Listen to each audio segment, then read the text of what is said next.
Imagine a quiet night by the river turning into a total war zone. Explosions are rocking the earth as a brutal battle breaks out. Our villain of the week thinks he's absolutely untouchable. Everyone else is literally shaking in their boots. He tries to make a grand escape with the stolen goods. But someone much scarier just arrived. Meet the family's icy first miss, and trust me, she's not here to play. She descends like a literal goddess of lightning. Her power is so inhuman it makes the air tremble. With one cold look, she turns our bad guy into a literal skeleton. Talk about a shocking exit. She's here for the legendary Yellow Spring map, a treasure so powerful it glows with ancient energy. A massive dragon spirit awakens, swinging its tail to travel 1,000 miles. Meanwhile, let's check in on our poor little nugget, Fang Han. He's a lowly slave training in secret just to survive. He's desperate to break his chains and find his own path. While training, he finds a corpse washed up on the shore. Suddenly, that mysterious map starts acting totally chaotic. It's literally trying to crawl into his head. Our poor boy is in absolute agony as his life flashes before his eyes. He sees the tragic moment his mother passed away. His childhood was a nightmare of rejection and pain. Look at this mean girl, the second miss. She whips him just for existing. What a total witch.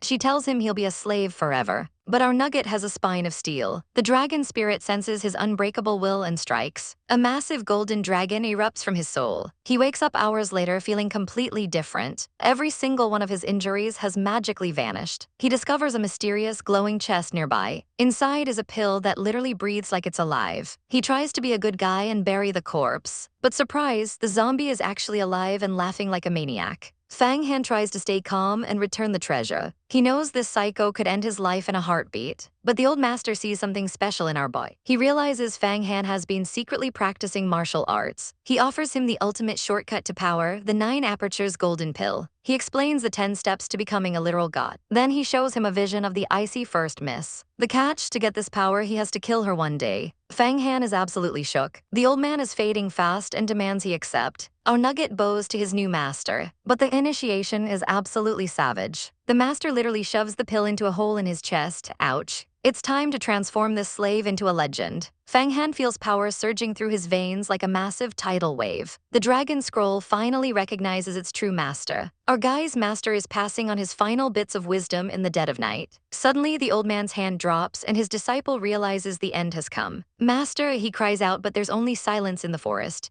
The realization hits him like a freight train. He checks for a pulse, but his master has officially left this world. Standing alone, our hero promises to honor his master's will and bury him in peace. Time for training montage because our boy is built different now. He's punching with enough force to shatter boulders. Thanks to the golden pill, he heals from broken bones overnight like a literal cheat code. He's reaching levels in just 3 months that take core disciples years to master. He still worries about the massive dragon scroll on his back though. But there's no time for second guessing when he needs to break through his limits. He moves with the precision of the constellations. Channeling the grace of a crane, he's becoming a total savage. He manages to fuse 2 completely different styles into one chaotic masterpiece. His strikes are now explosive, packing insane divine power. Look at that impact, he's absolutely obliterating his surroundings. His foundation is finally rock solid. But wait, if the Fang family finds out he's this cracked, he's in deep trouble. Especially since Fang Kingsu could probably delete him with a single finger. He knows he has to keep grinding to stay alive. Under the pale moonlight, the atmosphere shifts. Someone is practicing high-level arts nearby and the energy is terrifying. Is it a moon goddess or a dragon lady? Nope, it's the first lady herself, Fang Kingsu. She's floating with lightning hair like she's the ultimate final boss. Our guy immediately hits the deck begging for mercy. She looks down at him with those cold, savage eyes. She warns him that if he had tried to run, he'd be a corpse right now.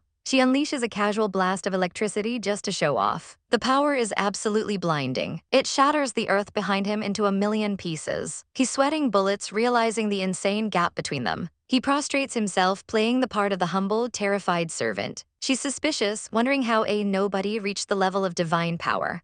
Time for some quick thinking. He invents a wild story about a storm 5 years ago. He claims a longhorn snake fell out of the river. Apparently, the snake got struck by lightning, and he thought it smelled like delicious barbecue. He tells her he's been eating lightning snake meat for gains. He begs for forgiveness for stealing lessons from the other disciples. Surprisingly, she buys the story because her own ancestor did something similar. But she's not done testing him yet. She strikes him with a palm full of lightning to see what he's made of. He takes the hit like a champ, and she's actually impressed by his luck. She tells him he needs a better foundation and orders him to the feathered sect to feed spirit beasts. She glides away into the night, leaving him shaken. Our guy can finally breathe, but he's drenched in cold sweat. His secret golden pill hid itself in his heart just in time to avoid detection. He's alive, but now he's got a one-way ticket to a very dangerous new job, feeding spirit beasts. He realizes his life is about to get even more chaotic. Fang Qingsu is meditating in her illusion realm, looking like an absolute goddess. Suddenly, she senses an intruder in her mental palace. It's him. She can't believe a mere slave has entered her private realm. She's absolutely fuming at his audacity. But our guy's projection is looking insanely ripped and glowing with power. He gives her a smug smirk that says he's not just a servant anymore. The mental clash causes a massive explosion of light. A silhouette of raw power stands tall against her energy.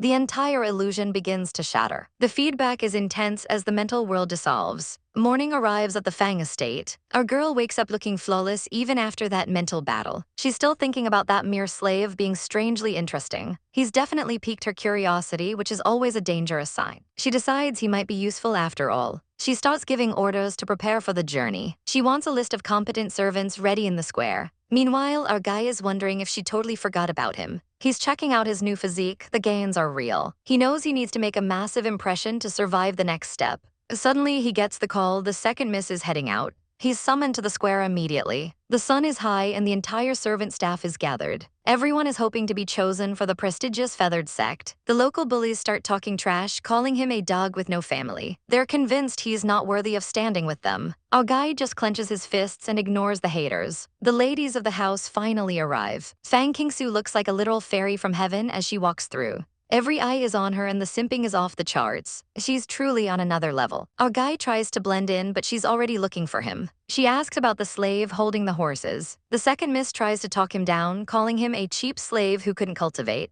She reminds everyone he was expelled once before. But Fang Qingsu doesn't care about the gossip. She chooses him on the spot, shocking everyone in the square. If he raises horses well, he can raise spirit beasts, she declares. She calls him forward and the square goes dead silent. The haters are absolutely melding right now. Our guy steps forward with a polite bow and a hidden smirk. Watch out, world, he's heading to the feathered sect to start his real journey. The Immortal Mountain has officially become the base for the feather sect. Our guy looks up, realizing this is his one-way ticket to immortality. But not everyone is happy about our girl Fang Qingsu bringing her family along. Some petty disciples decide to play a welcome game. They dive-bomb the group like total jerks looking for trouble. Suddenly, a massive blast knocks our poor hero's horse right off its feet. Fang Han tries to steady himself, but everything is going south. His horse, White Snow, is taking the brunt of the chaos. Bodies are flying everywhere as these arrogant cultivators show zero mercy to the help. They start barking about mere mortals being in their way. A whip lashes out, and the air crackles with pure malice. White Snow gets slashed, and our boy's eyes go wide with horror. A dark shadow looms over them as the situation turns lethal. Seeing his loyal horse bleeding out, Fang Han is absolutely seething. The bullies demand he come over to get a beating. But then a literal goddess steps out of the carriage. With every step she takes, the ground shakes with authority. Our girl Fang Qingsu is finally here, and she looks ready to end some careers. These fakers try to act all respectful, claiming they're just teaching rules to the minions. Qingsu isn't buying their garbage for a second. She charges up enough lightning to fry a small city. With a cold, savage glare, she blasts the lead bully into the next week. Suddenly, green fireballs rain down to block her path. Enter Brother Beihai carrying his half-dead lackey and looking for a fight. He tries to act tough, but our girl just levels up her aura. Their powers clash in a massive explosion of energy. She tells him if he's got a problem, she'll see him at the execution platform, where only one of them comes down alive. She stands there looking like an absolute queen, totally unfazed. Beihai is literally shaking with rage, but knows he can't touch her yet. The bullies tuck their tails and run like cowards. They finally realize this Miss Fang is a total monster in combat.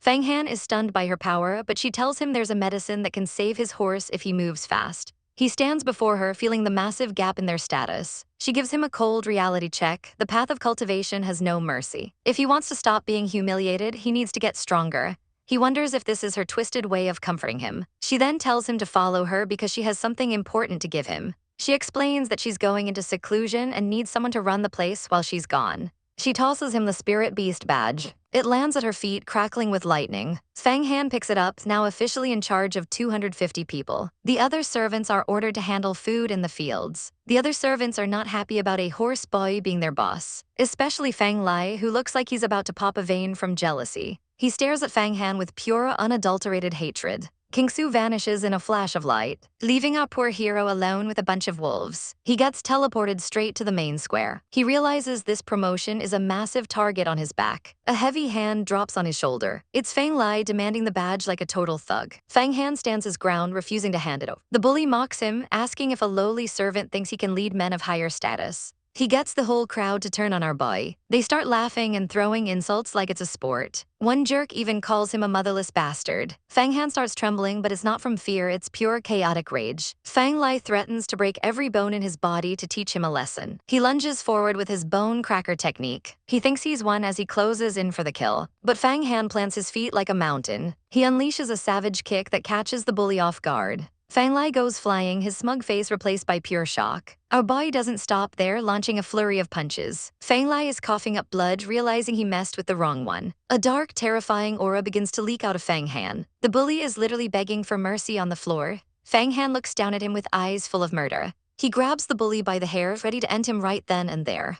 A voice in his head tells him to crush the guy's bones and make a statement. He's losing himself to the bloodlust, remembering every humiliation. The air is thick with the sound of screaming and dark energy. He raises his fist for the final blow, but a sudden voice snaps him out of it. He lets go, realizing he's already made his point. The other servants just stare in terrified silence. He's reminded that this is the purple power peak, and he's the one calling the shots now. He realizes he nearly took out Fang Lai, which would have been a total disaster for his plans. He's warned that the woman nearby is basically the family's personal spy satellite, watching his every move. Suddenly, he senses a presence and demands to know who's lurking in the shadows. He's sweating bullets as a mysterious voice warns him to keep his legendary treasures hidden if he wants to keep his head. Our boy is not happy about being mind-controlled and calls out the spirit for his shady tactics. Meanwhile, the local goons are literally face-planting into the dirt, begging Master Han for mercy. He decides to play it cool and spares them since they're all technically on the same team for now. With a look of pure boss energy, he tells everyone to get lost. He watches Miss Rui leave, wondering if she's actually the First Lady's bestie or just another player in this chaotic game. He's low-key grateful she stepped in to stop the carnage before it got out of hand. But there's no time for a break as he heads toward the Spirit Beast Palace. He pulls out his Spirit Beast badge, ready to make a move. His little spirit buddy, Yan, tells him to just stop thinking and drip some blood on it already. As soon as the blood hits, a tall, handsome, and slightly terrifying spirit man manifests. Our boy immediately confronts him about the whole controlling my body thing. He's skeptical as this spirit claims to be the legendary Huang Quan Emperor. The spirit is acting like a total diva, flexing his status as the soul of an ultimate weapon. It clicks for our boy, this guy is the literal spirit of the Yellow Spring map. Yan starts explaining the perks of a blood sacrifice, which is basically a cheat code for fighting people way above your pay grade. The spirit tries to manipulate him, whispering about revenge and his mother's tragic past to fuel his rage. But our boy isn't falling for it. He snaps back, declaring that he is the one who decides who lives and who dies. Suddenly, a sassy crane starts squawking, demanding to go out for some exercise. Yan is not about to be disrespected by a bird and powers up a massive attack. The poor crane is absolutely terrified, but before Yan can turn it into fried chicken, our boy jumps in to stop the madness. The magic collision causes a massive explosion that leaves everyone stunned. The crane realizes the spirit is currently nerfed and starts talking trash. Yan loses his cool and fires off a red energy blast. Our boy dives in to shield the bird, but when the smoke clears, the crane is gone and a gorgeous, silver-haired girl is sitting there instead. She leans in close, leaving our boy blushing like a total maiden. She realizes his blood is what gave her this human form, and the tension is off the charts. He explains that he's exhausted and needs to go back into the map to take a long nap. Just like that, the spirit vanishes, leaving our boy alone with his new friend. The crane girl is still trying to process her new body, looking absolutely stunning in the moonlight. Our boy, being a total opportunist, immediately asks if she can still fly him around. She turns into a total tsundere, telling him he better serve her well if he wants any favors. She reminds him that the badge doesn't make him her boss, they are strictly equals. She warns him not to get any strange ideas, even though they're currently sharing a very small roof. Our boy formally introduces himself as Fang Han, trying to be a gentleman for once. He promises to be the best chef she's ever had. She's still a bit salty about the attack, but as soon as he mentions roasted rabbit, she's sold. She's literally drooling at the thought of a good meal. Our boy gets cozy, putting an arm around her as they head out to hunt. They find a prime spot in the mountains, and she brings back enough meat to feed an army. He gets to work with the butcher knife, showing off his culinary skills. The skewers look absolutely mouthwatering. She takes one bite and her eyes literally sparkle. She's having a total foodgasm, claiming the flavor is life-changing. She's so impressed that she finally agrees to take him for a ride. She warns him to hold on tight to her feathers because she does not care if he falls. Our boy is hyped and ready for takeoff. They soar through the clouds, leaving the sect territory far behind. She's flexing her speed, boasting that she can fly 1,000 miles in an hour.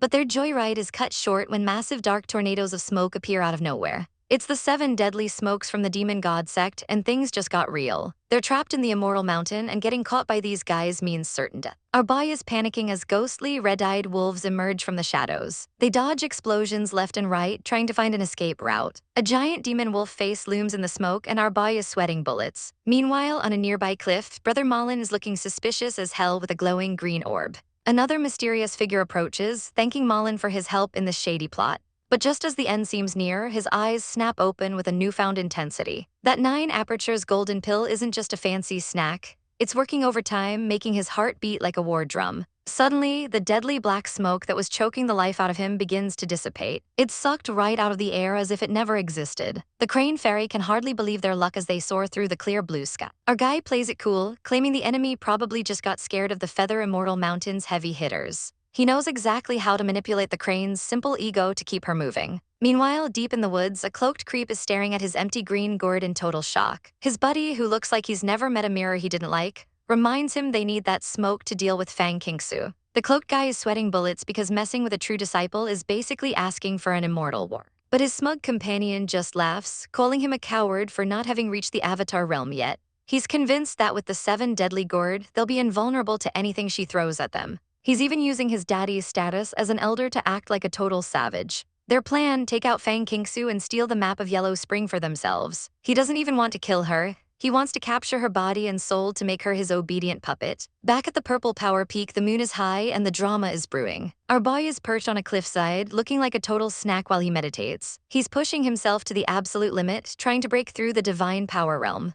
Every breath he takes is a struggle to replace his waste energy with something much more explosive. He visualizes a massive wave crashing down, purging his system and leaving behind pure gold. The energy literally ripples beneath his feet like he's standing on the ocean. His senses are sharpening to a razor's edge, eliminating every impurity in his blood. But suddenly his eyes dart to the side. He's not alone. Fang Kingsu is standing there, looking absolutely ethereal and slightly terrifying as she watches his progress. She admits that while his potential is high, it's a waste to have him just raising spirit animals. She glides forward with that step-on-me energy, telling him he deserves a status that matches his strength. She's actually offering him a spot as an outer disciple of the Feather Sect. Our boy is shook, but she's not doing it out of the goodness of her heart. In this world, identity means nothing, only eternal strength matters. She whips out a glowing jade token that crackles with purple lightning. She tosses it to him like it's pocket change, marking his admission. But there's a catch, he still has to survive the entrance test. The next morning, the crane fairy is being a total mood,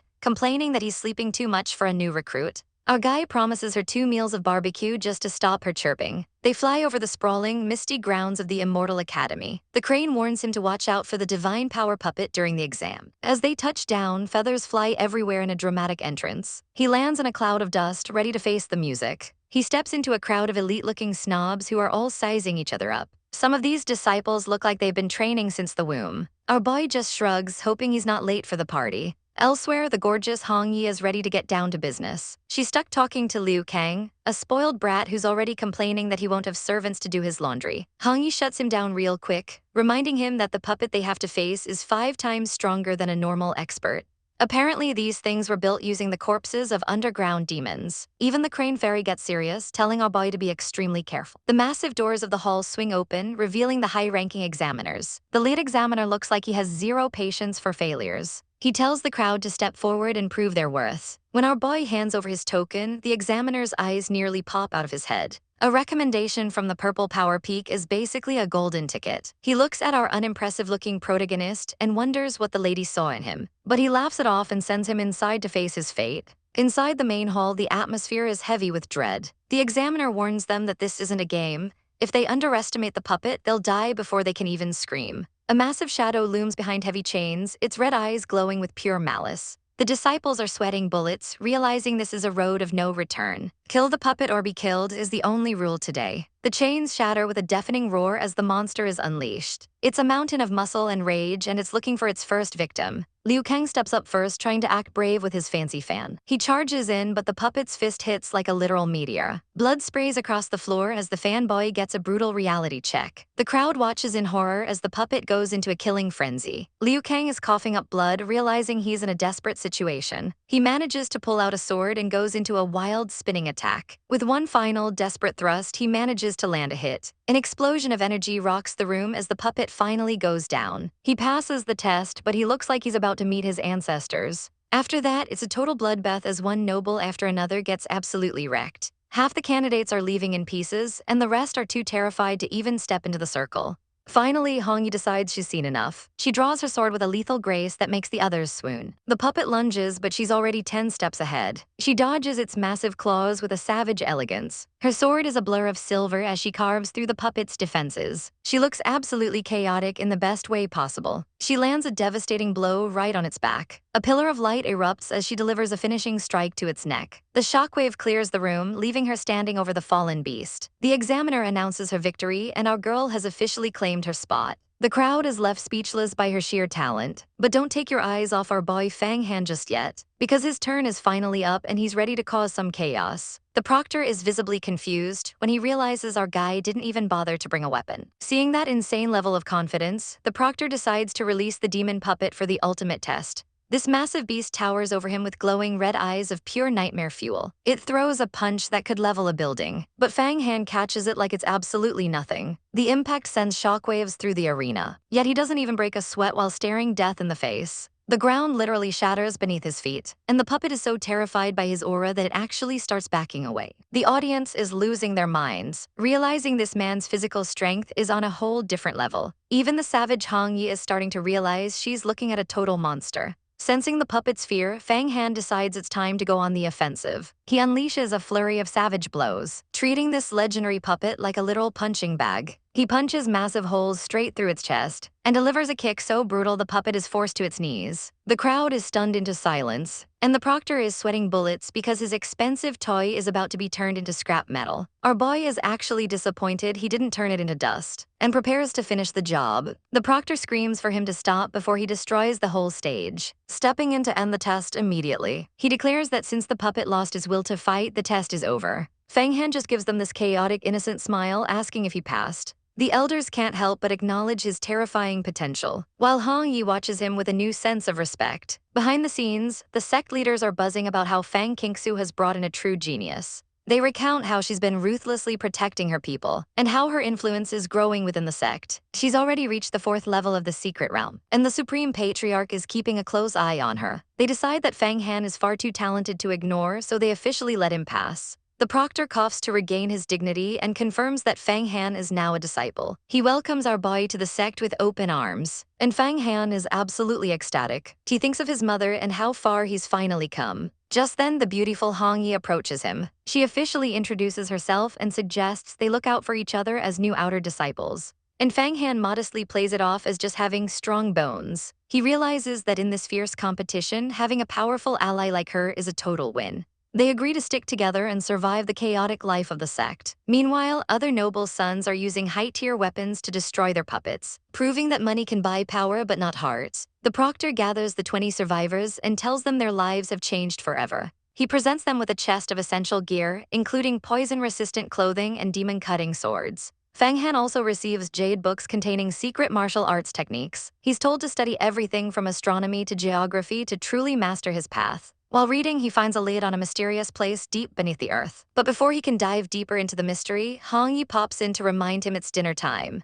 He agrees, but decides to use every spare second to cultivate. He wants to master a new martial art immediately, integrating the power of a golden pill into his very marrow. A golden aura explodes around him as he breaks through his limits. He begins practicing the dragon flying tiger steps, moving with such insane speed that he leaves afterimages behind. He transitions into the dragon swim technique, his movements becoming fluid and unpredictable. His power is skyrocketing, and he masters the flying spirit soft bone body to make himself untouchable. He pushes his internal organs to become as strong as iron, successfully reaching the 7th realm of the body. He coughs up black blood, purging the last of his impurities. He realizes he's progressing so fast it's almost dangerous. Hong Yi returns looking as stunning as ever to take him to the dining hall. She's shocked to feel his power has improved significantly in just a few hours. As they head to the Jade Dining Hall, they walk through a beautiful pavilion over a koi pond. Hong Yi asks him what he's craving and uses a magical talisman to place their order. The fish literally swim up to deliver their food, which is a total flex. Over dinner, Hong Yi reveals her mother was also a disciple here, but was victimized by someone powerful. She's here for one thing only: cold-blooded revenge. Fang Han swears to help her reach the inner circle so they can settle her debts. But their peaceful meal is interrupted by a group of arrogant royal sons. They start mocking Hong Yi, calling Fang Han a pathetic helper she hired just to hold her back. Hong Yi isn't taking any lip from these background characters today. But this smug girl just can't help herself, mocking our guy for being a total freeloading hanger-on. Fang Han is absolutely fuming, and you can practically see the steam coming off his head. Suddenly, this high-end mighty noble enters the chat,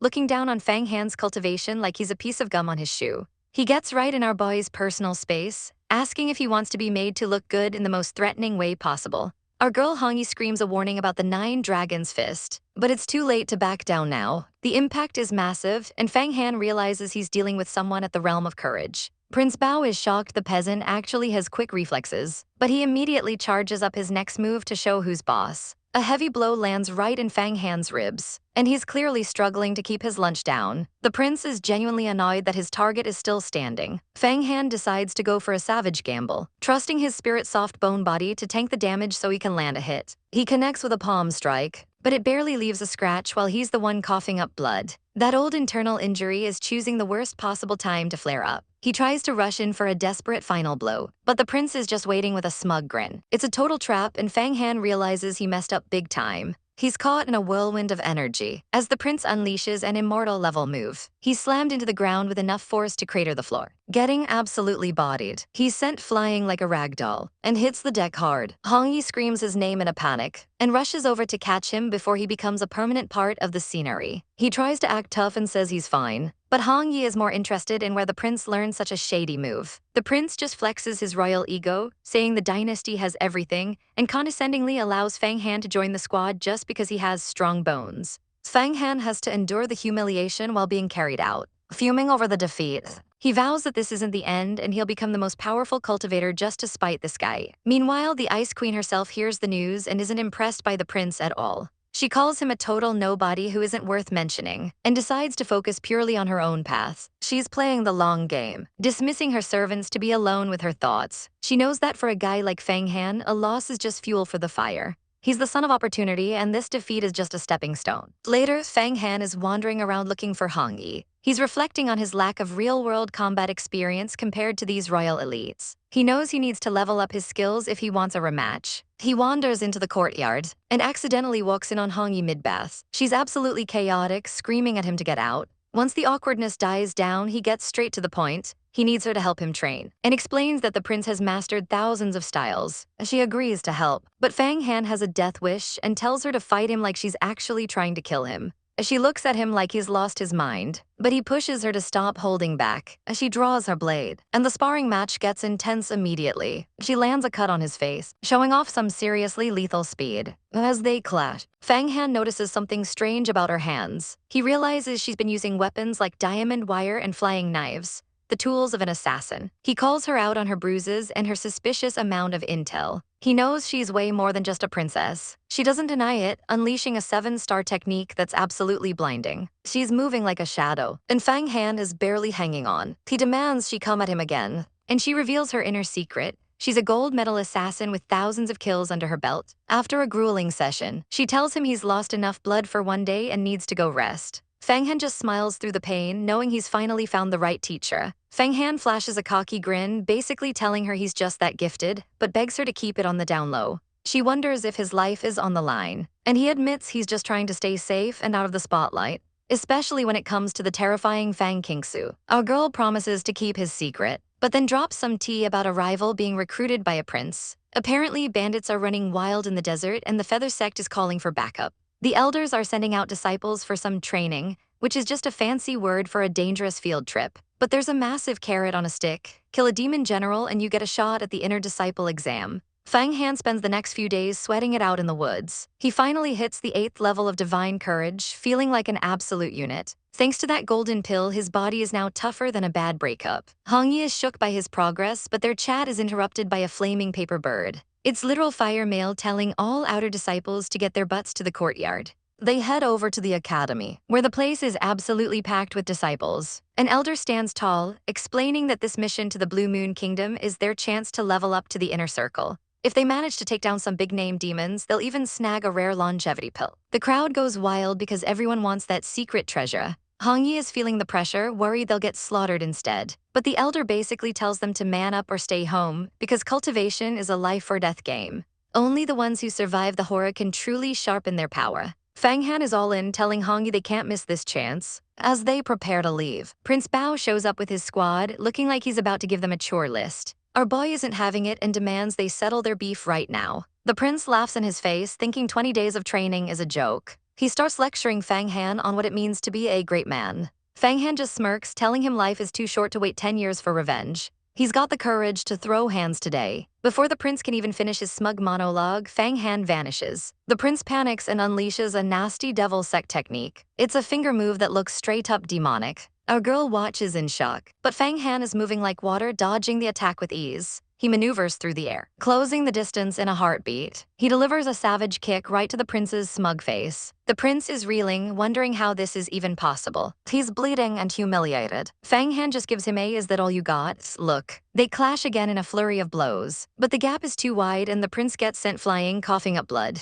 He hits the pavement like a sack of potatoes. Fang Han is ready to finish him, but a voice bellows for him to stop as a new challenger enters the ring. This senior brother isn't playing and summons a flying sword. The blade zooms toward our boy, and Hong Yi screams a warning that it's a high-level spirit weapon. The attack is relentless, a storm of blades raining down. Fang Han calls out for his secret weapon, Yan. Suddenly, a glowing scroll manifests. It literally eats the flying sword whole, leaving Fang Han standing there like a boss. The onlookers are absolutely floored. The senior brother is clutching his head, unable to believe his weapon just vanished. He tries to act tough, thinking he can still crush an outer disciple. He tries to summon the sword back with all his might, but it's ghosting him. Realizing he's powerless, he tries to play it off as a misunderstanding and asks for his sword back. Fang Han knows this guy would have killed him if he had the chance. He tells the guy if he wants his toy back, he can come fetch it at Purple Power Peak later. The senior brother is fuming but terrified of Fang Qingsu's territory. Just then, a powerful presence approaches. It's Sister Mo, and she immediately uses a talisman to patch up the prince. She tells our boy he's being reckless and floats down gracefully. She offers a fake-looking apology for her brother's behavior. Fang Han can feel her massive energy and knows this apology is just a high-pressure tactic. He plays dumb, claiming the weapon is sealed and he has no clue how to use it. He promises to ask the mist to unseal it the next day. He stares her down, asking if that's good enough. She has no choice but to agree for now. She announces they'll all head to the desert together tomorrow. The senior brother is still grumbling in the back, literally gritting his teeth in rage. Fang Han just walks away, leaving the prince to stew in his regret. He totally ignores their glares and heads back. He hops on his crane for a quick exit, flying high above the academy. While soaring through the clouds, Yan the dragon spirit tells him to sacrifice the stolen sword to the map. Fang Han knows Yan just wants a power snack, but he doesn't have much of a choice. A night falls, and our boy is back in his room. Suddenly, the crane fairy, now in a very distracting human form, jumps him, complaining about the trouble he's caused. She says she has to help him so he doesn't get bullied. She offers to teach him a high-level spiritual art. She talks him through the meditation steps, and he starts chanting the cultivation phrases as he focuses. A vision of a massive, glowing gate appears in his mind. This is the gate of the Avatar, the doorway to the secret realm. He pours all his energy into reaching it, but he starts hitting a wall, his energy draining fast as a black fog rolls in. He loses sight of the gate and collapses from total exhaustion. Everything goes dark. The next morning, Hong Yi is banging on his door to wake him up. Fang Han bolts upright, only to realize the crane fairy is still tucked into his bed. He panics, realizing this looks incredibly savage. Fang Han is getting roasted for oversleeping at the worst possible time, but our boy plays it off with a smile, acting like he was just working late. No time for excuses though, because the squad is moving out right now. Meanwhile, our silver-haired beauty wakes up in an empty bed, looking totally lost. She is absolutely fuming that he left her behind and decides she's crashing the party anyway. She's ready to chase him across the horizon, and the journey takes our team deep into the heart of a vast, scorching desert. The heat is the least of their problems as trouble starts brewing in the dunes. Fang Han and the group keep their guard up as they trek through the sand. Our girl Hong Yi stays close, sensing that something is about to go down. Leading the pack is Yuan Jiankong, a top-tier inner disciple who's basically the big man on campus. Suddenly, the silence is broken by a terrifying roar from the hills. It's an ambush. Sand bandits have them completely surrounded. A literal rain of arrows descends from the sky, threatening to turn them into pincushions. Yuan Jiankong steps up, swinging his blade to deflect the incoming projectiles. Fang Han isn't slouching either, his vestment glowing as it bounces arrows off like they're nothing. The whole team jumps into a defensive formation, blades flashing in the sun. Fang Han is a whirlwind of steel, making sure not a single arrow touches his allies. He tells Hong Yi to lean in close so they can cover each other's blind spots. She realizes their armor can't hold out forever if this barrage doesn't stop. Suddenly, a massive pillar of light erupts, leaving everyone's jaws on the floor. The light is crackling with electricity, vaporizing any arrow that gets near it. It's an insane display of power that halts the entire battlefield. A mysterious figure mocks them from within the light, calling them a bunch of pathetic ants. Yuan Jiankong isn't taking that disrespect and demands the boss show their face. He unsheathes the Silver Snake Sword, a legendary spiritual weapon made from ancient blood. This blade is just one step away from becoming a god-tier treasure. He unleashes a massive beam of energy that pierces the very heavens. The earth literally splits open as the two powers collide in a chaotic explosion. The shockwave is so intense it nearly levels the entire desert ridge. Out steps the red-pink prince of the demon sect, looking way too fabulous for a battlefield. He's got that I'm better than you energy radiating off him in waves. The disciples realize if they take him down, they get the legendary longevity pill. The prince just laughs, explaining how much blood was spilled to make that prize. He's so arrogant he claims he'd kill himself just to get a taste of that power. He summons the demon general Flying Nightmare to finish the job. This monster is pure nightmare fuel, ready to feast on their souls. The beast takes flight, soaring through the sky like a harbinger of doom.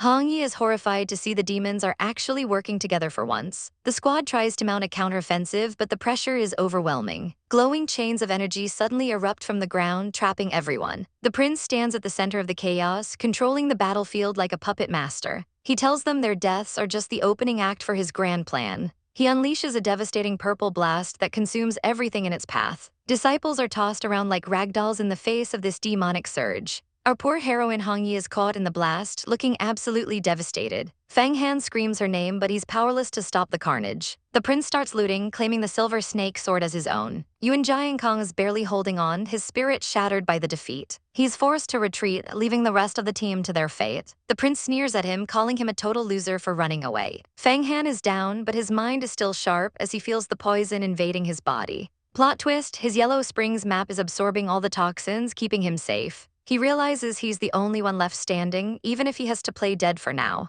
He wonders if his blood infused with the golden pill can save the others. Being a total savage, he cuts his own hand to use his blood as an antidote for Hong Yi. He watches through squinted eyes as the prince approaches his next victim. The prince struts through the bodies, thinking he's already won the day. Fang Han waits for the perfect moment to strike back. The prince leans over Hong Yi with a disgusting, predatory grin. He calls her a little beauty, making our skin crawl with his creepiness. He mocks her for having no strength left to resist his advances. He grabs her face, laughing about how perfect the scenery is for his cruelty. Just as he's about to get even worse, Fang Han decides he's seen enough. Our boy launches a surprise attack, catching the prince completely off guard. A blinding flash of light hits the prince right in his arrogant face. Fang Han uses a water and fire pearl, a weapon the prince dismissed as trash. It explodes with the force of a supernova, engulfing the demon in flames. The prince is staggered, his clothes charred and his ego bruised. Smoke rises from his body as he realizes he actually took damage. Fang Han doesn't give him a second to breathe, lunging forward with his sword.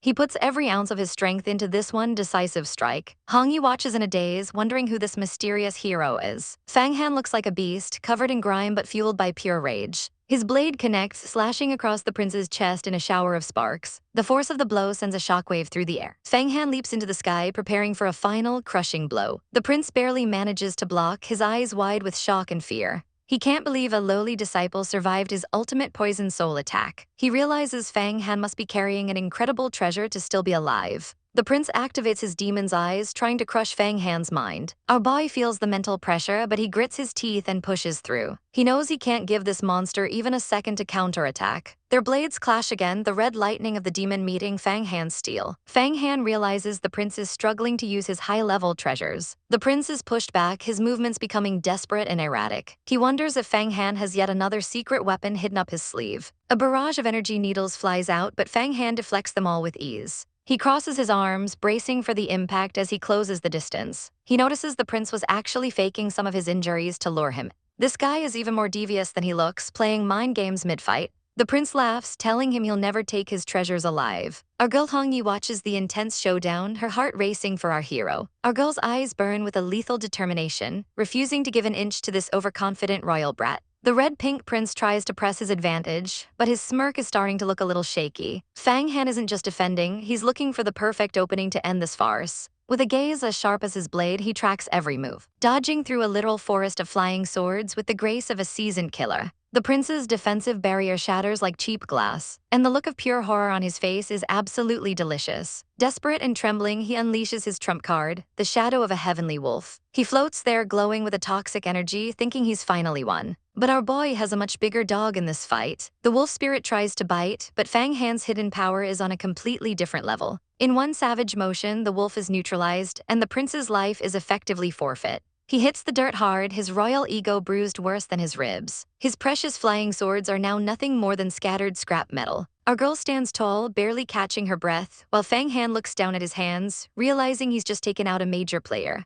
Time to loot, he starts gathering the spoils, including that legendary treasure weapon. Our heroine is skeptical, though taking these swords is like carrying a homing beacon for trouble. She tries to play it cool, but you can tell she's worried about the fallout. She even gets a little bashful, asking for a favor while looking like a total cinnamon roll. They take a moment to assess the carnage, and Fang Han promises he'll handle the flying sword problem. He strips the prince of his blood-cotton demon clothes because why leave good loot behind? But wait, the drama isn't over. Their ally Liu Kang is coughing up blood and looking pathetic. Fang Han picks him up, but as soon as the snake wakes up, he starts plotting. He's got the audacity to demand the best loot for himself, claiming he deserves the silver snake sword and the demon clothes. He even suggests they should murder the other witness to cover their tracks. Fang Han gives him a look that could freeze hell over. Liu Kang thinks he's slick, reaching for a hidden talisman to summon reinforcements and betray them. Bad moves, Fang Han slashes him down before he can even blink. Our girl is just standing there like, I told you he was trash. With the traitor dealt with, Fang Han turns his attention to the only innocent survivor left. He feeds her a healing pill, showing he's not a total monster. Suddenly, the atmosphere shifts. A blinding white light erupts as the heavenly phoenix spirit manifests. It's a literal pillar of divine energy, leaving everyone on the battlefield shaking in their boots. The phoenix roars with a majestic, terrifying power. But Fang Han's secret weapon is ready to feast. A golden dragon spirit surges forth to meet the bird, unleashing a torrent of lightning that lights up the entire sky. The resulting explosion is massive, sending shockwaves for miles. When the smoke finally clears, our girl is frantically screaming for Fang Han, terrified he's been vaporized. The dust is so thick you can't see a thing. But high above, the dragon and phoenix are still locked in a cosmic struggle. The dragon finally gains the upper hand, clamping its jaws onto the phoenix's neck. The spirit of Huang Quan appears, looking smug as ever, and commands the dragon to swallow the treasure whole. He lets out a chaotic laugh, bragging that his power has been restored by a whopping 1%. He starts acting like a chibai devil on Fang Han's shoulder, promising him the world if he just keeps feeding him. Fang Han is totally unimpressed by the sales pitch. He knows there are no shortcuts to becoming a great emperor. The spirit guy keeps yapping about ancient cultivation methods, but Fang Han is more worried about the feather sect tracing the stolen phoenix back to him. The spirit assures him he can hide the aura within the Yellow Spring River, which has already absorbed the other demons they fought. Suddenly, the spirit senses a massive power approaching. "Run, you idiot," he basically screams, and Fang Han vanishes into the mist. Our girl finally finds him, and they decide to grab the prince's body and bolt before the heavy hitters arrive. Fang Han uses a quick spell, grabs our girl's hand, swoon, and they take off. They fly through the air, leaving the scene of the crime behind. A few moments later, the cavalry finally arrives and they are not happy. They find a field of corpses and realize their precious spirit weapons are gone. Enter Hua Tiandu, the first true disciple of Yudu Peak, looking like a total final boss. He senses something is wrong and unleashes a wave of heavenly cold energy. He literally freezes the entire landscape in an instant. His power is so overwhelming that even his allies are trembling. He's a total savage, freezing the vitality of the survivors just to interrogate them later. He's disgusted that they lost the silver snake sword, calling them weak. He realizes someone erased his blood mark on the phoenix and suspects a high-level demon elder. He orders them back to the sect to report to the leader, and they fly off on a literal cloud of ice. Meanwhile, our duo has made it to the Blue Moon River. Our girl points the way home, and Fang Han gives her a heartfelt thanks. He's genuinely grateful she didn't grill him about his suspicious secrets or how the prince's body just disappeared. She just gives him this absolutely chaotic, beautiful wink, reminding him that everyone has their own secrets and the fewer people who know, the better. But the peace doesn't last long. A massive purple lightning tornado rips through the sky. Fang Han is stunned as the heavenly wolf smoke is sliced apart by a blade of pure thunder. A massive purple lightning snake coils through the clouds, and then she appears. The absolute queen herself, Fang Qingsu, descends in a storm of lightning, looking ready to end anyone in her way. Fang Qingsu's spiritual power is absolutely savage, instantly obliterating the heavenly wolf's smokes like they were nothing. Our girl doesn't just win, she dominates the entire battlefield with overwhelming light. The enemy is literally vanishing into thin air while everyone else watches in total awe. This guy Yan didn't stand a chance against a lady of her caliber. Even the cloaked villains are sweating bullets, wondering how she cultivated to the secret realm so fast. They can't believe their eyes as she stands there looking like a literal goddess. She hits them with a pillar of divine lightning that sends the trash-tier villains flying into the dirt. The demonic power of the sect is completely useless against her immortal path. One guy tries to pull a fast one with demon black water to escape, but our heroine is way ahead of him and lands gracefully on the water without breaking a sweat. She senses someone is secretly helping him and narrows her eyes. She demands the stowaways come out immediately. Of course, it's our poor hero Fang Han who's been sneaking around with his side piece Hong Yi. Fang Qingsu isn't happy and gives him a piece of her mind for being in such a dangerous place. She inspects him closely, sensing his energy has changed. She tries to use mind control to see what he's hiding. He's trapped in a snowy illusion, but his internal energy flares up to shatter the dream and shock her. Fang Qingsu is actually impressed that a mere slave could dispel her mental attack. She praises his insane cultivation speed that puts even the main family to shame. She sends Hong Yi away to Blue Moon City, and you can tell the poor girl is salty about being dismissed so easily. Fang Han starts calling her sister, and honestly, the audacity is killing me. She praises him for finally losing the slave heart and tells him she'll remember him. She promises to abolish his slave status if he reaches the secret realm,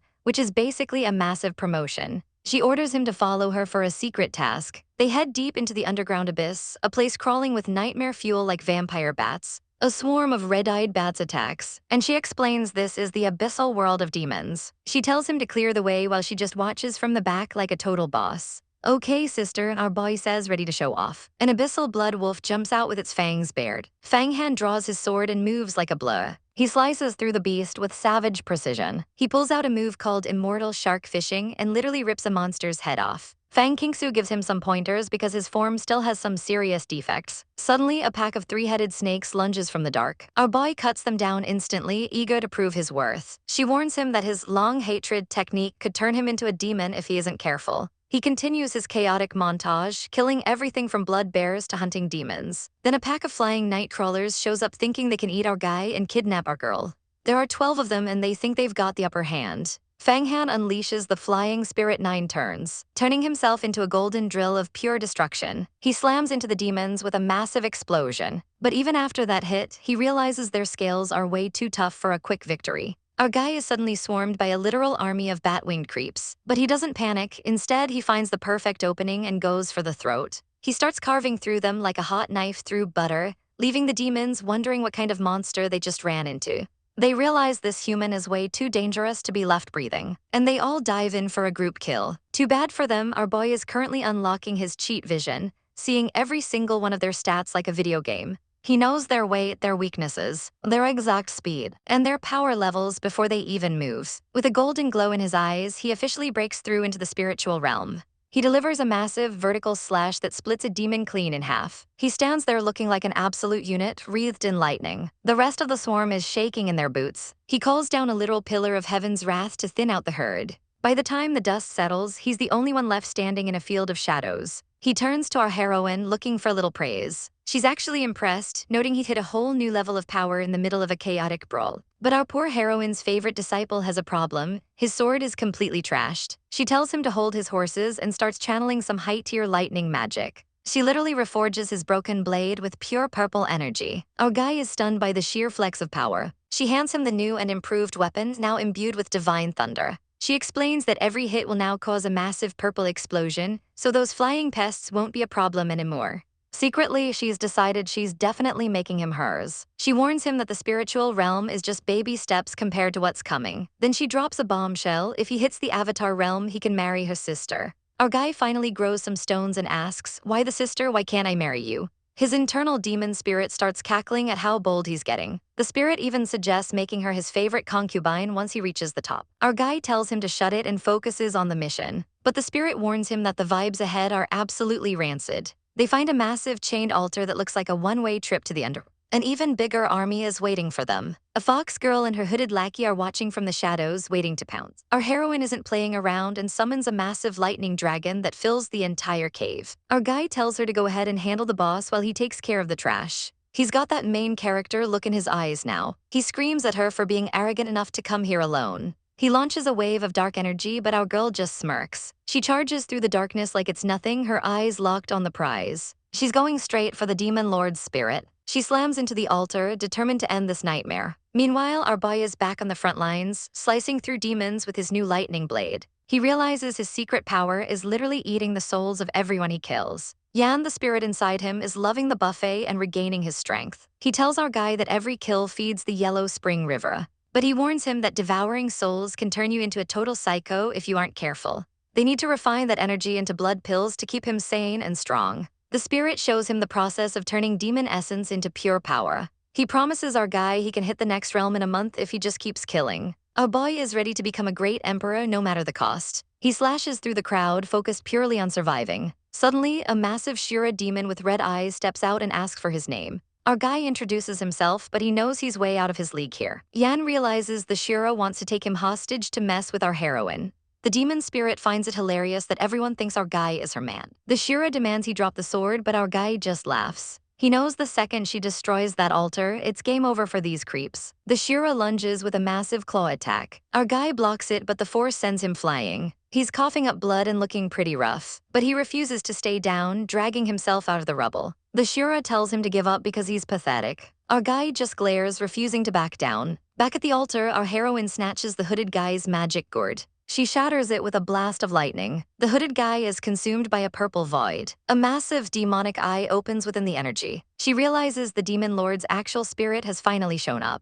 Even the Shura is rattled by the sudden change in atmosphere. He decides to kill our guy immediately to end the distraction. But suddenly, our boy starts glowing with a light so bright it blinds everyone. Yan is grinning like a maniac because the real power is finally coming out. The Shura can't believe his eyes as he senses the terrifying mana of the Yellow Spring. He charges straight through the chaos, meeting a blast of icy power head-on. With a savage leap, he channels everything into a single blinding strike. A massive energy web erupts, snaring the shadow in a golden trap. The demon girl finds herself completely immobilized by these glowing rings of power. She screams in defiance, but our boy isn't here to play, aiming a lethal light right for her face. With a sickening crunch, he pierces her eye, sending her into a blood-soaked frenzy of agony. As the dust settles, our boy can hardly believe he actually pulled it off. He stares at his hands, absolutely vibing with the new mana flowing through his veins. Of course, his little spirit companion has to get snarky about whose mana it actually is. But the celebration is cut short as a chilling laugh echoes through the cavern. Something massive is moving, and a purple vortex begins to swallow the entire room. "How dare you destroy my statue?" A voice booms as the patriarch of the demon sect makes his grand, edgy entrance. This doppelganger might just be a fraction of his power, but he's still a total nightmare. Our girl Fang Kingsu steps up, looking absolutely iconic while surrounded by crackling lightning. She's not intimidated by this poser at all. The demon lord just smirks, clearly enjoying the drama. He couldn't care less about the treasure, but he's definitely offended she trashed his altar. He demands to know how a mere disciple thinks she can block his army. He starts charging up a chaotic purple blast that screams "Final Boss." The energy slams into the ground, sending shockwaves everywhere. Our boy gets tossed around like a rag doll in the crossfire. But our heroine isn't done. She stabilizes herself, her eyes glowing with a terrifying resolve. Blue energy begins to swirl around her chest, manifesting into the legendary double dragon snakes. Even the demon lord is shook by her level of cultivation. He starts yapping about some bet and a guy named Ying Xian before launching his ultimate move to swallow the sun. The explosion is massive, plunging everything into darkness. Our boy is struggling to even stand under the pressure. Lightning tears through the sky as the heavens themselves seem to weep. Poetic words about heart thieves and intent fill the air. As a final blinding bolt strikes down, Fang Han catches our girl just as she collapses from the string. They need to move, and they need to move now. She tries to stand on her own, but she's clearly hurting. Bleeding and exhausted, she has no choice but to lean on our boy for support. He carries her through the smoke, determined to get her to safety. Once they're clear, she immediately gets suspicious, asking if he actually killed Shura. She demands to see what he's hiding and literally rips his shirt open to check. Surprise! Our boy is low-key ripped, and seeing all that muscle has our poor heroine blushing like a schoolgirl. She tries to play it cool with a quick let's go, while her face is basically a tomato. She's internally screaming, wondering why her face is so hot. Suddenly, a black energy seal slams into her. The demon lord's lingering power is trying to consume her. She fights against the dark fog, her spiritual energy collapsing. It's a struggle for every breath. Despite the blood dripping from her lips, she refuses to stay down. She unleashes one final, desperate pillar of light to clear the way. The explosion levels the surrounding structures in a beautiful display of blue fire. They vanish into the light, leaving the ruins behind. They emerge as silhouettes against the smoke, barely escaping with their lives. Back at the altar, the demon lord's minion is confused why they're letting them go. The lord explains his real body is busy suppressing another demon, so he's just going to let fate decide their end. He's impressed by her, but certain his seal will finish the job. Enter a cute fox girl who's way too cheerful for a demon lair. She's talking about refining souls to become an immortal. The lord gives her a head pat while explaining the long road of cultivation. Then he just fades away, leaving his minions to handle the cleanup. The hooded guy isn't satisfied and decides to hunt them down anyway. Our duo finally lands in a desolate desert landscape. They collapse on a mountain peak, finally catching a breath. Our girl admits the demon lord's seal is wrecking her energy, but she's low-key bragging that she's the only disciple brave enough to fight a longevity expert. She smirks through the pain, totally savage. Fang Han just looks at her like she's completely insane. She sits down to meditate, telling him to stay put and protect her. She hands him the 7 deadly gourd as a reward. His little Chibai spirit explains that this gourd is actually a high-tier weapon housing a sword formation. It's capable of cutting down demons if he can just find the right blades. She tells him to collect 7 flying swords once he becomes an inner disciple. Our boy realizes he's already ahead of the game because he has exactly 7 swords ready to go.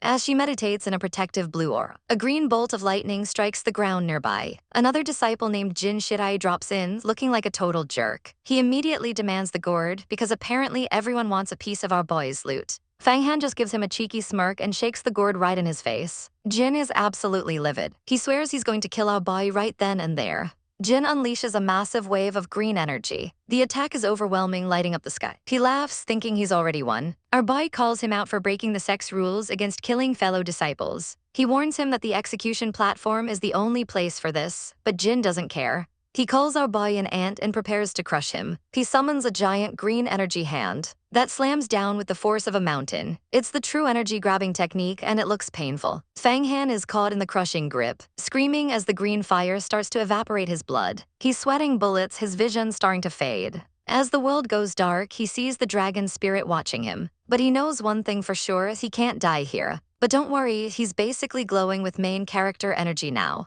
Chibai Yan pops up to gloat because he just used a little trick to hide. And look at that, our boy is rocking a sick new dragon tattoo. This Yellow Springs map is officially part of him now, making his potential power more profound than the sect masters. The tattoo detail is absolutely savage, showing he's survived the fire poison. He's ready to throw hands, screaming for Jin Shirai to come get some. Yan warns him that the 7 deadly gourd is a trap. If he puts his swords in there, he's never getting them back. We see a quick flashback of the demon lord failing to master this thing, so it's clearly bad news.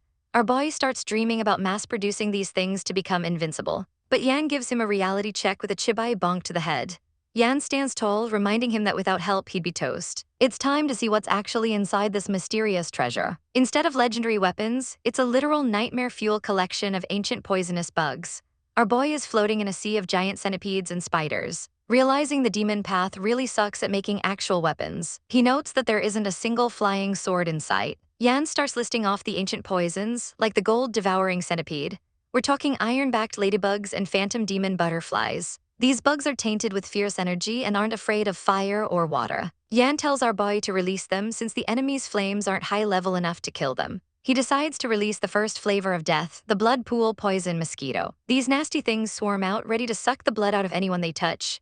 Yan is absolutely loving the chaos, laughing as the mosquitoes swarm. He looks totally sinister as he explains how scary these bugs truly are. The enemy tries to burn them with green flames, but these bugs are built different and fly right through the fire. One big explosion later, and our villainous extra realizes things are going south. The explosion rocks the sky, sending the enemy falling through the clouds. He tries to regain his balance with a mid-air flip, but he lands looking completely rattled. He shouts our boy's name in pure rage. Our boy just stands there looking smug with his new toy, basically telling him his career in the feather sect is over. The enemy is absolutely fuming, but suddenly a new challenger appears looking way too handsome for his own good. This is Shilongzi, and he tells the other guy to step aside so he can handle business. He introduces himself as a true disciple, acting like he's the main character. Yan warns our boy that this guy is on a whole different level, practicing a deadly divine power. They all square off on their little clouds in a high-stakes standoff. Shilongzi acts all high and mighty, telling our boy to get out of the way.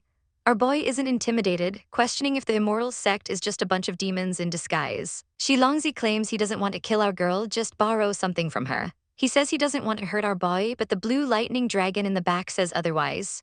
A massive skeletal dragon looms over the battlefield. Shilongzi tries to bribe our boy with a flying sword to get him to buzz off. But our boy has some actual backbone and refuses to budge. Shilongzi starts glowing with intense energy, challenging a hidden genius from the demon sect to show his face. He decides he's done talking and prepares to strike. A massive energy slash cuts through the air. But before the blow lands, a pair of boots land softly on a cloud. Meet Devil Commander Ying, the genius of the demon sect who looks more like an immortal prince. He makes it very clear, touch one finger on our girl and you're losing an arm. Our boy is shook by how powerful this guy feels. Ying isn't playing around, declaring that even the gods can't save anyone who messes with his lady. He fans himself coolly, facing off against the arrogant Shilongzi. Shilongzi is getting ready to fight, claiming he loves killing geniuses. He unleashes a massive blast of golden energy. Ying summons his white bone avatar, and the imagery is haunting. Giant skeleton hands block the golden attack with zero effort. Shilongzi is absolutely shocked that his move was stopped. He tries to use an instant killing speed technique, but Ying blocks it like he's swatting a fly. Our boy narrates that this sword energy is so fast it literally exceeds the speed of sound. One massive collision later, and the explosion clears to reveal Ying's cold, unfazed stare. Ying talks down to him, saying his technique is nowhere near a master's level. Shilongzi is terrified as he sees the white bone relics appearing. He realizes he's way out of his league and makes a break for it. He grabs his injured buddy and they retreat like total losers. They fly away into the distance. While Ying looks regretful he didn't get to take an arm today. His skeleton avatar is still looming. A splash of blood suggests a hit was landed anyway. Ying retracting his power with effortless grace, looking like the ultimate cool guy. Our boy can only watch from behind. Ying turns to our boy and demands he let go of the 7 deadly gourd. He offers 7 flying swords as a reward for protecting our girl. But our boy is a savage and tells him to stop right there. He refuses to accept demonic charity and says he'll get his own weapons. He's not about that demon life and refuses to owe any favors. Ying's eyes narrow as he wonders how a weakling dares to talk to him like that. Just then, our girl Kingsu finally wakes up in a burst of lightning. She stands by our boy, telling the commander that the Fang family doesn't need his help. She praises our boy, saying he's better than the rest of her family. Ying acts concerned, warning her that even his father is afraid of the demon lord. But our girl is cold and savage, reminding him their past meeting was just a business exchange. She even claims she had a foolproof plan and didn't need his help at all. She tells him they shouldn't have any more entanglements. Poor Ying looks absolutely heartbroken as he tries to argue. He finally gives up, looking relieved she's okay before leaving. He flies away into the clouds, leaving behind a warning that he'll definitely kill anyone else who disobeys him. Our girl stumbles a bit, warning our boy that he's still too weak to fight guys like that. Our boy tries to give the gourd back to her, kneeling as he offers the precious weapon. But she's so impressed by his loyalty that she tells him to keep it to help him cultivate. She hands him a bone spur to help him pass the inner disciple exam. Our boy is hyped to finally move up in the world. She warns him to watch his back because the guys he embarrassed will want revenge. She summons her massive lightning dragon ride to head back and report the situation. The dragon's face is terrifying as they prepare to take off. The story shifts to the inner Immortal Academy, where the air is thick with mystery. Our guy is just trying to mind his own business, but he's immediately blocked by a high-end mighty disciple. She's ready to throw hands because outer disciples aren't allowed, but he's got the receipts. He whips out Ashura bone spur as proof of his mission. She's absolutely shook that he managed to take down Ashura solo. She checks the weight, and while most experts would struggle, she handles the 100-pound weapon like a feather. Our guy realizes she's a total beast, likely a top-tier expert on the Shan list. She tells him to quit stalling and follow her. They head into the main grounds, where a sea of disciples is waiting. Everyone is gossiping about their survival stories and mission failures. He's handed a jade token for the upcoming test. The crowd is buzzing with terrifying rumors about the heavenly demon battlefield. Apparently, an entire army got wiped out by the Red Pink Prince. They're all simping for some brother Hua who supposedly saved the survivors. Our guy just smirks because he knows the real tea. Suddenly, the crowd parts for Sister Long.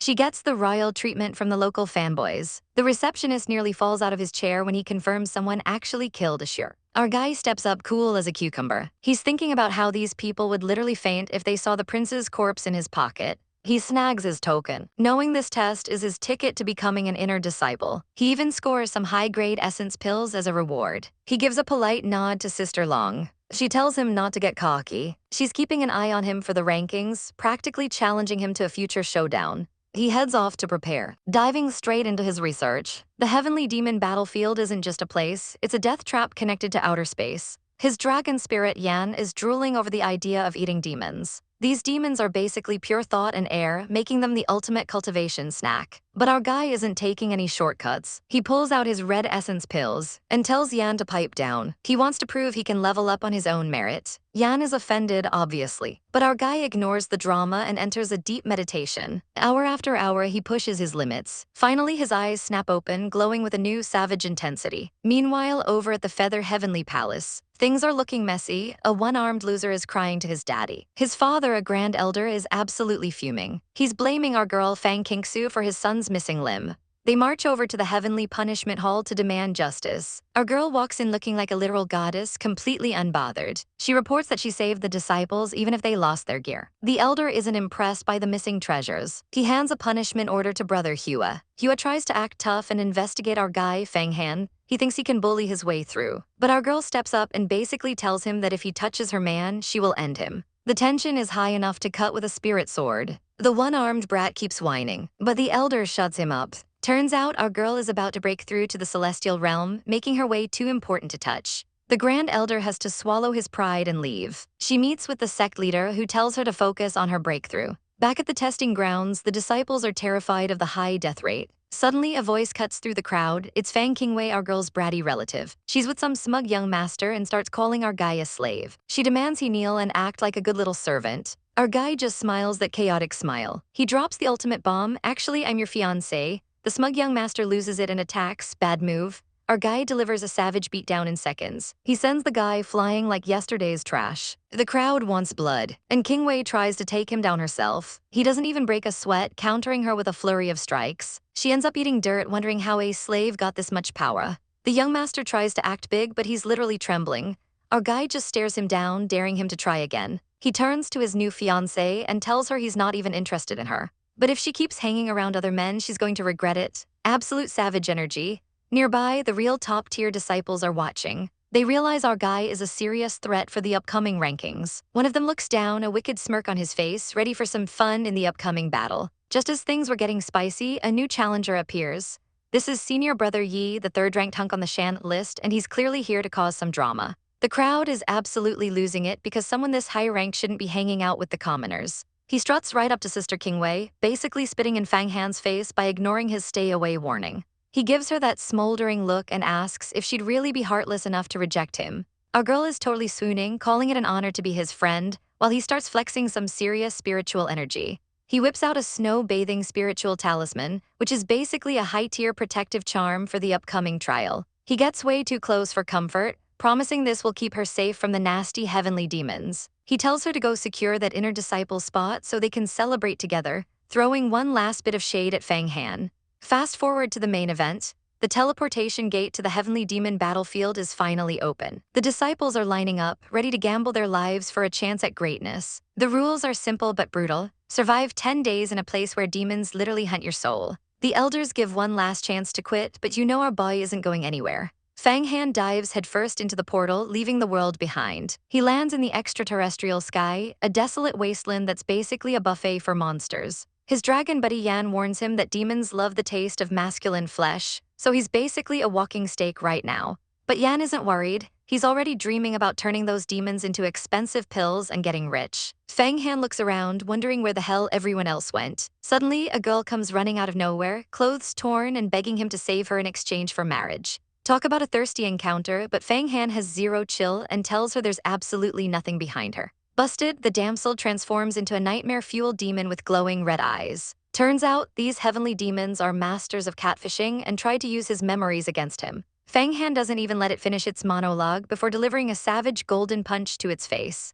The demon tries to act tough, claiming it's invisible and immortal, but it's clearly shaking. It starts talking about how tasty he is, which is just creepy at this point. It launches a mental attack, raining down fiery swords to crush his spirit. Our boy just scoffs, asking if he's really supposed to take this light show seriously. He starts chanting, calling upon the power of the stars to absolutely wreck this demon's day. 1 star, 2 stars, 3 stars, he's building up a combo that would make a pro gamer jealous. By the time he hits 6 stars, the entire sky is beginning to warp under the pressure. He's moving so fast the demon can't even track him. He completes the technique, focusing all that cosmic energy into one final, devastating strike. A massive beam of starlight pierces through the demonic clouds, lighting up the entire wasteland. He roars about the stars fighting for supremacy, looking like a total boss. The demon gets caught in a vortex of pure spiritual destruction. One last scream and the creature is basically deleted from existence. Fang Han lands and immediately checks the loot, worried he accidentally vaporized his future pills. But the demons aren't done yet. Another illusion pops up, and this one is way more personal. She gets right in his personal space, begging for his body in a way that would definitely get this video demonetized. Our hero has a heart of stone though and prepares to blast this thirst trap into oblivion. Suddenly, a massive golden aura erupts from his body, blinding everything in sight. The demon is paralyzed with fear, realizing it messed with the wrong cultivator. It screams about the emperor of humans and demons, realizing Fang Han carries a terrifyingly ancient soul. With a final flash, the demon is sucked into the void. Yan is cackling in the background, shocked that Fang Han can already summon the aura of the Huanquin Emperor. He produces a tiny green pill, but Fang Han is less than impressed by the size. He complains that it's smaller than a bean, but Yan is about to give him a reality check. The dragon gets super offended, explaining that the yellow spring map is the ultimate furnace. We get a quick history lesson on the Huanquin Emperor, who once led millions of disciples. Fang Han realizes this sect was even bigger and badder than his current one. They were the kings of the underworld, literally managing the flow of souls. The emperor wanted to control life and death itself, establishing a system of reincarnation for the entire universe. He wanted to reward the good and punish the evil for eternity, basically playing God. But heaven wasn't a fan of the competition, so they decided to take him out. Fang Han is genuinely moved by the scale of this ambition. He looks at the chaos of the world and realizes that true justice is a myth without power. Yan explains that sometimes you have to use dark means to reach the ultimate light. Even the great emperor hesitated, which might have been his downfall. The dragon spirit watches as Fang Han processes this heavy philosophical burden. It's a classic ends justify the means debate, and our boy is taking it all in. He vows to complete the emperor's dream, but he'll do it his way, with honor and a whole lot of violence. Yan is impressed, noticing that Fang Han's spirit is becoming incredibly pure and focused. At this rate, he'll be reaching the god-tier realms in record time. He sits down to meditate, absorbing the energy of the battlefield to fuel his growth. But the peace doesn't last long as a sinister figure watches from the shadows. Meet the great vile demon king, and he looks like he's ready to ruin everyone's day. He's thrilled that the Feather Sect sent him a bunch of fresh meat to snack on. He orders his subordinates to stop acting like mindless beasts and start using human tactics. He wants a total massacre, and his army of shadows is more than happy to oblige. A massive wave of demonic energy begins to roll across the plains. It's a literal ocean of demons, and they're all heading straight for our disciples. Fang Han senses the shift in the air and prepares for a real fight. He realizes this isn't just a storm, it's a targeted strike by an entire legion. He's standing his ground against a wall of screaming souls. The demons are salivating, wanting to peel off his skin and wear it as a trophy. They surround him, blocking out the starlight with their darkness. They try the illusion trick again, surrounding him with comforting ladies to break his focus. Fang Han just grins, telling them to keep dreaming because his mind is a steel trap. He unleashes a massive burst of lightning, frying the illusions instantly. He calls upon the spirit of the sun and moon, sending out shockwaves that shatter the demon ranks. He whips out a mystical gourd to start vacuuming up the survivors. He's moving like a blur, weaving through the chaos and picking them off one by one. A massive demonic wolf tries to take a bite out of him, but he's already 3 steps ahead. Yan is cheering from the sidelines, telling him to hurry up and turn them into more pills. He activates the refining process, drawing the demonic essence into his scroll. The scroll glows with power as it consumes the fallen enemies. Suddenly, the sound of a flute drifts through the air, cutting through the demonic screams. Fang Han spots a group of fellow disciples who actually have their act together. They're using musical instruments as holy weapons to create a safe zone against the horde. Things are getting spicy for Yu as she realizes they are in way over their heads. Her sister tries to keep the vibe positive, but facing off against heavenly demons isn't exactly a walk in the park. They try to coordinate their flute playing to strengthen their souls, but a massive shadow is already looming over them like a bad omen. This creep is literally drooling over their pure energy, ready to turn our girls into a snack. Our poor heroines are absolutely terrified as their defense starts crumbling. Instruments are flying everywhere as the screaming begins. It looks like game over for the sisters as they are dragged into the darkness. But wait, just as the big bad prepares to feast, our boy Fang Han decides it's time to play hero. He unleashes a savage counterattack that tears through the shadows. The girls can't believe their eyes as the pressure suddenly lifts. Dropping in like a total boss from the heavens, Fang Han makes his grand entrance. Wrapped in an aura of dark energy, he looks more like a demon than the actual monsters. One of the girls manages to stutter out a question, and he coolly introduces himself as a disciple of the Feather Sect. He's packing a demonic treasure that makes these heavenly demons look like toddlers. The girls are literally weeping with joy because they thought they were toast. I mean, look at these tears, they're ready to build him a shrine. With a casual wave, he clears out the remaining fog. He stands there looking like a main character should. And our girls are officially swooning over this handsome savior. They're curious about his 7 deadly gourd, since it usually belongs to the bad guys. He spins a quick tale about getting it from a senior sister for protection. Fang Han then asks for their names. The sisters introduce themselves as Yu and Yu, along with the rest of their squad. They belong to the Jalan Association, a girl power group formed to keep the bullies at bay. They explain how tough it is in a sect with hundreds of thousands of disciples. In a place this big, you either find a crew or get trampled. Fang Han realizes that where there's profit, there's always going to be some chaotic power struggles. The girls promise to have his back and mention reporting his bravery to their senior sister.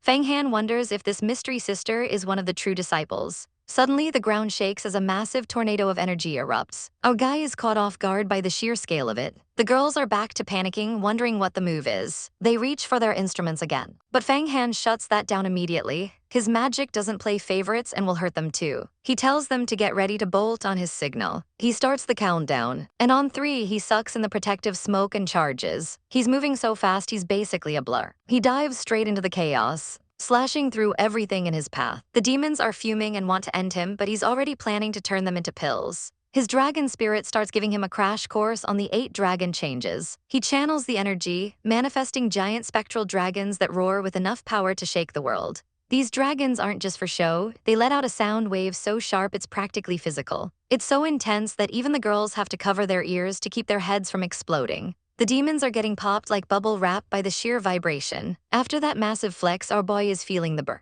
The dragon spirit reminds him that most people would have fainted by now. He doesn't have time to whine though, he needs to capture the survivors. He throws out energy nets, snagging the demons like fish. He pulls out the gourd to vacuum them up. He's secretly using the Yellow Springs map to refine them because he doesn't want the girls getting suspicious of his real power. Once the coast is clear, he admits he's totally spent. The girls are in awe, comparing his kill count to the top disciples of the sect. He takes a moment to meditate and get his energy back. One of the girls is super curious about that insane sound technique. He lies through his teeth, saying a mysterious foreigner taught it to him. They promise to keep his secret, especially since their senior sister Jia Lan would be strict about it. Fang Han's ears perk up at the mention of Jia Lan. The girls are shocked he's out of the loop. They explain that she's one of the 5 true disciples who are basically gods in the sect. These heavy hitters are even more influential than Fang Qingsu. Fang Han realizes he's got a long way to go to compete with these monsters. He stands up, deciding they need to find more disciples to save. The girls are all in, happy to follow their hero. On the side, he checks his pill count with the dragon spirit. He's got over 500 pills, but the greedy little dragon wants way more to evolve. Fang Han gives a devious smirk, he's ready for more donations. They head deeper into the battlefield. Suddenly, a beam of light shoots into the sky. The demonic energy ahead is getting insanely thick. They spot more Feather Sect disciples in the distance. A massive golden pagoda is holding back a sea of red energy. The dragon spirit is already drooling, wanting to eat the pagoda to regain its power. Fang Han tells the girls they need to get inside that barrier for safety. But just as they make their move, a massive red slash cuts them off. A new challenger appears and he looks absolutely savage. It's the great mighty Demon King, and he's fuming because Fang Han turned 500 of his subordinates into vitamins.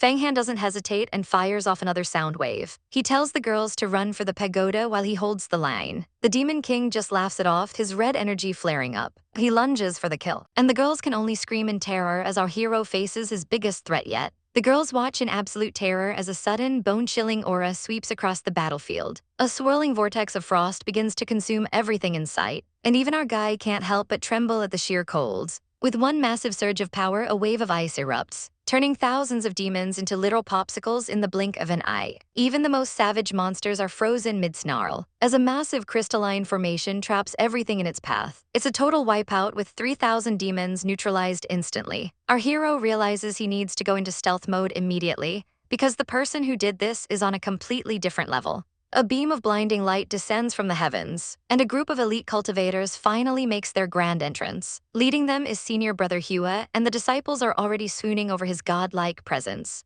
He acts like the perfect, benevolent leader, greeting his brothers and sisters with a calm smile. He's so generous that he starts handing out life-extending pills like they're party favors. He summons golden energy towers that radiate pure wealth and power, leaving the disciples so impressed they literally fall to their knees to worship him. Hua puts on a show of being a humble protector, declaring that since they survived the demon attack, they're all promoted to inner disciples, while everyone else is cheering and celebrating their luck. Our poor hero is standing there feeling the massive weight of this guy's ego. But the good vibes don't last long when Hua turns his cold gaze directly on Fang Han. Our guy tries to stay respectful, asking what the big boss wants. Hua immediately zeroes in on the 7 deadly gourd, calling out the magic treasure our hero is carrying. He accuses Fang Han of being a coward who hid while the rest of the sect suffered. Hua looms over him, radiating pure "I'm better than you" energy. But our guy isn't about to let himself be stepped on. He boldly asks when exactly he ever did anything to ruin the sect's reputation. Suddenly, a total snake of a side character jumps in to stir the pot. This jerk starts pointing fingers and telling blatant lies, accusing our hero of being a spy for the demon sect. The villain is literally smirking while the accusations fly. But Fang Han fires back, explaining he only took the swords to stop this guy from crippling him. The crowd is whispering and the tension is thick enough to cut with a blade. Hua claims he needs to investigate the matter thoroughly. He starts insulting our hero, calling him a small-time disciple who only relies on borrowed treasure. He goes on a rant about how the sect can't stand tall if people like him are around. Fang Han stands his ground, telling Hua that if he wants to investigate, he should wait for senior sister Kingsu to return. The crowd is stunned by his ballsy move. A lackey screams that it's outrageous for a nobody to contradict senior brother Hua. Hua demands that he hand over the gourd and get back to training. Our guy gives him a savage look, basically telling him to dream on. He reminds Hua that the treasure was a gift and asks if a big shot like him is really that greedy. He refuses to give in because begging for mercy is for slaves. Hua has finally had enough of the backtalk and decides it's time for a lesson. He declares that our guy is an arrogant dog and launches a massive blue fire attack. He claims he's going to rectify the entire sect, starting with our hero. He boasts about his decades of cultivation and how he'd even slay a demon emperor. Fang Han is absolutely blasted by the sheer force of the attack. In a desperate move, he tries to trigger the gourd's power, fueling himself for a final, chaotic stand. But Hua just calls him a mere insect and unleashes a torrent of energy. A giant spectral hand of ice reaches out, causing a massive explosion that rocks the area. Just like that, Hua snatches the gourd right out of the air. Our guy is left screaming in pain, realizing his very blood spirit has been forcibly ripped away. Hua stands over his defeated body, pinning him to the ground with a crushing, mighty pressure. Fang Han is literally eating dirt, his dignity completely shattered in front of everyone. But instead of breaking, a fierce fire ignites in his eyes. He realizes that without strength, his ideals are just empty words. He crawls on the ground, clawing at the dirt as he begs the universe for power. The villain's lackey suggests they should just ruin his martial arts forever. And Hua looks down with a cold, calculating gaze. He smirks, pretending to be humane while considering the most brutal outcome. Just as Hua prepares to finish him off, a new, powerful energy disrupts the scene. It's Sister Jia Lan arriving in style on a glowing blue lotus. As she descends like a goddess, telling Hua to back off because our hero saved her disciples' lives. Hua actually yields to her, telling Fang Han to get lost like he's trash. He gives one final, arrogant warning, and blasts our guy away with a wave of energy. The girls rush to help him up, but Fang Han isn't ready to slink away in shame. He calls out to Hua's retreating back. He forces himself to stand, looking like a man possessed. He challenges the big shot, demanding 10 years to grow strong enough to take him down. He's calling for a revenge match, pure and simple. The crowd is absolutely shocked, and Hua just bursts out laughing. He accepts the ant's challenge, mocking him by saying even 100 years wouldn't be enough. He orders everyone to leave our guy alone so he can watch him fail. Hua walks away with a smug grin. While Fang Han drops to his knees, he raises a hand and swears a blood oath to the heavens. He vows that if he doesn't defeat Hua in 10 years, he'll vanish from existence forever. He stakes his entire soul on this promise. Even Jia Lan is taken aback by his savage resolve. The crowd continues to mock him, calling him a barking dog. Hua thinks his courage is commendable but predicts he'll never reach the higher realms. He vanishes into the light, leaving Fang Han broken but more determined than ever. Our guy is done playing nice, he only cares about power now. Jia Lan approaches him, and he gives her a respectful bow for the save. She looks at him with pity, saying 10 years is way too short for a miracle. She explains that Hua is a monster who found an ancient immortal's cave. He's the most powerful true disciple, and even the elders bow to him. But our guy just clenches his fist, saying the stronger the enemy, the more he wants to train. Jia Lan is impressed by his spirit and compares him to the legendary Kingsu. She decides to reward him for saving her girls and summons 3 crystal ice jade swords. She gives them to him as a gift for the upcoming competition. She tells her disciples it's time to go, admitting she's curious to see how far he can actually go. They float away on the massive lotus, leaving our guy standing alone in the dust. He watches them disappear, his mind already calculating his next move. Suddenly, his little dragon spirit Yan finally wakes up. Yan points out that he now has 10 flying swords, and with a grin, tells him that things are about to get very interesting. The blue spirit is basically his cheat code, planning to turn flying swords into ultimate puppets. It's a pro-gamer move to refine these magic sword puppets, all to restore the glory of the Devil Emperor. Our girl's man is focused on surpassing his rival Hua Tiandu. Apparently, this Hua guy inherited an ancient immortal Panmu technique. The spirit warns him that Panmu was a total beast who surpassed demon emperors. But our guy has zero chill and infinite confidence. He heads back to the sect through the portal. Back in the real world, the local haters are already running their mouths. He walks through the crowd like he owns the place, while the peanut gallery whispers about how he's a total disgrace for challenging Brother Hua. They're practically praying for his downfall. He ignores the drama and goes to collect his loot, grabbing talismans and potions like he's at a Black Friday sale. The elder tells him he's moving to the inner courtyard, but the trash talkers just won't quit. He gives them a look that could kill. Suddenly, a new challenger appears, Ying Xian ranked 3rd on the leader. This guy is a total peacock, acting all high and mighty. He laughs in our hero's face, calling him ignorant. He even mocks him for losing his magical gourd. Our boy just tells him to bring it on. Ying Xian warns him that without that gourd, he's basically a nobody. But our hero claps back, saying he won't be ranked 3rd for much longer. The rival's girl gets triggered, calling him a slave, but he just walks away because he has bigger fish to fry. Time for a chaotic training montage, he finds a massive furnace. The spirit tells him it's time to stop refining weapons and start refining himself. Yeah, he's literally going to jump into the fire to forge a golden body. It's going to be insanely painful, but he's a savage and agrees immediately. The furnace roars to life. He strips down and dives into the 18 hells. It's absolute agony. The spirit tells him he needs to master his mind to survive the heat. He starts having visions of his past and the people he's encountered. He realizes his mind is the key. He snaps into focus and screams as his power explodes. The spirit is impressed as all his impurities burn away. He feels stronger than 10 horses combined. After an hour of being cooked alive, he blasts out of the furnace like a human missile. He lands looking absolutely shredded and totally unfazed by the pain. But the spirit isn't done yet.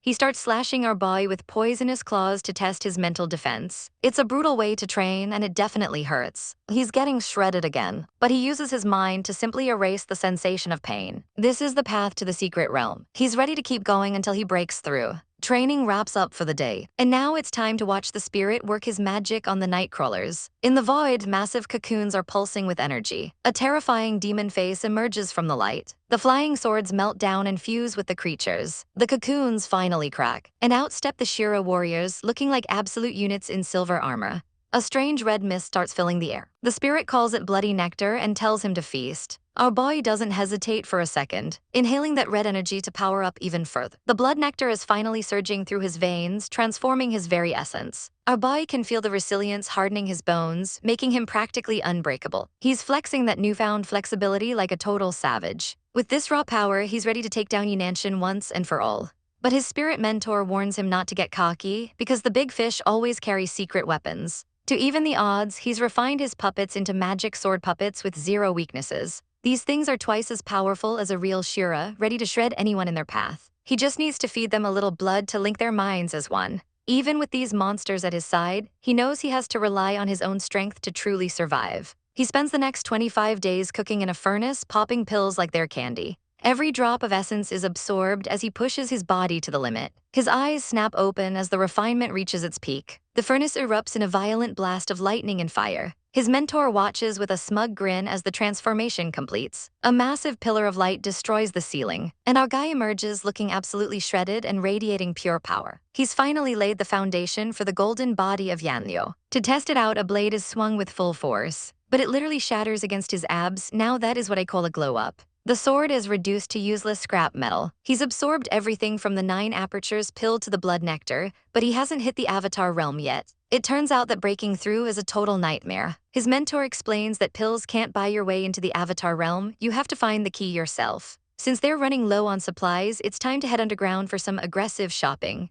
He needs to hunt higher-ranking asuras to craft better pills. The Earth Demon tribe relies on pure physical strength, which is perfect for our meathead hero. He decides to head to the academy for 3 days before starting the bloodbath. He needs to master the Feathered Ascension Sutra to truly reach the top. Memories of past struggles fuel his determination as he sets off. He arrives at the Chuan Gong Academy looking like he owns the place. The other disciples part like the Red Sea, treating him like a literal plague. He doesn't give a damn about their whispers or their fear. Suddenly, a familiar face spots him in the crowd. It's Hong Yi, and she's looking as chaotic as ever. She's impressed he managed to become an inner disciple so quickly. But she's worried sick because he's officially on Hua Tiandu's hit list. Our girl is sweating bullets, but he just shrugs it off like it's nothing. He's got 10 years to cultivate, and he plans to use every second of it. They start walking, but the peaceful vibes don't last long. An arrogant loser decides to block their path. It's Yuan Jiang Kong, and he's still salty about losing his silver snake sword. He demands his treasure back, acting like a total brat. Our boy just plays dumb and keeps on walking. He calls out Yuan for being a coward who ran away when things got heated. He knows Yuan just wanted him dead so he could steal his treasures. Yuan loses his mind and powers up his green energy, ready for a fight. He thinks our hero is helpless without his magic gourd, but he's about to learn a very painful lesson. Our guy tells him to get lost and unleashes a devastating strike. He's not handing over a single thing, especially not to a loser like this. Yuan realizes too late that his defense is absolute garbage. A golden fist comes flying at his face with the speed of a meteor. If our hero can offend a big shot like Hua Tiandu, what chance does this bottom-tier disciple have?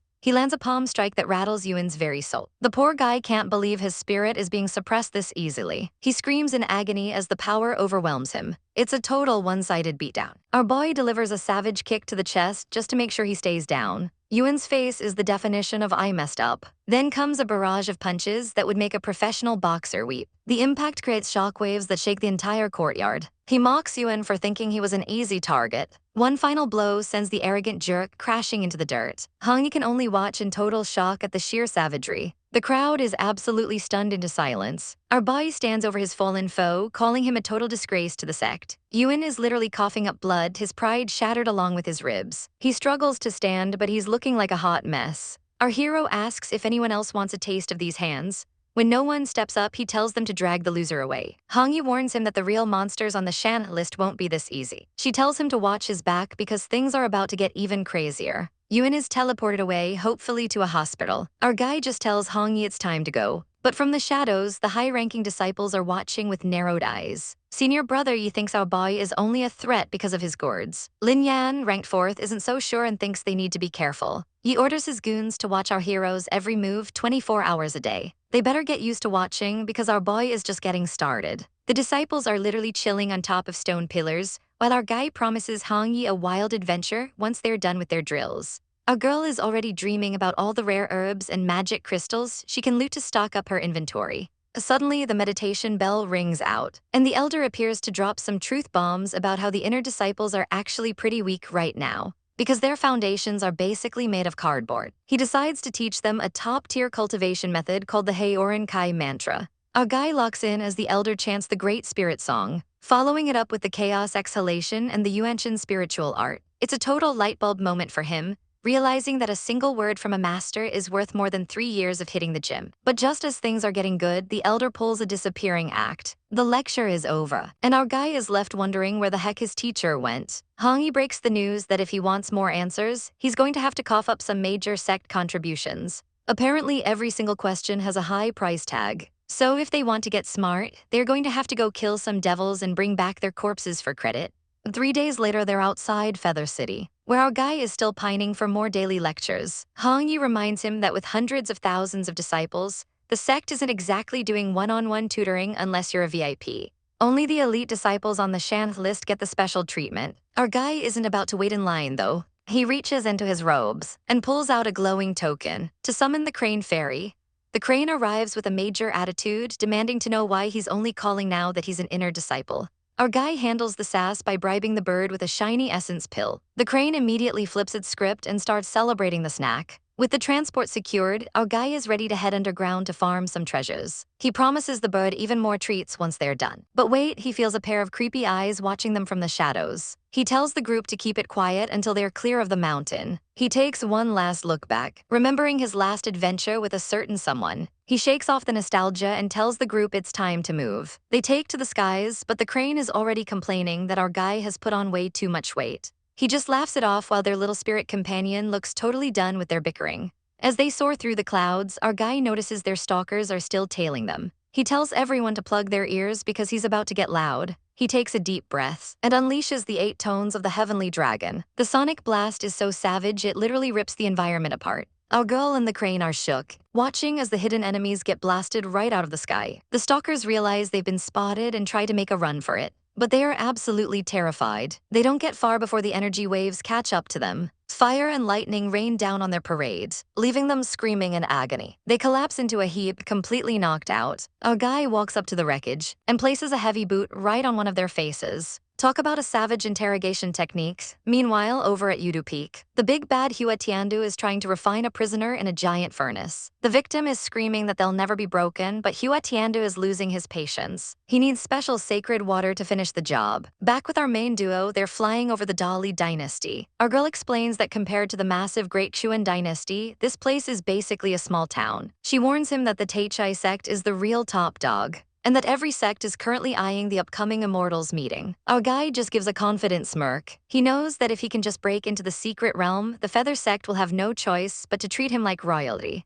Suddenly, the crane starts doing barrel rolls because it's dizzy from hunger. Our guy has to catch Hongyi before she falls off. The crane is practically fainting, so they finally land near the underground entrance. Our girl is a bit flustered after the close contact, but our guy is already focused on the mission. They've reached the underground cracks, and it's time to dive into the demon-infested mines. The crane transforms into her human form, looking as elegant as ever as they step into the darkness. They don't have to wait long for action as a pack of blood wolves lunges at them. But our guy doesn't even break a sweat. He summons his magic sword puppets, and they slice through the wolves like a hot knife through butter. Our girl is stunned as the monsters are turned into literal minced meat. Our guy starts absorbing the blood essence, though he's annoyed that these wolves are too weak to give him a decent upgrade. He explains that these puppets were actually night crawlers he caught earlier. Now they are his personal bodyguards, making the journey through the demon army a total walk in the park. The girls can only watch in awe as he effortlessly harvests the beasts. Hongyi can feel him getting more powerful by the second. Suddenly, a massive pillar of starlight sword energy shoots up into the air. It's a technique from the group of stars, and our guy decides they need to check it out immediately. They charge toward the source and find themselves face to face with white-haired flying zombies. These aren't your average undead, they're noble-blooded demons with the lineage of the emperor. Our guy just smirks. To him, high-quality bloodlines just mean better materials for his collection. He activates his magic array and sends his puppets in for the kill, raining down blades on the unsuspecting zombies. The monsters are getting sliced and diced as the chaos continues. Our guy isn't playing around, unleashing a massive golden array to trap these winged nuisances. They're tied up and ready for harvest, but the job isn't done yet. While Fang Han looks moody as usual, his companion is just happy to be here. Too bad a whole legion of demons decides Nebula looks like a snack. Our poor girl is terrified, offering up her crystals if they'll just leave her alone. Suddenly, a savage white-haired demoness appears, and she's got a real appetite for child meat. Yan warns our hero that this lady is dangerous, and they might not be able to take her. Fang Han realizes they've been spotted and tries to bolt, but the demoness unleashes a soul-hooking technique that's as flashy as it is deadly. Even our boy finds himself momentarily swooning over her dangerous beauty. She struts forward, ready to end him with a sadistic grin. She's literally licking her lips at the thought of a kill. Thankfully, Fang Han snaps out of the seduction just in time. He charges in, proving that her tricks are useless against him. He sees his girls are out cold and realizes he's their only hope. He begs Yan for a power boost, going full savage mode. He drops a massive energy bomb that catches the demoness off guard. She's shook that a righteous fly actually has teeth. He traps her in a golden net, proving he's not just another victim. He even manages to snag her magic sword right out of the air. He uses his own blood to claim the blade, making it his. The demoness is absolutely fuming over her lost loot. She gets blasted back by the sheer force of his counterattack. Fang Han grits his teeth, pushing through the mental strain. Yan tells him to stay strong or her aura will rot his brain. He prepares a final, crushing blow, declaring no demon will survive. A massive explosion rocks the cave. The demoness is horrified to see him using holy water against her. She tries to hide behind a magic robe, but our boy is relentless. He shatters her defenses like glass. She takes a direct hit that looks incredibly painful. He follows up with a strike that sends her reeling. Finally, he pins her down with a pillar of light as Yan tells him to capture her. He pulls out the Yellow Springs map, deciding this demoness would make a great maid. She screams in defiance as she's sucked into the scroll. The remaining demons are losing their minds, demanding their boss back. Fang Han just sighs and gets back to work. He's a one-man wrecking crew, clearing the room with chaotic energy. He's dodging and weaving through the mess. He's absolutely savage, leaving a trail of destruction behind him. Yan is already planning on turning the losers into power-up pills. Hong Yi finally wakes up looking a bit confused. Crane Fairy is right behind her, rubbing her eyes. Hong Yi doesn't waste a second, jumping back into the fray. She's got Fang Han's back, and honestly, we love to see the teamwork. She mentions having a nightmare about a witch, and we all know exactly who she's talking about.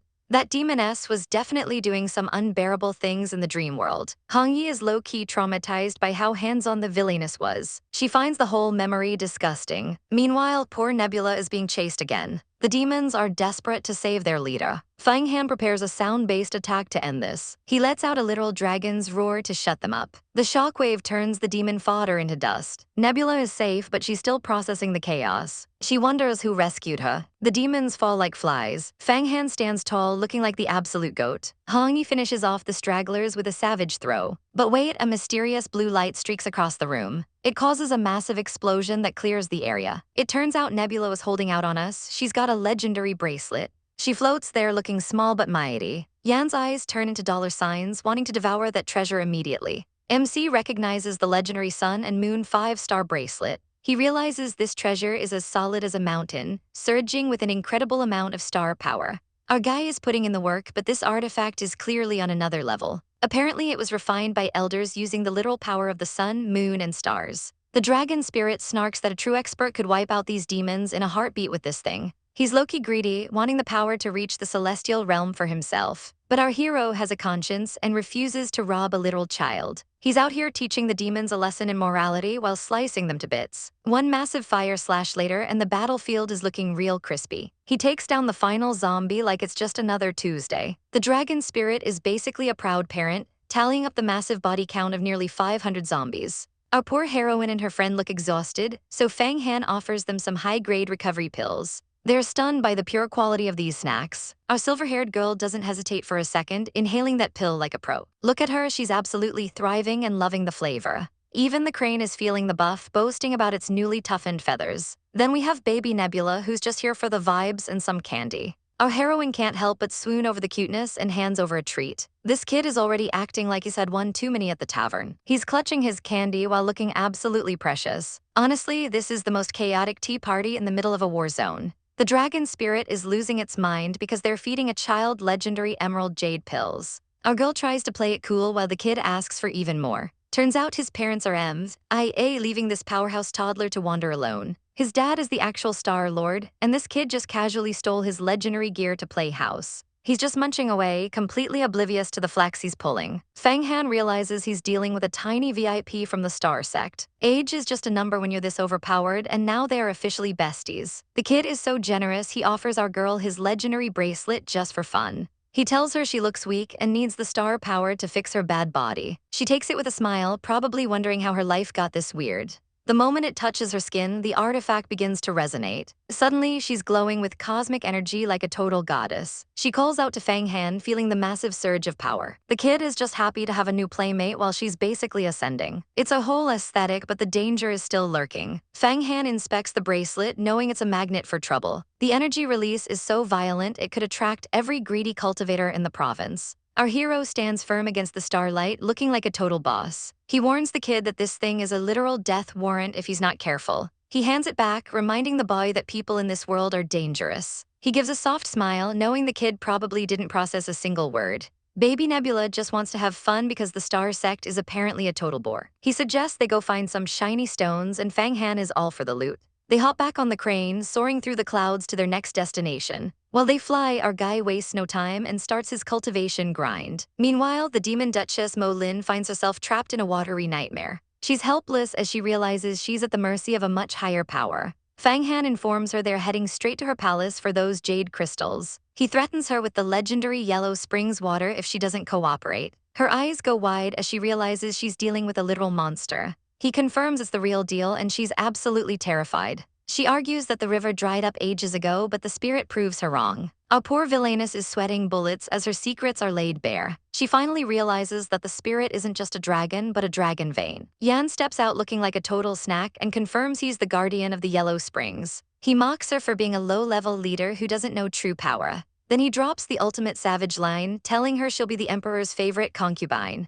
She's absolutely shaken. Her status as a Grand Duke demon means nothing now. Yan demands she submits and thanks her new master for this honor. Broken and defeated, Mo Lin pays her respects to her new emperor. She pledges her loyalty, realizing resistance is totally futile. She's accepted her fate, but you know she's plotting something behind those eyes. Fang Han gives her a commoner's name, Fang Xiaolin, and she looks completely dead inside. To make sure she stays in line, Yan prepares a little insurance policy. He summons a powerful binding spell with just a flick of his finger. He slaps a charm of forgetfulness on her forehead like it's a grocery store sticker. If she even thinks about betraying them, her brain will turn into literal mush. With the new maid secured, Fang Han decides it's time to head out. Back on the crane, our girl is shocked to see their new traveling companion. Fang Han introduces his new maid to the group without a hint of irony. Our heroine quickly covers baby Nebula's eyes because the demon Duchess is a bit underdressed. Fang Han is completely unbothered by the chaos he's caused. Mo Lin insists on going to her palace first to get some actual clothes. She explains that her magic robe was destroyed during their disagreement. She's definitely trying to use her charms, but our guy is focused on the grind.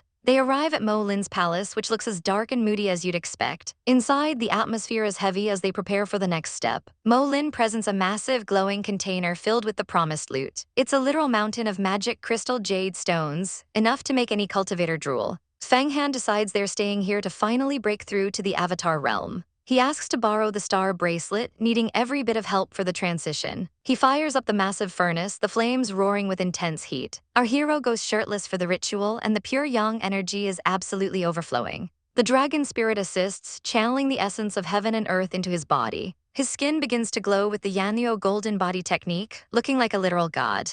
He's navigating between life and death, pushing his limits to the absolute edge. With a final explosive roar, he finally breaks through to the Avatar realm. The girls are fast asleep, totally unaware of the power awakening nearby. A massive pillar of golden light erupts from the palace, shaking the entire mountain. Everyone is jolted awake, looking completely dazed and confused by the blast. Our heroine realizes immediately that this can only be the work of our savage boy, Fang Han. The ladies are absolutely losing it because our boy just pulled off the impossible. Looking at their shocked faces, you'd think they saw a ghost, but no, it's just pure, unadulterated talent. As the spiritual auras start swirling like a chaotic hurricane, the vibes are shifting fast. There he is, shirtless and looking like a snack, radiating enough power to make a dragon jealous. Hongyi can't believe her eyes. Our girl is witnessing a total breakthrough to the secret realm of the Avatar. Fang Han's gaze is sharper than a razor, and honestly, the intensity is a bit much for my poor heart. He's not just showing off, he's ready to take this new power for a test drive outside. The squad watches from a distance as he prepares to drop some serious damage. With one swift motion, he unleashes a strike that screams main character energy. The ground literally gives up, leaving a massive crater in its wake while he stands there like it was nothing. The girls are realizing he's been cultivating the Yan Luo golden body, which is basically the most painful way to get buff in the Huanquin sect. They're wondering how much torture he actually endured to get this strong. Even our white-haired beauty is feeling a little left behind by his insane growth rate. Chibai Nebula is absolutely swooning, practically crying tears of joy for her favorite hero. Hongyi is already placing her bets, convinced he's going to dominate the Shan rankings and shut everyone up. Fang Han gives a cheeky little thanks, but he's already thinking 3 steps ahead. He tells the girls he needs some me time to meditate,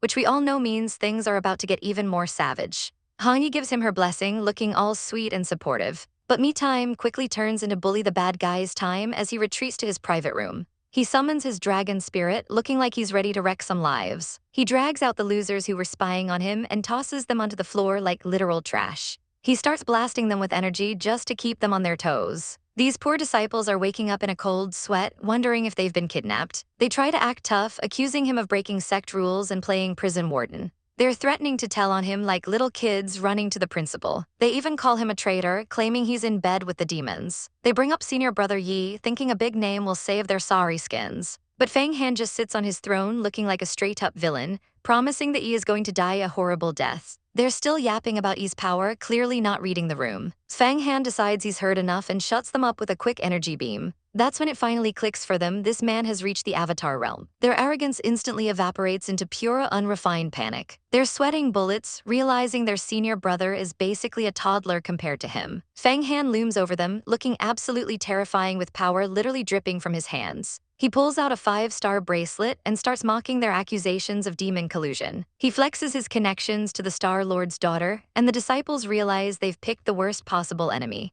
Suddenly, they're all bowing down like their lives depend on it, because they do. Fang Han isn't just letting them go, he's turning them into his personal double agents to spy on Ying Xian. He dangles a few shiny blast blades as a carrot to keep them loyal. While he's playing 4D chess with the sect factions, he makes sure they know he doesn't trust them one bit. He uses his divine power to place a seal on them that looks painful and definitely permanent. One wrong move and he can turn their brains into mush with a single thought. Talk about a toxic relationship. He tells them to keep their mouths shut around the elders if they want to keep living. They swear they'll never betray him, which is wise considering the alternate. He dismisses them like the loyal dogs they've become. Then he turns to his Asura servant, Fang Xiaolin, to handle the logistics. Later, our boy is back to the grind, asking Yan what new overpowered skills he can learn next. Yan, being the ultimate buzzkill, tells him he's not ready for more yet. Apparently, trying to juggle too many divine powers at once will literally make him explode. He's told to stick to the Feather Sect's basics until he levels up his spiritual tank. Yan's eyes are fixed on the long game, planning for the day he can master the Yellow Spring River.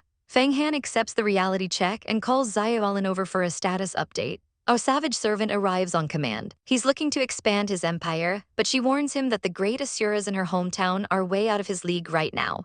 He decides to play it safe for once and focus on the upcoming competition. He's heading back to the Feather Sect to prepare for war. The ladies are worried about baby Nebula, who is currently busy chasing butterflies and being adorable. They plan to send her back home for safety, but the little princess starts throwing a world-class tantrum because she wants to stay with her brother Fang.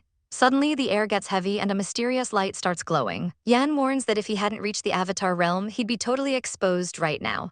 A massive purple pillar of light shoots into the sky. A majestic goddess appears. It's an incarnation of Mrs. Star-Lord herself. She's here to scold her naughty baby for wandering off to such a dangerous place. Fang Han and the crew immediately drop to their knees to pay respects to the boss lady. She's impressed that a couple of Feather Sect disciples could keep her kids safe. Fang Han correctly guesses she's just an incarnation, which earns him some major points. She's shocked he survived a run-in with the Demon Lord. Nebula chimes in, telling her mom that Fang Han is her hero. When he mentions he actually subdued a great Asura as a servant, the Star-Lord's wife is genuinely floored. She decides she can't be stingy and offers him a Star-Dew gathering pill to boost his cultivation.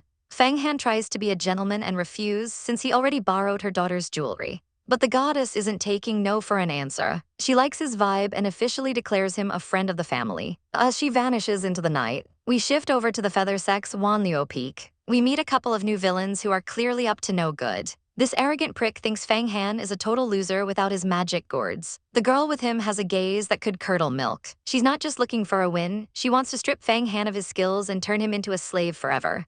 Our boy Fang Han is out here flexing with a new crystal, realizing he's dealing with a rising star who's been around for thousands of years. His spirit guide Yan warns him that things are getting spicy and he shouldn't trust anyone blindly, especially with those high-tier talismans on the line.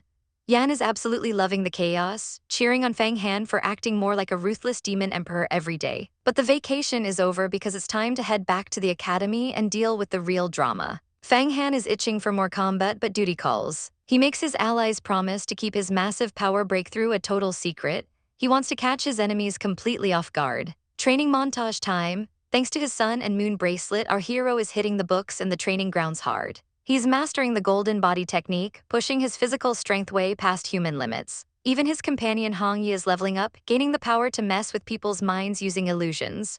Suddenly, the day of the Shanghai ranking competition arrives, and the hype is through the roof. Everyone is betting on who's going to take home the top-tier rewards this year. The disciples are already whispering about Fang Han, wondering if he'll even survive the first round after the enemies he's made. The haters are out in full force, praying for his downfall. But Fang Han walks in like he owns the place, not bothered by the glares. The legendary Shanth list is revealed, glowing with power. Everyone is buzzing about whether someone will finally reach the secret realm during the fight. That's when the reigning champ Long Chuan makes her entrance, looking like absolute royal. The elders take their seats, ready to judge the carnage. The beautiful Jia Lan is watching closely, sensing that something big is about to happen. The rules are simple: show your skills or get wrecked. The matches are set, and the tension between Fang Han and the elite disciples is thick enough to cut with a sword.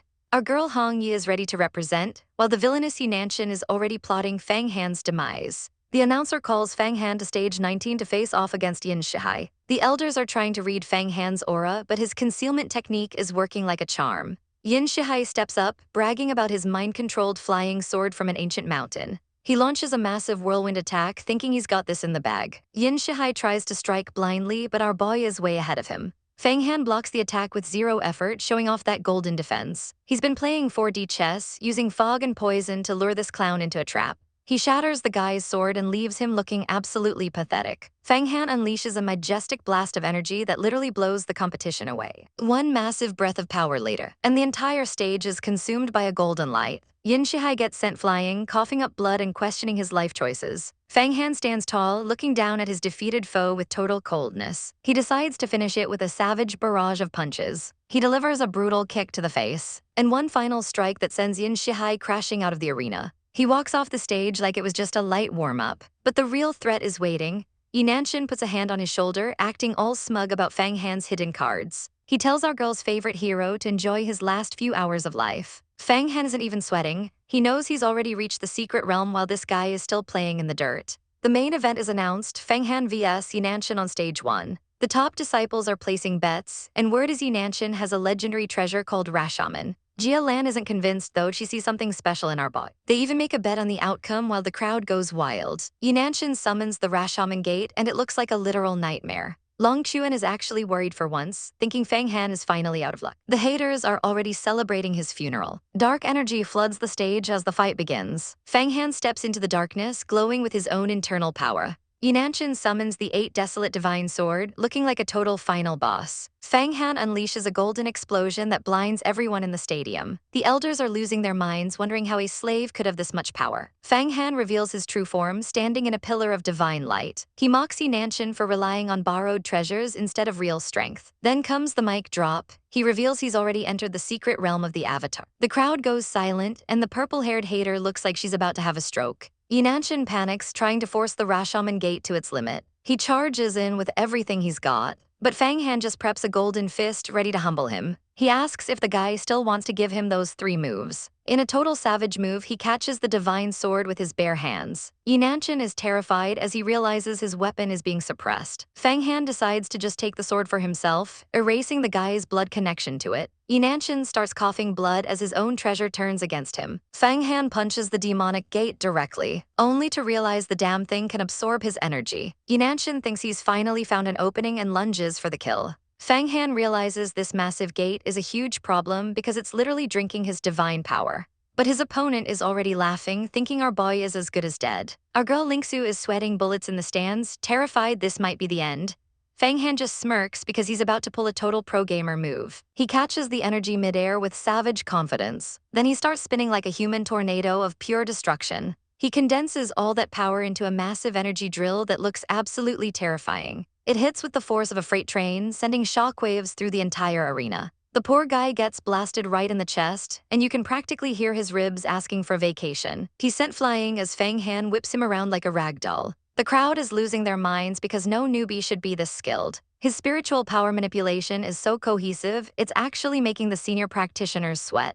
But the loser isn't done yet, screaming that they can't live under the same sky while summoning an ice attack. He hides behind a demonic shield, trying to recover his dignity. He launches a barrage of hundreds of swords, hoping to turn our guy into a pincushion. Fang Han just dances through the chaos with the grace of a main character. He moves so fast he's basically a blur of pure speed. He dodges every single beam like he's playing on easy mode. He summons his own golden whip and prepares to end this man's whole career. He shatters the defense like it's made of thin glass, and punches straight through the vortex, completely neutralizing the gate's suction. Even the goddess in the stands is swooning over how much he's been holding back. He delivers a flurry of strikes that leave his opponent looking like a shredded mess. The guy screams in agony as a dark purple aura explodes around him. He tries one last desperate move, summoning the 8 Wilderness Divine Sword. But Fang Han just looks up, totally unbothered by the giant blade falling from the sky. He counters with a multi-palm strike that's pure eye candy. He's so locked in, his eyes are practically glowing with savage intent. Then he unleashes the 8 sounds of the Heavenly Dragon, a skill so rare it's practically a myth. A massive golden dragon manifests, roaring with enough power to shake the heavens. It collides with the divine sword, and it's honestly not even a fair fight. The legendary blade snaps in half, falling to the ground like a piece of junk. The opponent clutches his head, realizing his very blood spirit has been shattered into pieces. He crawls toward the broken sword, desperate to reclaim some power. But our boy just steps right on it, looking down on him with zero mercy. The loser tries to activate the gate again, but he's running on fumes. Fang Han mocks him, asking if he's really that delusional. He gets into a low stance, ready to deliver the final blow. A massive punch lands, and the impact is absolutely chaotic. Blood sprays everywhere as the guy finally hits his breaking point. He's sent spiraling into the distance, totally defeated and humiliated. His bones are crushed and his martial arts are ruined. Talk about a bad day at the office. The red-haired girl is shaking in her boots, realizing Fang Han is a literal monster. Even the elders are baffled by how he knows such ancient, divine techniques.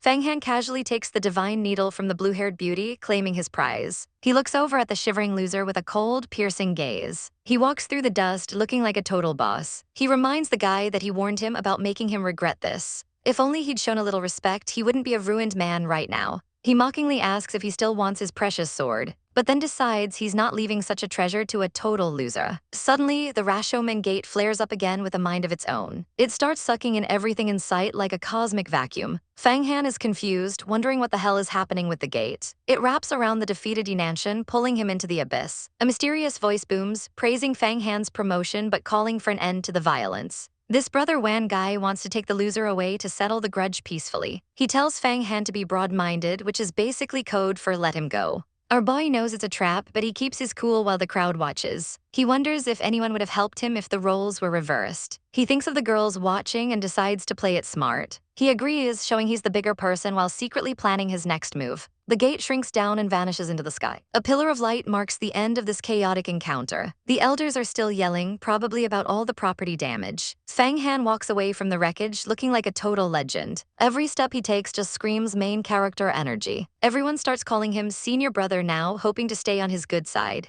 Except for this bratty girl who tries to threaten him using her sister's name. Fang Han just gives her a look that says, "Are you for real right now?" He uses his power to hoist her into the air, and she starts screaming like a banshee. She's dangling there, realizing she messed with the wrong one. He tells her he doesn't want to hurt her, just give her a little reality check. He drops her like a sack of potatoes, and she hits the ground with zero dignity. He warns her that if he says he'll do something, he follows through. She's trembling, finally understanding that her sister can't save her from him. He tells her to stop using people as shields and beat it. She scrambles away, crying about how she'll get him back later. Now Fang Han sits down to meditate, preparing for the final battle that's coming for him. Our girl effortlessly sweeps the competition, leaving her opponent in literal tears as he admits defeat. She's feeling herself, confident that she's finally cracking the top 10 of the elite list. But our boy Fang Han reminds her that the real monsters are yet to come, even as surrenders keep piling up around the arena. Suddenly, the announcer drops a bombshell. The next match is Fang Han against the powerhouse Yong Sheng. The tension is thick enough to cut with a spirit blade as these two rivals face off. Yong Sheng steps forward with savage grace, congratulating him on his recent breakthroughs. She lays it all out. If he beats her, he gets the ultimate loot, including the legendary Yin Yang longevity pill. Fang Han isn't intimidated, basically asking if she really thinks she stands a chance against his current level. Our girl isn't backing down though, she needs that pill to skip years of grueling training. She's tired of the grind and wants that shortcut to the secret realm of the Avatar. Fang Han breaks a sweat, realizing this girl's confidence is backed by some serious vital energy. He offers her the first move and the air begins to crackle with chaotic power. She unsheathes the cold Kai dragon sword, a weapon so frosty it can turn a person into a literal popsicle. Fang Han is actually impressed that she's explaining her skills instead of being a sneaky snake. He flares his aura, ready to see if her bite matches her bark. She lunges with blinding speed, sending a wave of absolute zero toward him. The clash is insane, fire meeting ice in a struggle for dominance. A massive explosion of frost covers the stage, but Fang Han is already on the move. He weaves through the jagged ice shards like a ghost, closing the distance. Long Chuan realizes she missed, her eyes widening as her target vanishes. Before she can blink, our boy is right behind her, ready to end this. He summons a massive energy palm, pinning her down with overwhelming force. But she's a savage, triggering the ice spirit Divine Thunder to blast her way out. The dragon soul roars to life, shattering his hold in a flurry of blue light. A giant pillar of ice erupts from the ground, consuming everything in its path. Our poor hero is trapped dead center in a mountain of solid ice. Long Chuan catches her breath, looking at her frozen masterpiece. She doesn't hesitate, ordering her sword to pierce straight through the wall and finish him. Lethal ice spikes fly forward, but Fang Han is still fighting back from inside. He blocks the strikes, though the cold is clearly starting to sap his strength. He realizes that if he doesn't break out now, he'll be drained dry of all his spiritual power. Long Chuan smirks, thinking she's finally got him right where she wants him. But Fang Han's eyes glow with a terrifying new light. Cracks begin to spiderweb across the ice as he gathers every last drop of his energy. She watches in horror as her unbreakable prison starts to crumble. With a primal roar, he shatters the ice into a million pieces, sending a shockwave across the arena.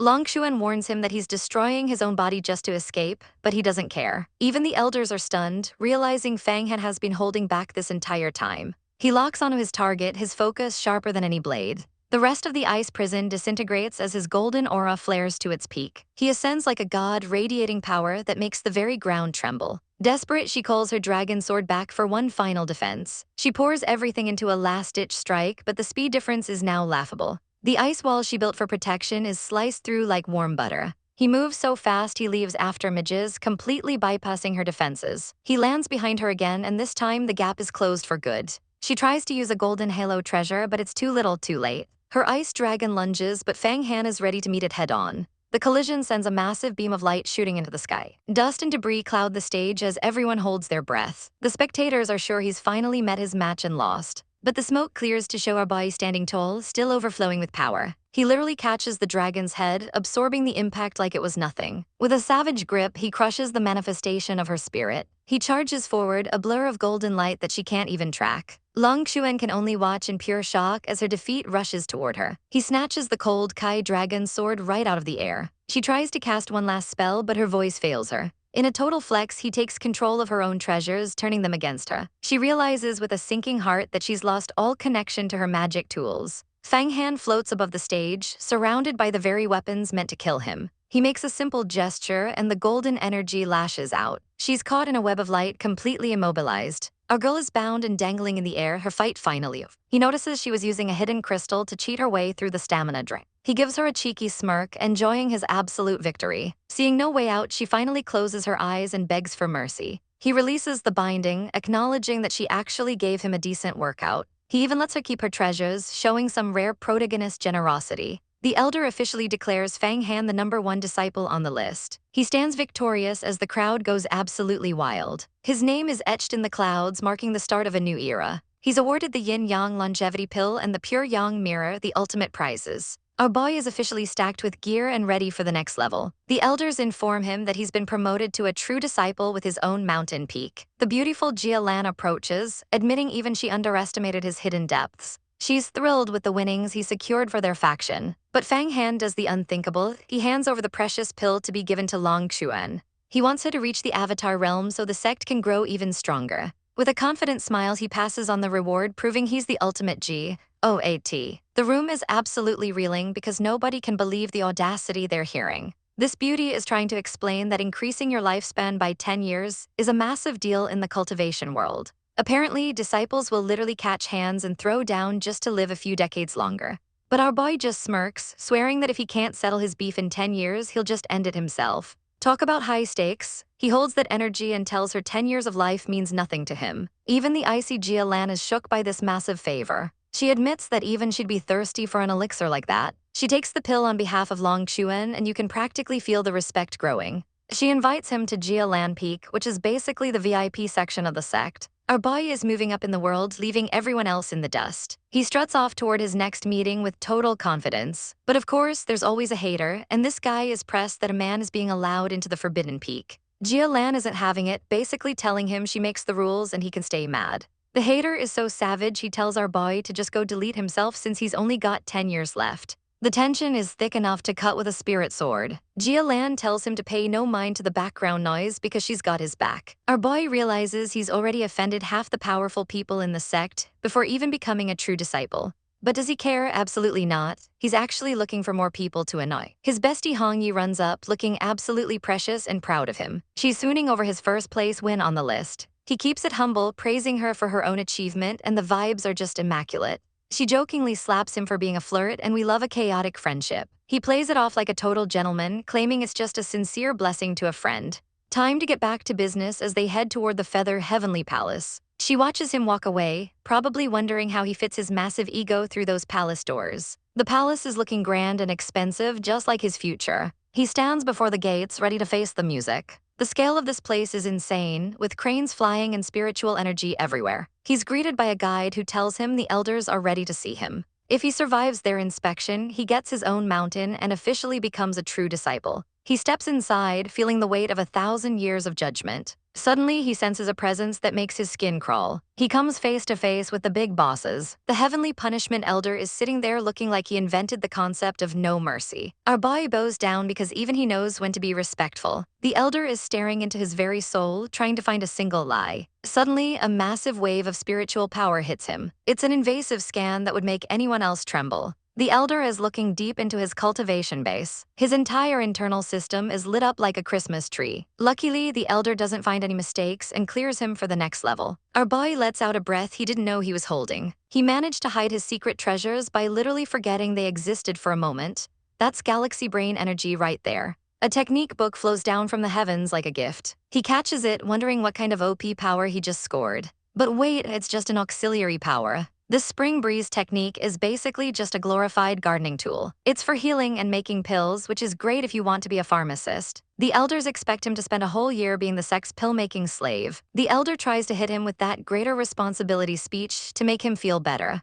Our boy starts reflecting on the difference between the immortal path and the demon path. He thinks about his goals and the people he needs to protect. He agrees to the mission, but you know he's got a plan B. The elder warns him that if he slacks off, he's going straight to the execution platform. No pressure, right? He gives a polite understood and gets out of it. As soon as the door shuts, the elders start whispering like high school mean girls. They suspect he's hiding some forbidden golden body technique. They're convinced the legendary Yellow Springs map is involved. If that map resurfaces, it's going to restart the entire demon sect war. They worry his girl, Fang Qingyu, is going to face a mountain of trouble. But they decide to leave her alone for now to avoid pushing her to the dark side. They think our boy needs to sharpen his temperament, but they're not holding their breaths. They're betting against him, saying there's zero chance he beats the top disciple in 10 years. Apparently, the rival is advancing so fast even the elders are scared of him. But while they're busy doubting him, a certain dragon spirit is finally waking up. Huang is back and he's laughing at how close they came to being caught. He stretches out, feeling his spiritual power returning. He takes one look at the technique book and basically starts gagging. He calls the spring breeze technique absolute trash. Our boy agrees, knowing he can't waste a whole year on being a botanist. Huang tells him to practice it anyway as a cover, because once he masters the basics, Huang is going to teach him the real deal. The dragon spirit gives him that "I know something you don't" smirk. He offers to teach him a technique that's actually legendary. We're talking the complete Kingdi Wood technique from an ancient emperor.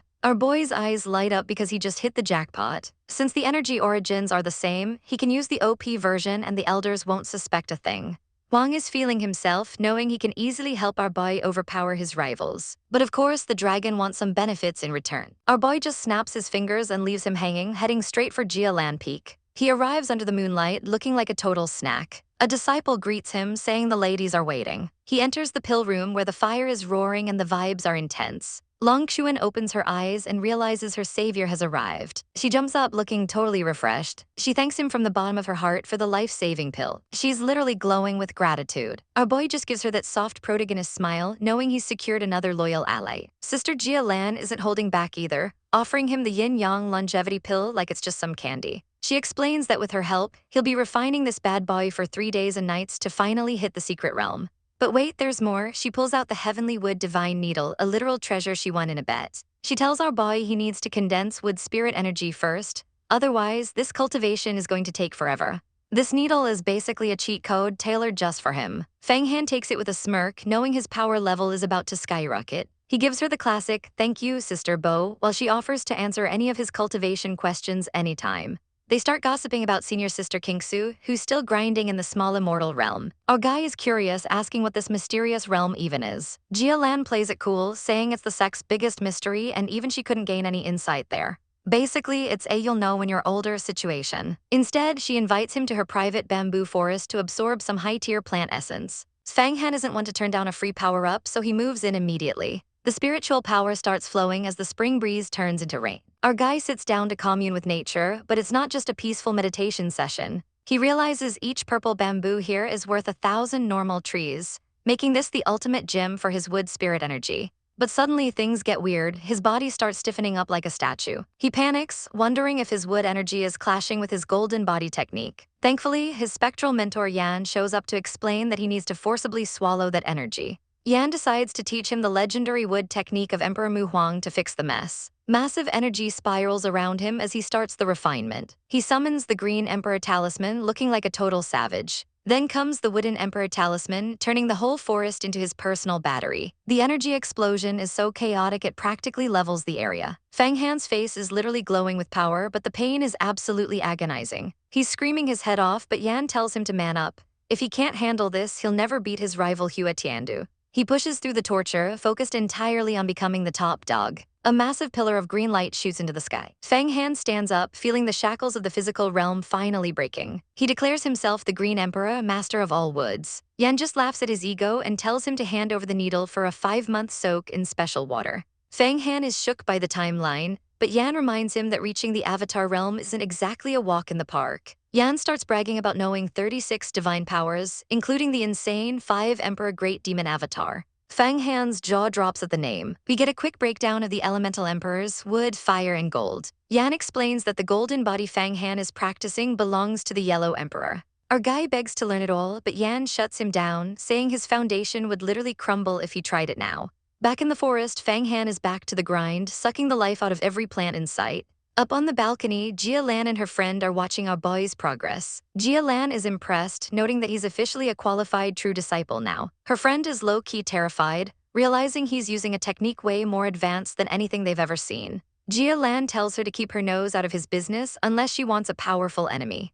Jia Lan hands him a gourd of crystal pills for his next training arc. She suggests he heads to the ancient ruins of Gixu, a legendary battlefield between immortals and demons. It's a dangerous death trap where the passage between worlds is broken. She tells a story about immortal Linglong, a savage queen who started her own sect after being betrayed.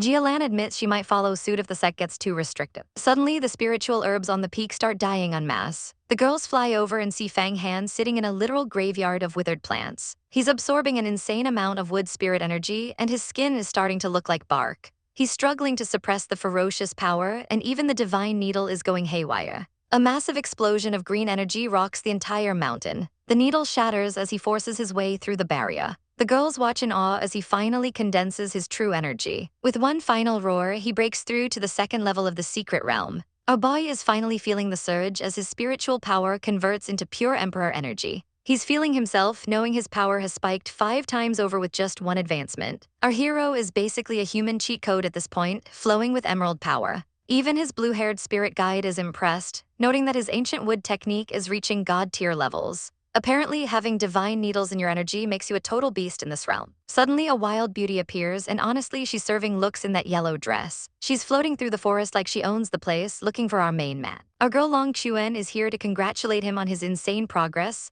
and her smile is as sharp as her cultivation. They start gossiping about life expectancy pills because, living an extra 600 years is the ultimate flex. She's even been handling his chores, paying off his sect missions like the ultimate supportive bestie while he was busy leveling up.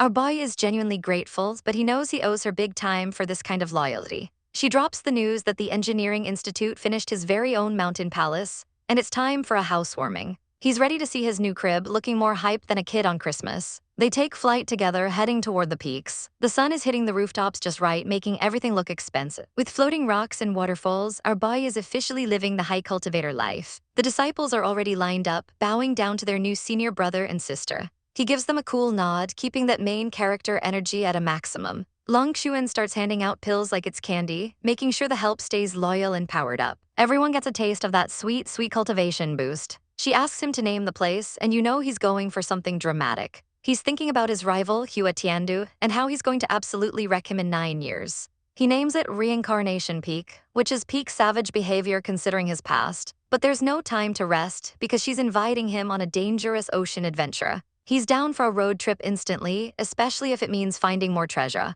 But first, she's got some tea to spill about his rival summoning allies to his own peak. The drama is heating up even before they leave the mountain. Meanwhile, at the rivals' camp, things are looking pretty intense under the open sky. This white-haired dude is playing with a massive gourd like it's a toy, and the vibes are definitely villainous. It shoots out a beam of pure energy that could probably level a city block. He's refining the thing, turning it into a weapon of mass destruction. He catches it with zero effort, looking way too smug for someone so pale. He's renamed the treasure and added a bunch of flying swords just to be extra petty. This guy is definitely going to be a problem for our girl and boy later. He's handing out legendary gear to his followers like it's last year's fashion. And he's calling it the Rui Immortal Gourd now because he's clearly obsessed with branding. Back at Reincarnation Peak, our squad is finally ready to move out. This purple-haired girl looks like she's plotting something chaotic while serving a salute, while the white-haired man just laughs in the background, probably thinking about his next scheme. The scenery is peaceful with cranes flying by, but we know the calm won't last long. Long Xuan watches as our boy gets his gear together, looking like a total snack. He's locked and loaded for the journey ahead. Suddenly, he brings out his secret weapon, a silver-haired Asura girl he captured during training.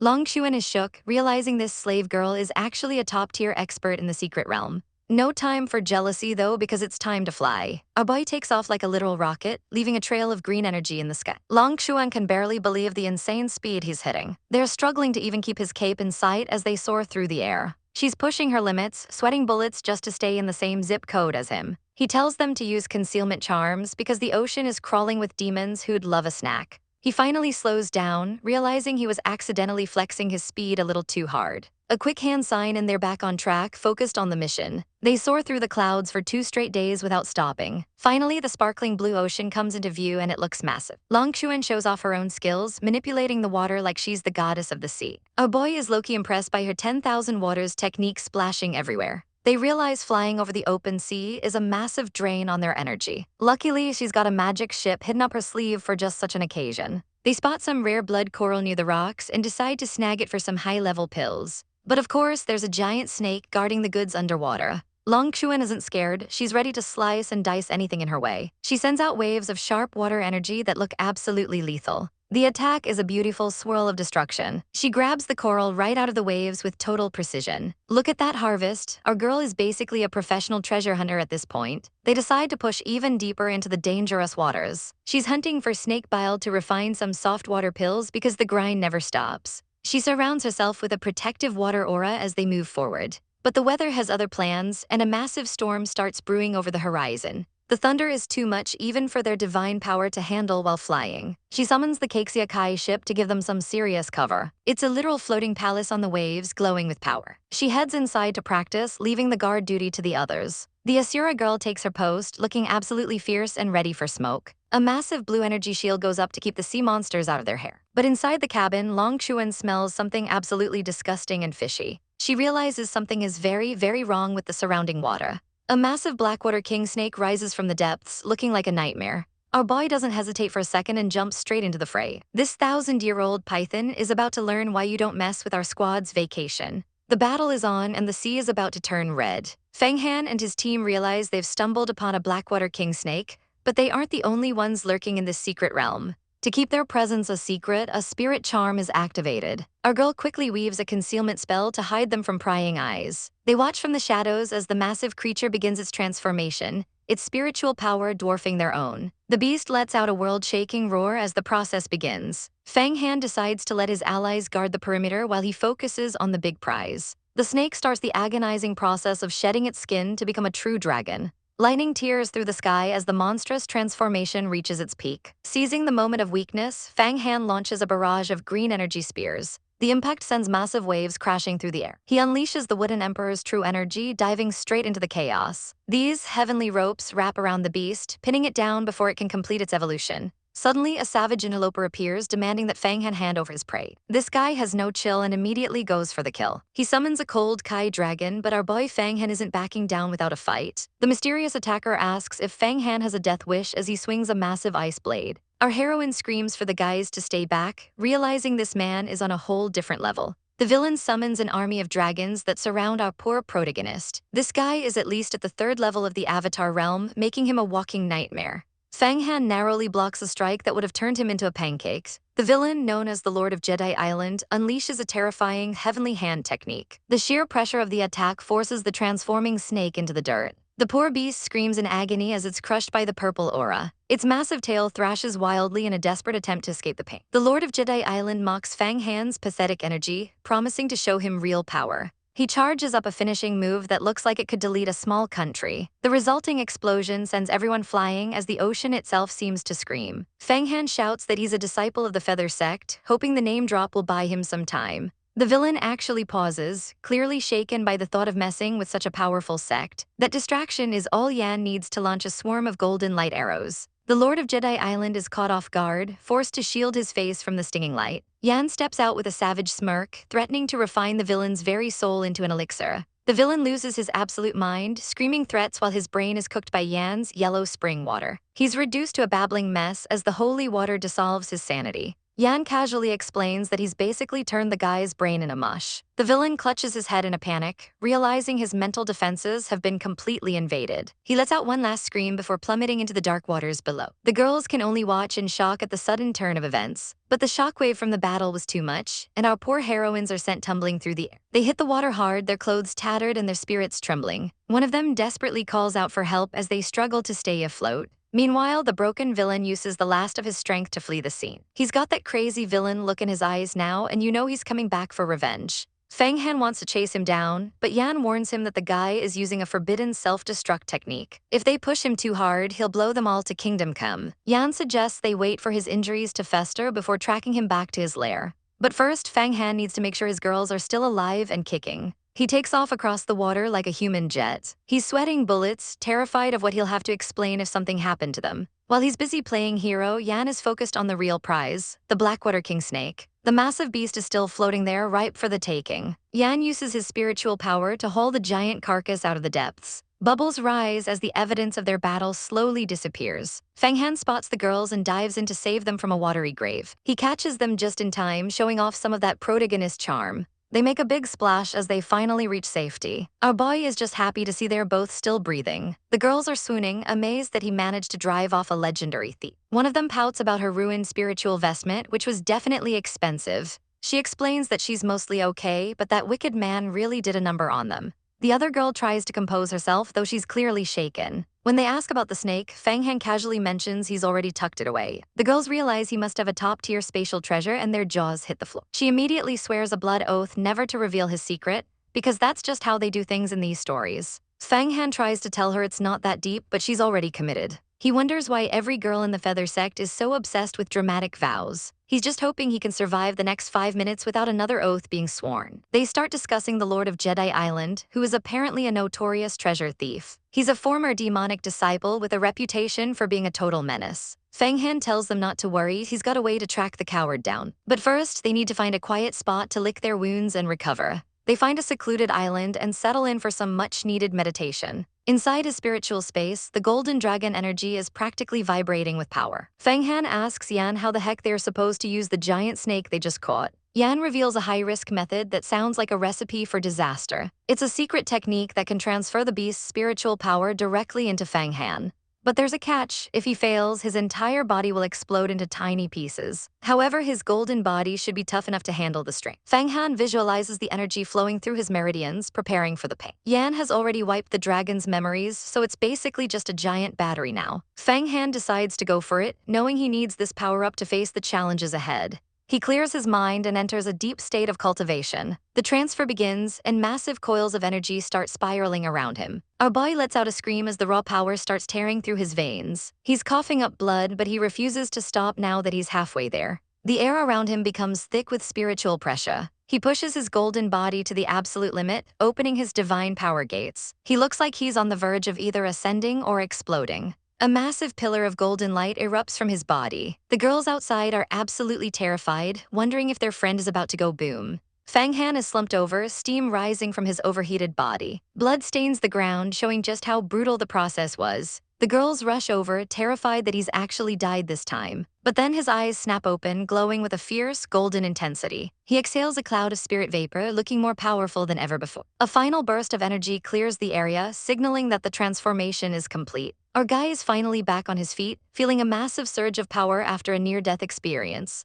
With this level of spiritual energy, even the legendary Lord of Jedi Island doesn't stand a chance. He checks his reserves, realizing the materials he's gathered from the snake are perfect for crafting some savage weapons. His mentor points out they can whip up at least 300 high-grade pills with what they've got. It's time to move, but our girl is worried if he's actually recovered enough for a fight. The ladies can barely keep up as they watch him radiate this new, overwhelming. She demands to know how on earth his power jumped this much in such a short time. He just shrugs it off, casually mentioning he picked up a divine power like it's no big deal. No more talking, he rallies the team to hunt down the Lord of Jedi Island right now. They take to the sky, cutting through the clouds under the pale moonlight. The group smashes through the ocean waves, looking like absolute menaces. Our girl thinks it's a beautiful night for a stroll, but she knows they're actually here to end some lives. He agrees, a dark moon and high winds are the perfect ingredients for a massacre. They reach the entrance of a jagged, terrifying gorge. The canyon looks like it swallows anyone brave enough to enter. She warns him that the place is crawling with traps and danger at every turn. He's not bothered, he knows exactly where their target is hiding in the shadows. They dive into the abyss, prepared to face whatever ambush is waiting for them. Meanwhile, a bunch of side character disciples are lurking nearby, dreaming of a promotion. They're whispering about the target's terrifying technique that kills with one blow. One of them looks like he's about to wet his pants, fearing they'll be the ones getting slaughtered. Back with our main squad, they're blasting through the water at breakneck speeds. The gorge is a literal maze of evil spirits, but they aren't slowing down. The mentor figure scoffs, knowing no illusion can hide from his god-tier senses. He spots a hidden vortex and tells our guy to blast it with everything he's got. Our hero locks in, gathering his energy for a massive strike. He unleashes a wave of true energy that ripples through the entire canyon. The barrier shatters instantly, proving our guy is on a whole different level now. Even the spirits are impressed as the path finally opens up. They glide into the secret area, ready to crash the party. A massive hidden palace appears, looking way too fancy for a bunch of bandits. They notice there aren't any defensive formations outside, which is super suspicious. Our girl explains that only the highest level experts can even attempt to set those up. Suddenly, a toxic purple mist starts swirling around the courtyard. Our guy senses the attack and prepares to counterstrike. He leaps into the air as massive green energy circles erupt from the ground. A giant spectral hand smashes the earth, trying to crush our hero like a bug. A massive purple explosion rocks the foundation of the palace. The Lord of Jedi Island finally emerges, looking absolutely livid that his peace was disturbed. Our girl spots his secret weapon, a treasure-grade pill furnace that's fueling his power. The mentor tells our guy to steal that furnace, as it's the key to his next big upgrade. He summons a barrage of energy swords to pin the villain down. The villain retaliates by firing a beam of pure molten energy from the cauldron. Fire and ice energies clash in a chaotic display of raw power. Our girl jumps in to shield him, taking the brunt of a massive fire blast. The force of the explosion sends her tumbling backward through the air. Our guy catches her, giving her a snarky look for being so reckless. The villain starts cackling, convinced his cauldron makes him a god. He actually tries to hide inside the pot like the world's most pathetic turtle. Our hero just sighs and preps a divine needle to pop that bubble. He launches the glowing green projectile with deadly precision. It tears through the purple shield like it's made of wet paper. A direct hit right between the eyes, talk about a killer headache. The villain explodes into a mess of energy as our guy stands victorious. He moves to claim his prize, but the giant cauldron is suddenly swirled in energy. A shower of flying swords rains down, courtesy of some uninvited guests. A group of pretentious disciples show up, demanding he hand over the loot. They try to use their own magic to snatch the cauldron away from him. A giant green energy hand reaches out to grab the treasure for themselves. It's a total mess as everyone tries to claim the same prize. Lightning and energy clash as the tug-of-war gets intense. The spectral hand firmly grips the cauldron, refusing to let go. A new player enters the field, and our guy recognizes that annoying energy anywhere. He's stunned by how much her cultivation has grown in such a short time. It's Fang Qingwei, and she's looking way more powerful than she has any right to be. He realizes someone must have been pumping her full of resources for years. She's even carrying a modified 7 deadly gourd that's 10 times stronger than the original. Our guy is fuming, realizing this was all a setup by the higher-ups. It's a blatant move to use her to keep him from getting too much power. They're playing a game of chess, and our hero is tired of being a pawn. The other disciples demand to know who's hiding in the shadows. This guy Kang Bazi steps up, acting like he owns the entire island. He looks down on our hero, treating him like a lowly servant who got lucky. He tells our guy to get lost because the sea is too dangerous for kids. Another loser, Yin Xian, is terrified to see our hero is back and better than ever. Our guy mocks him, reminding him that he was supposed to be ruined. Ying Xian hides behind his senior, rambling about how they can't imagine his power. Kang Bazi tries to pull rank, acting all smug after his 2 years of training. He claims he's only here to protect the junior disciples, but we all know he's just here to steal the credit and the loot. He has the audacity to demand the cauldron, saying it belongs to the sect. Our guide just stares at him, wondering if this man has a death wish. The senior claims they deserve a share because they were blocking the exit. Our hero literally bursts out laughing at how shameless these people are. Kang Bazi is losing his mind, desperate to get a piece of the pie. Our guy calls him out for being the biggest joke in the feather sect. He's seen plenty of greedy trash, but this guy takes the cake. He tells the senior to look in a mirror before he gets slapped back to reality. Kang Bazi is absolutely triggered, looking like he's about to have a meltdown. Our hero warns him that if he doesn't shut up, he'll make his life a living nightmare. They're salty that our guy is acting lawless, but we all know they just want his loot. This clown demands the tripod, acting like he actually stands a chance against our protagonist. He tries to flex some fire magic to look intimidating, and suddenly his daddy shows up with a massive purple sword, screaming about how dare anyone hurt his precious son. Fang Han isn't even blinking at the threat. He effortlessly kicks the sword aside like it's yesterday's garbage. The air is thick with chaotic energy as these two clash in the sky. The elder tries to act superior, but our girl's favorite cultivator is just floating there, completely unbothered.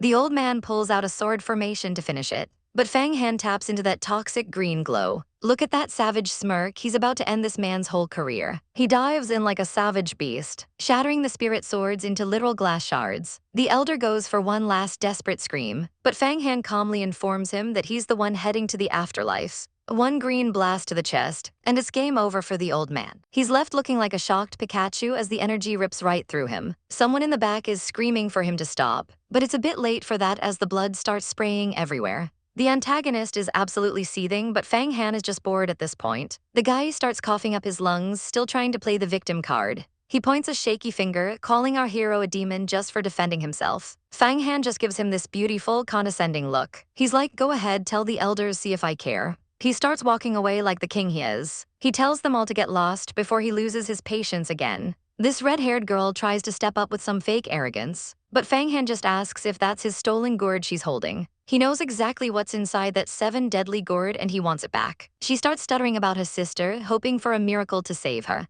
That's when our beautiful heroine Yong Sheng steps onto the scene. She's not here for the drama, she's here with receipts. She pulls out a watermark talisman that recorded the whole messy fight. The villains realize they're caught in 4K and decide it's time to bail. They fly off into the night like the cowards they are. Finally, our team gets some peace and quiet. Yong Sheng looks stunning as always, but she warns him that killing that guy is going to cause a massive headache later.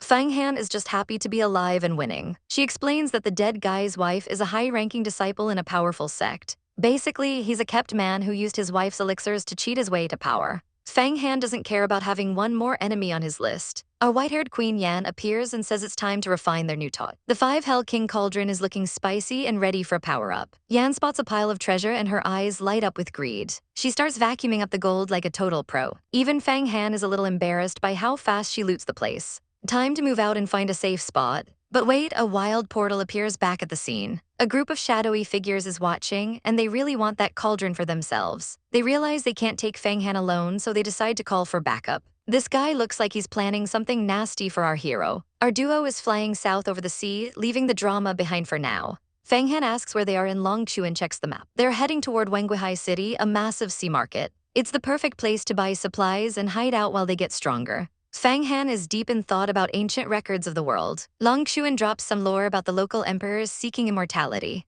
Apparently, there's a massive power struggle coming between the top sects. They finally land on a deserted island to get to work. Fang Han promises to keep watch while Yan handles the heavy lifting of the refinement. Deep in the woods, our boy enters a meditative state. Yan manifests above the cauldron, looking like a total boss. She explains that this thing was refined by a legendary demon king from the 9th level. The cauldron starts glowing with insane power as the process begins. An ancient magic circle forms on the lid, and it pops right off. Out come these purple gourds filled with renewal golden pills. We're talking 3,000 high-grade pills just sitting there. It's a literal loot explosion of swords and treasures. 36 flying swords are ready for battle. Fang Han can't believe how much gear this guy was hoarding. He finds a secret manual for the Tiangang destruction hand. Yan tells him he can't use the energy yet, but he can definitely learn the moves. She mentions the legendary formation diagram hidden inside. Fang Han asks how he can sacrifice it to gain its power, but he needs to reach the celestial realm first. He's impatient and asks how long that takes for a normal person. Yan says 10 years but suggests some supplements from the sea market. Fang Han thinks 10 years is way too long for a protagonist with enemies to crush. He's got rivals like Hua Tiandu to worry about. He focuses all his energy to push his limits and dives back into the refining process. He starts smashing through the internal formations one by one.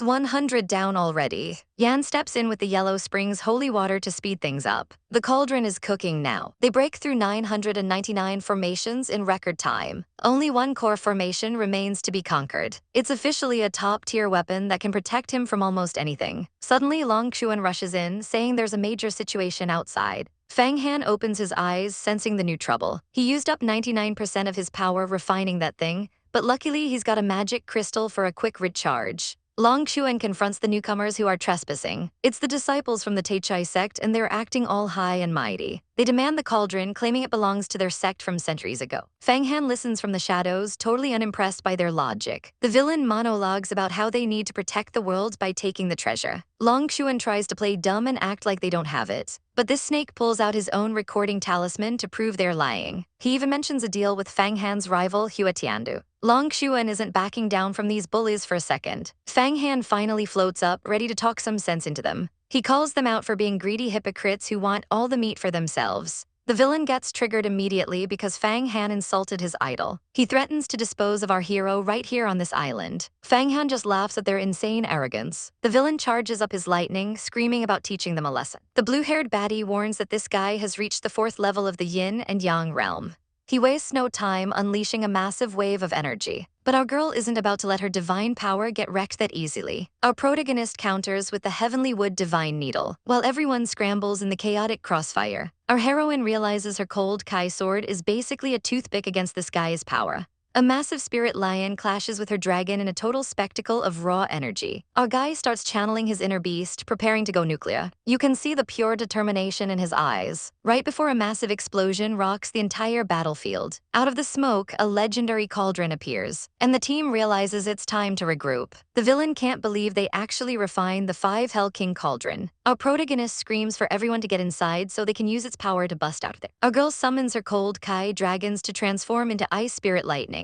The dragon spirit surges forward with lethal intent, absolutely shattering the enemy's heavenly lion. The villain is losing his mind, screaming about how no one can save them now. He threatens to pierce them with 81 swords as a warning to other sects. He unleashes the Taichai light splitting technique, but our guy is already steps ahead, commanding his team to maintain their positions. Their only goal now is a high-speed getaway. The girls agree to the plan, knowing it's their only shot. Our guy mocks the Taichai sect for being so incredibly arrogant. Suddenly, a massive spirit lion tries to swallow the entire mountain range. It starts devouring the dragon spirits like they're appetizers. The whole area glows with a blinding, divine light. Our guy calls out to Yan, knowing the moment of truth has arrived. The enemy threatens to send them straight to the Yellow Springs. The lion's eyes glow with a terrifying hunger as it prepares for the kill. But the villain is suddenly confused when his attack fails to land. The team activates the cauldron's true power, breaking through the seal. They unleash the 5 flame divine thunder, and massive fireballs erupt from the cauldron's vents. The explosions hammer into the spirit lion, resulting in a massive fiery boom. The villain is sent reeling, coughing up blood from the backlash. Our guy gives the order to move, and the cauldron streaks away like a comet. They're moving so fast they're practically blurring out of existence. The villain watches them go, realizing they've reached celestial realm speeds. His lackeys want to give chase, but the boss tells them to stand down. He doesn't want to start a full-blown war between sects over a magic treasure just yet.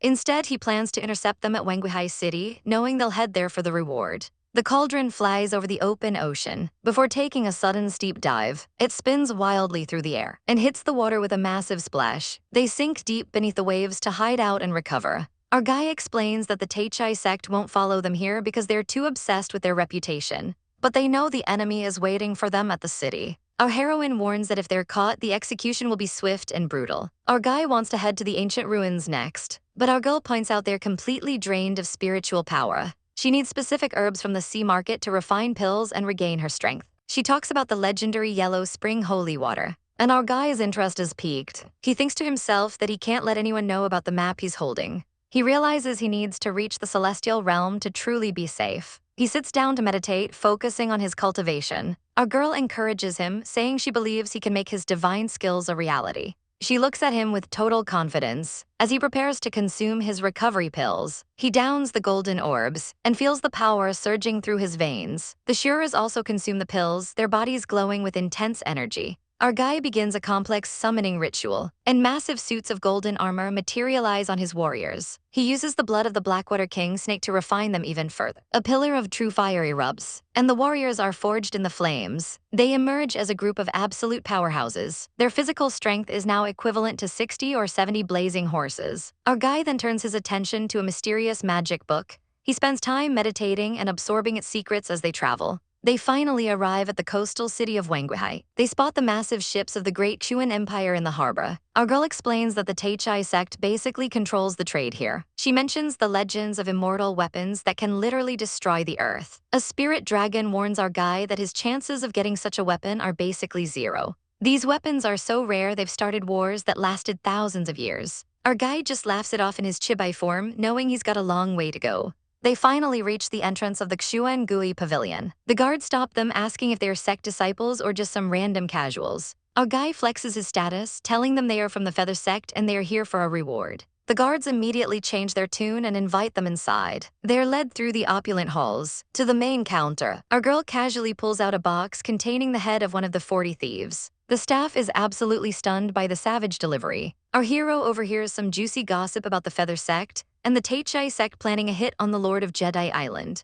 He decides to play the generous senior brother, handing out life-renewing elixirs like candy to his subordinates. They're practically swooning with gratitude, but our guy's mind is already 3 steps ahead. He starts digging for info on the Taichai sect's movements, finding out they're waiting for a heavy hitter at the top of the pavilion. It turns out the demon commander himself, Ying Xian, is currently chilling with the pavilion master. Knowing he needs to power up, our protagonist demands a laundry list of rare spiritual medicines that would make a veteran cultivator's head spin. When they question his wallet, he just drops a stack of high-tier magic vestments like it's pocket change. He secures a secret room for some private refinement, and the staff is falling over themselves to help.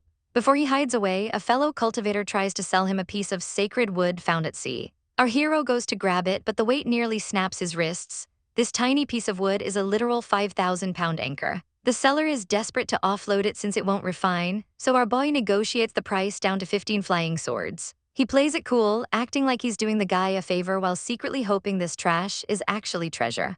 Back in the lab, his companion Long Xuan thinks it's just a useless fossil, but our hero calls on his spirit guide Yan to take a closer look. They blast it with everything they've got, and suddenly the legend becomes reality. This isn't just wood, it's a fragment of Jianmu, the literal tree of the world. Instead of just staring at his lucky find, he kicks off a massive refinement session using the 5 Hell King cauldron. Herbs are being devoured by the furnace as he pushes his body to the absolute limit. He's mastering the Yan Luo golden body, merging earth and wood energy in a way that should be impossible. He feels a savage surge of power. One punch from him now could shatter a spiritual sword like glass. Meanwhile, Long Xuan is having her own breakthrough, summoning massive water pillars that leave her trembling at her own potential. But the peace doesn't last because some Taichai sect rats have been watching from the shadows. They've already sent word to their elites to come and claim the reward. As our duo flies out, they're immediately intercepted by a group of arrogant disciples riding the waves. The leader is a smug guy with an eye patch who demands the cauldrons and mocks the Feather Sect for being weak. Our hero just laughs in his face, warning him that senior sister Fang won't be happy about this. The eye patch villain starts trash-talking Fang Qingsu's purity, but he's cut short by a bone-chilling pressure. The demon commander, Ying Xian, has arrived, and he is definitely not a fan of the Taichai sect's arrogance. Our hero is sweating bullets just being in the guy's presence. The demonic power is absolutely suffocating. Ying Xian looks ready to deliver a savage lesson in humility to anyone standing in his way. The Taichai sect isn't playing games, claiming their beef with the demon path is eternal as they surround our targets. They're literally counting the coins on their heads, boasting about a 30 million merit bounty. But the demon commander, Ying Xian, is on a whole different level, threatening to drag their souls straight to the 9 underworlds. One of the sect leaders starts weaving a complex hand seal, unleashing a wave of energy that screams overcompensated. Suddenly, a massive spectral beast head manifests, ready to swallow everything whole. To stand a chance, these guys actually swallow life-reducing pills, trading 100 years of their lifespan for a temporary power boost. They're glowing with a desperate purple aura, determined to make this sacrifice count. Our hero knows it's time to hide, urging our poor heroines to get inside the cauldron immediately. It glows with a fierce golden light as they hunker down, but their defensive formations are failing under the pressure of frozen astral energy. The battlefield becomes a chaotic mess of 5 flame divine thunder and roaring spirits. Our guy feels the weight of the attack, his manifestation flickering under the Wood Emperor's Kai. He's trembling under the strain, but Yan tells him to stay savage, keep his guard up, and let the big dogs finish their fight.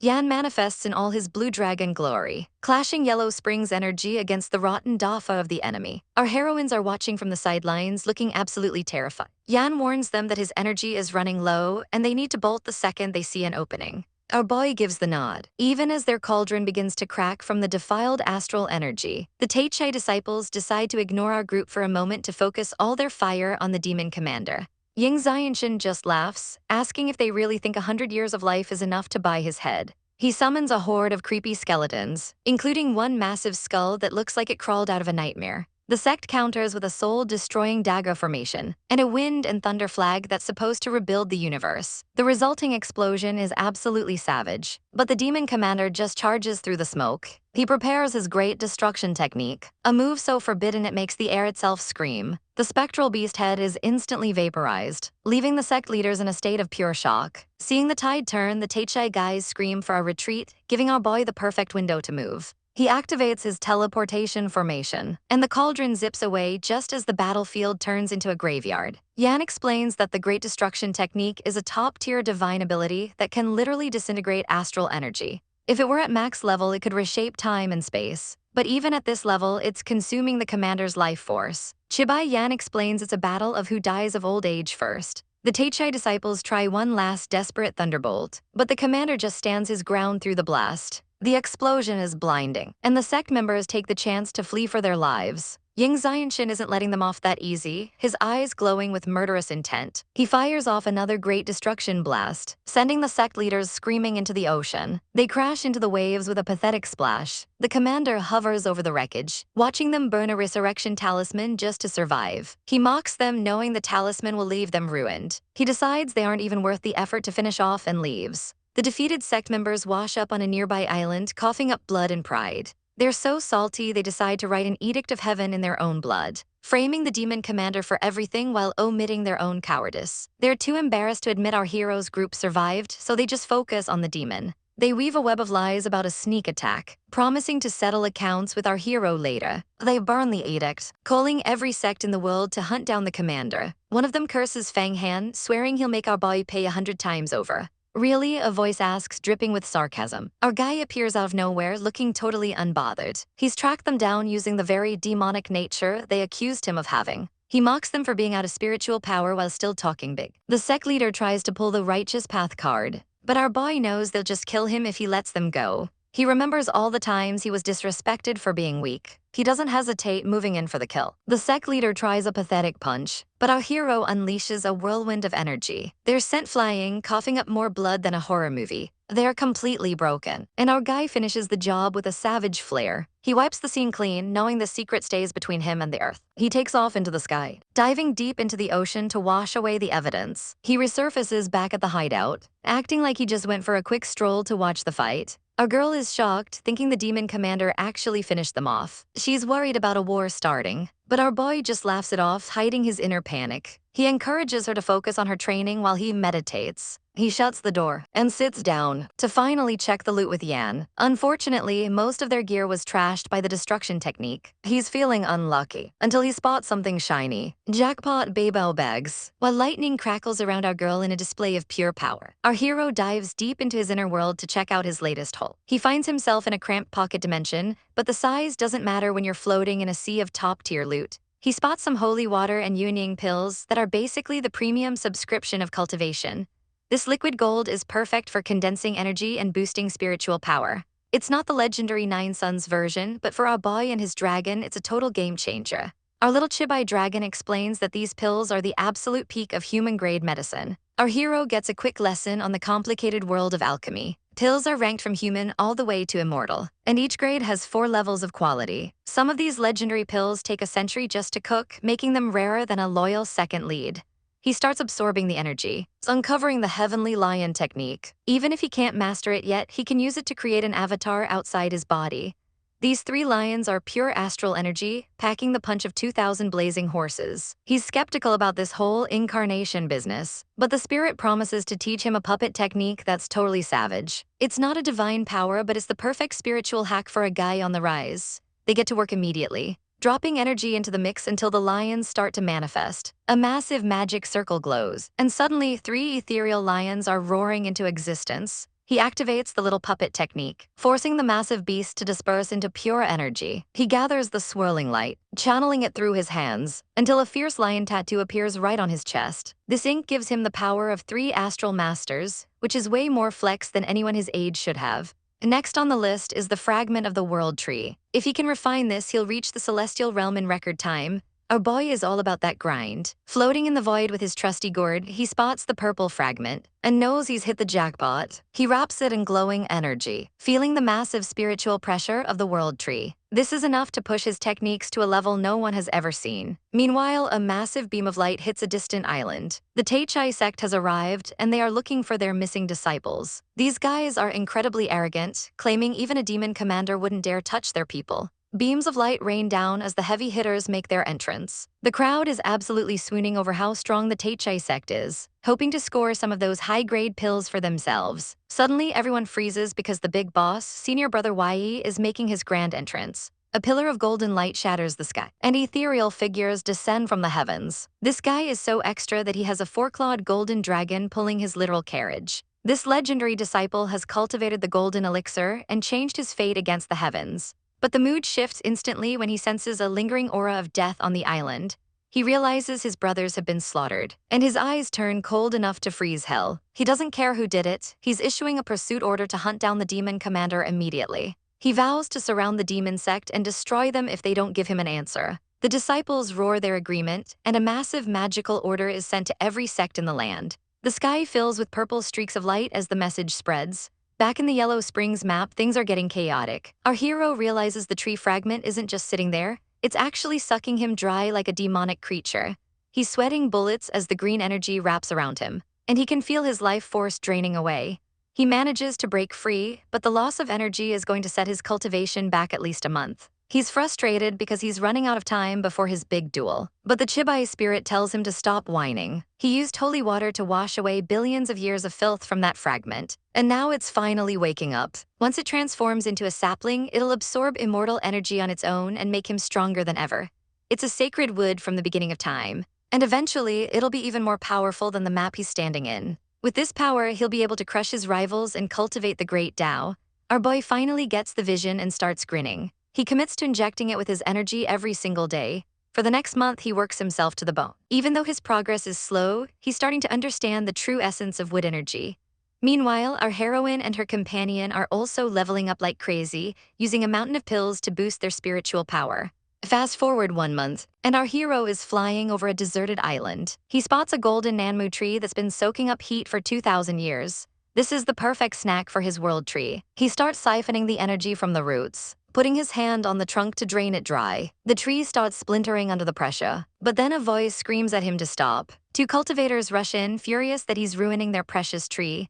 Our hero plays it cool, checking out their power levels. They claim this place belongs to the Thunder Emperor. He's never heard of this guy, but the girl explains he's an ancient divine being. Apparently, the current owner is the reincarnation of the Queen of Lightning. Our hero's ears perk up at that name. He notices they're using martial arts from the Feather Sect. They demand to know who he is, threatening to activate a token to call for backup. They think their 49 islands are enough to scare him off. He just smirks, surrounding them with a massive aura of green energy. He demands to know why they have Feather Sect techniques. The girl, shaking in her boots, reveals their master is a true disciple of the Feather Sect. She's building an immortal sect that'll be in the top 10. Our boy puts the pieces together and realizes their master is none other than Fang Kingsu. He demands to know the truth, revealing that he's also a true disciple of the Feather Sect. He floats there like a boss, looking down at them. They confirm that Fang Kingsu is their cave master. She's the reincarnation of the Queen of Lightning and has already established a massive base in the sea. She's even subdued all the local cultivators. Our hero is genuinely impressed that she's built such a powerhouse so quickly. His dragon spirit notes that the sect elders must be really playing favorites with her. To prove he's legit, he pulls out his own token, revealing that Fang Kingsu is actually his senior sister. The 2 cultivators immediately drop the attitude. Bowing and apologizing for being so rude, he decides to be a generous senior and tosses them some rewards. They're practically sparkling with gratitude. He starts grilled them for info about the islands and asks for a tour of the Thunder Emperor's cave. They share an awkward look, explaining that there are over 3,000 cultivators and 6 lightning messengers in charge. They aren't high enough rank to bring him inside, but they offer to send a message. He thanks them by gifting a flying sword, making the girls' day. A few moments later, the official messengers arrive to greet him. They've heard all about his victory on the Shan list. They apologize that the master can't meet him personally because she's busy suppressing some heavenly demons. Instead, they invite him to a massive banquet prepared just for him. Our hero agrees, thinking to himself that this Dan Yuan conference sounds pretty impressive.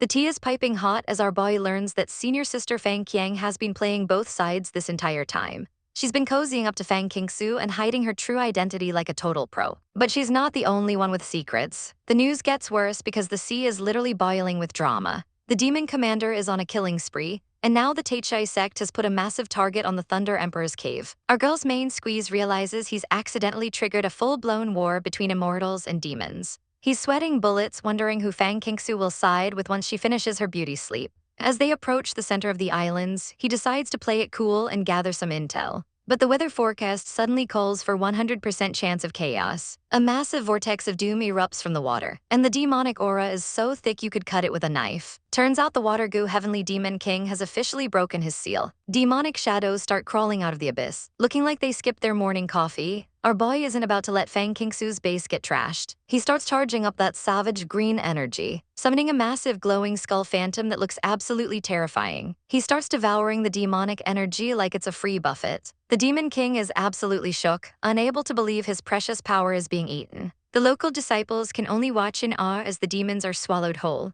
Our boy is in his element, deciding it's a great day to turn some demons into high-quality pills. He starts yanking the cores right out of their chests and refining them into shiny little power-ups. He's glowing with so much energy it's almost illegal. He brags that he can take these losers down with only half his power.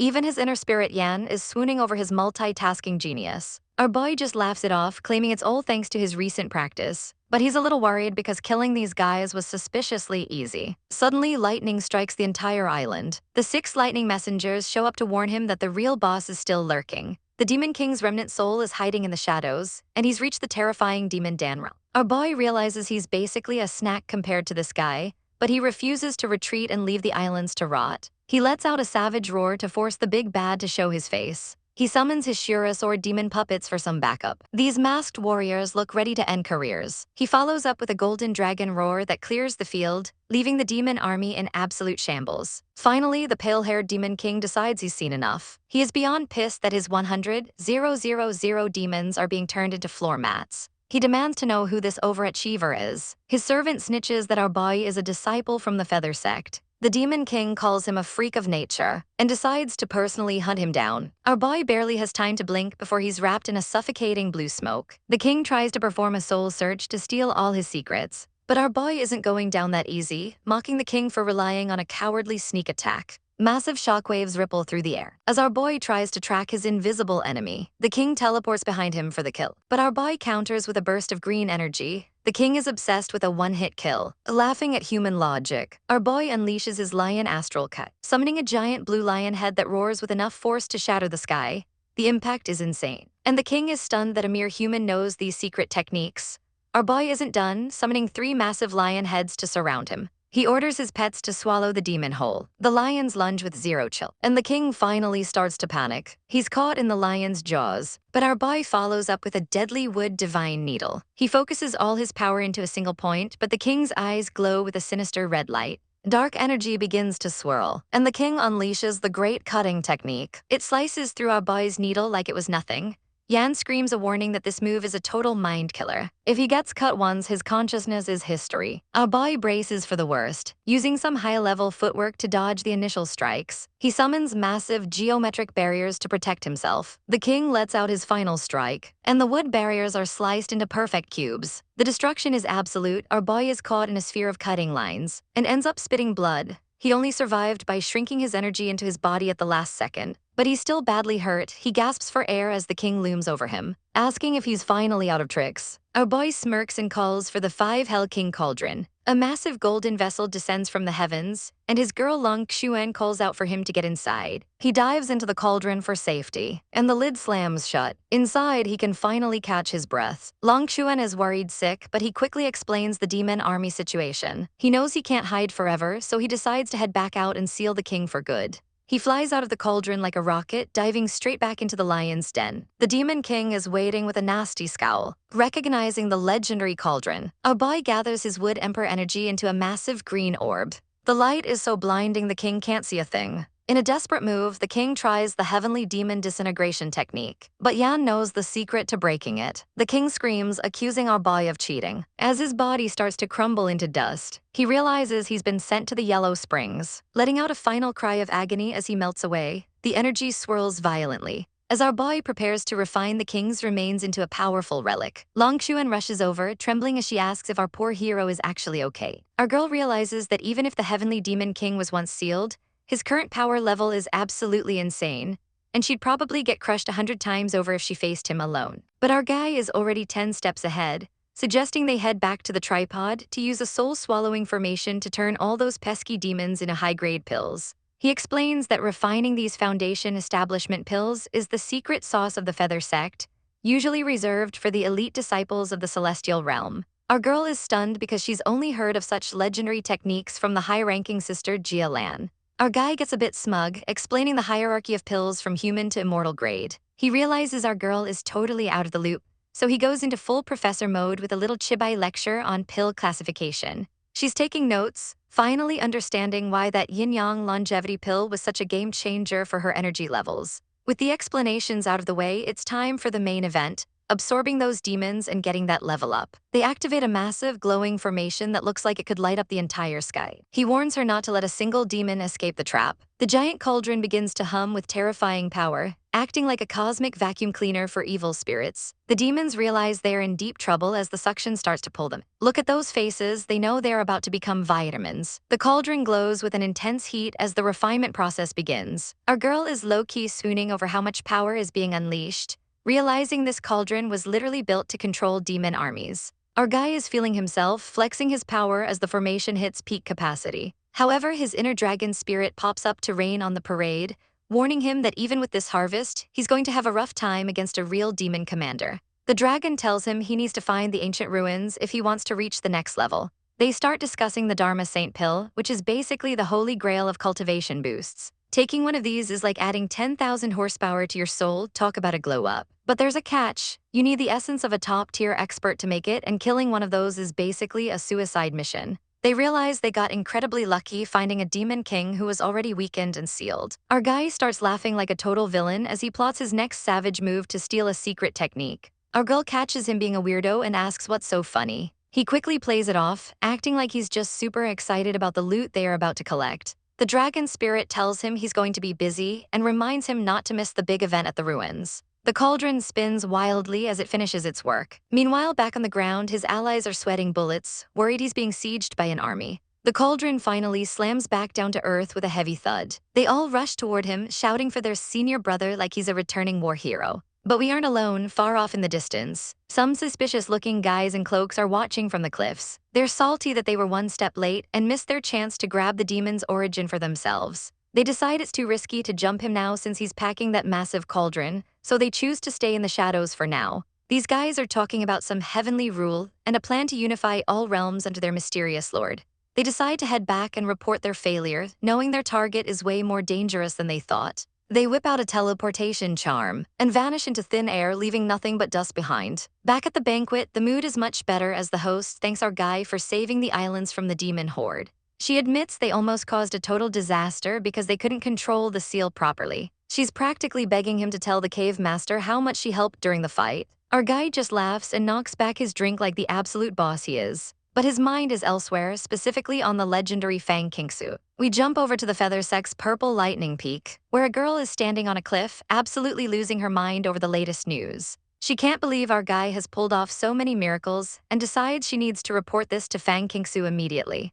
She prepares a secret message. Using a drop of blood to fuel a high-level ritual, she invokes the power of thunder and lightning, sending out a telepathic signal. Meanwhile, down the hill, we meet two total creeps who are gossiping about the power dynamics in the sect. They're jealous of how fast everyone is rising in rank. They've got a massive grudge against our guy, Fang Han, and are plotting some serious revenge. One of them is acting all tough, but the other reminds him that Fang Han is a true disciple now and could literally crush them with one finger. They're putting all their hopes on some guy named Hua Tiandu to do their dirty work. Suddenly, a voice interrupts their pity party, and they nearly jump out of their skins. It's the second miss, and they immediately drop to the ground to worship her. She introduces them to her new friend, a sketchy-looking guy named Mr. Ying Xian. She demands they pay their respects to this newcomer, and being the loyal dogs they are, they bow right away. To buy their loyalty, Ying Xian summons some high-quality spirit weapons out of thin air. The second miss is impressed by the shiny new toys, and Ying Xian offers to take these two losers as his disciples. She thinks he's a bit of a country bumpkin for wanting them, but she doesn't stop him. She figures his cultivation isn't that high anyway, so who cares? They all head off to Wan Luo Peak to show off. But outside the mountain, more cloaked figures are lurking,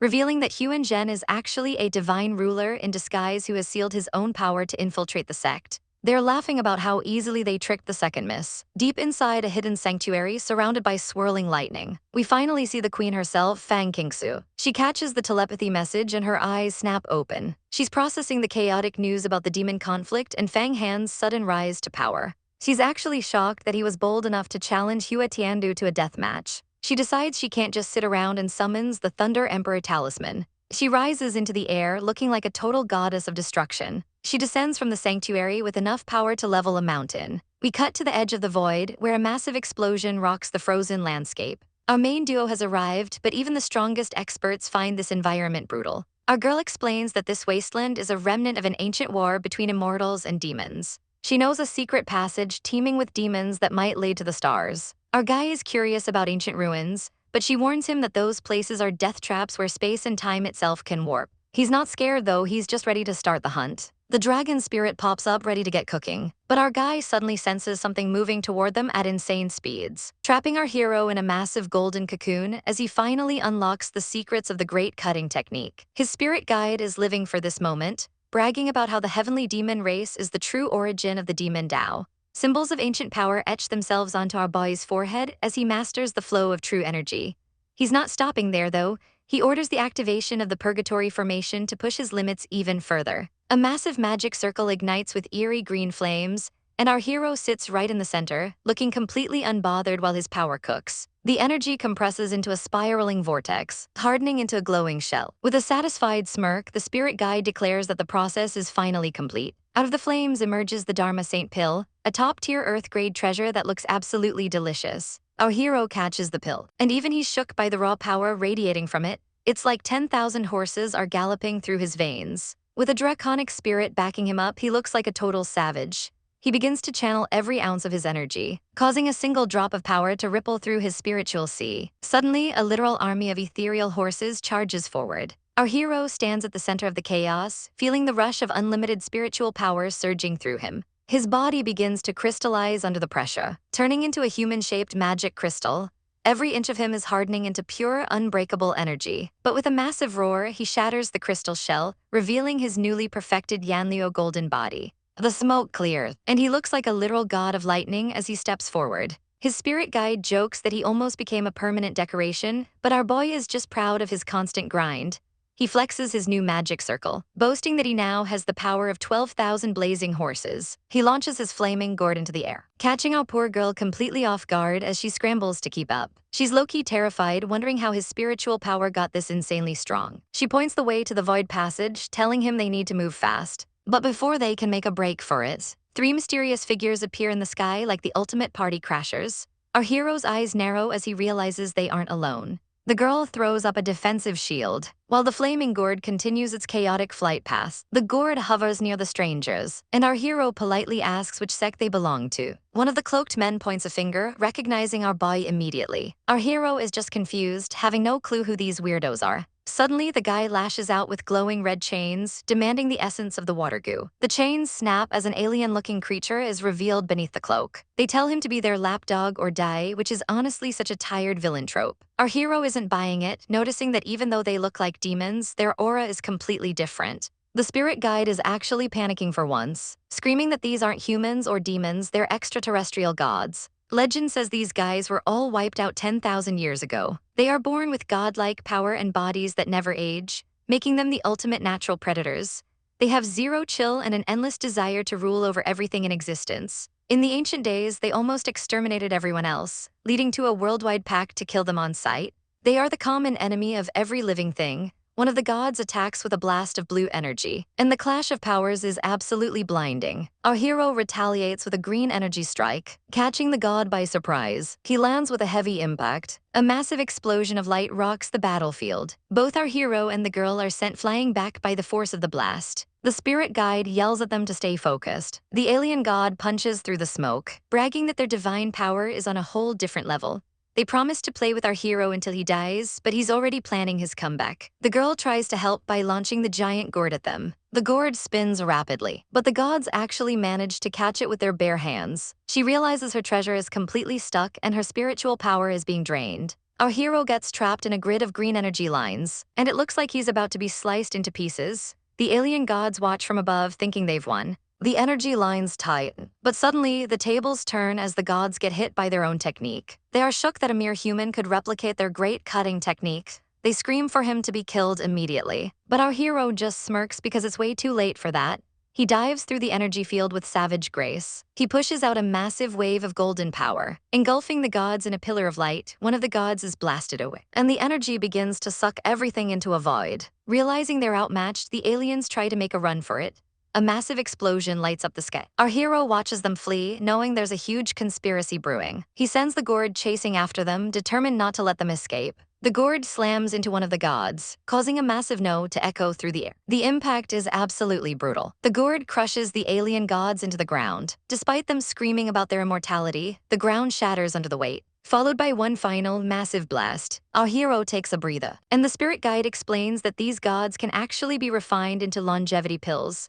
Plus, their minds contain treasure capsules that can store anything. The older they are, the more space they have inside them. Some can even swallow them. It's a vast, mystical void that changes with the stars. Unfortunately, these two were just babies, so they probably don't have the good loot.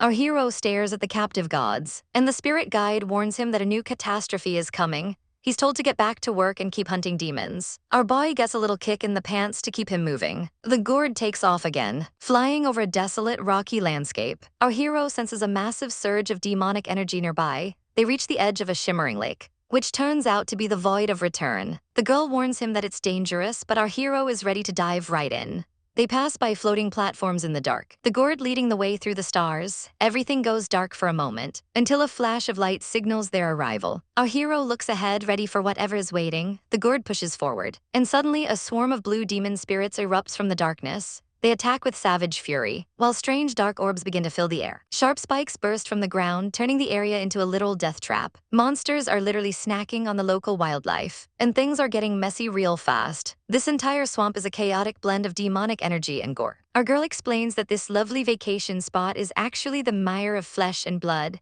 a place where a devil god once went on a literal killing spree. But Fang Han isn't here for a history lesson. He immediately starts flexing his green magic seals to deal with the local pests. These blue devils don't stand a chance as they get sucked right into his trap. Our little dragon companion Yan drops a truth bomb. If they keep catching these devils, they're going to have to feed them. Fang Han is shook. He didn't realize he was signing up to be a demonic zookeeper.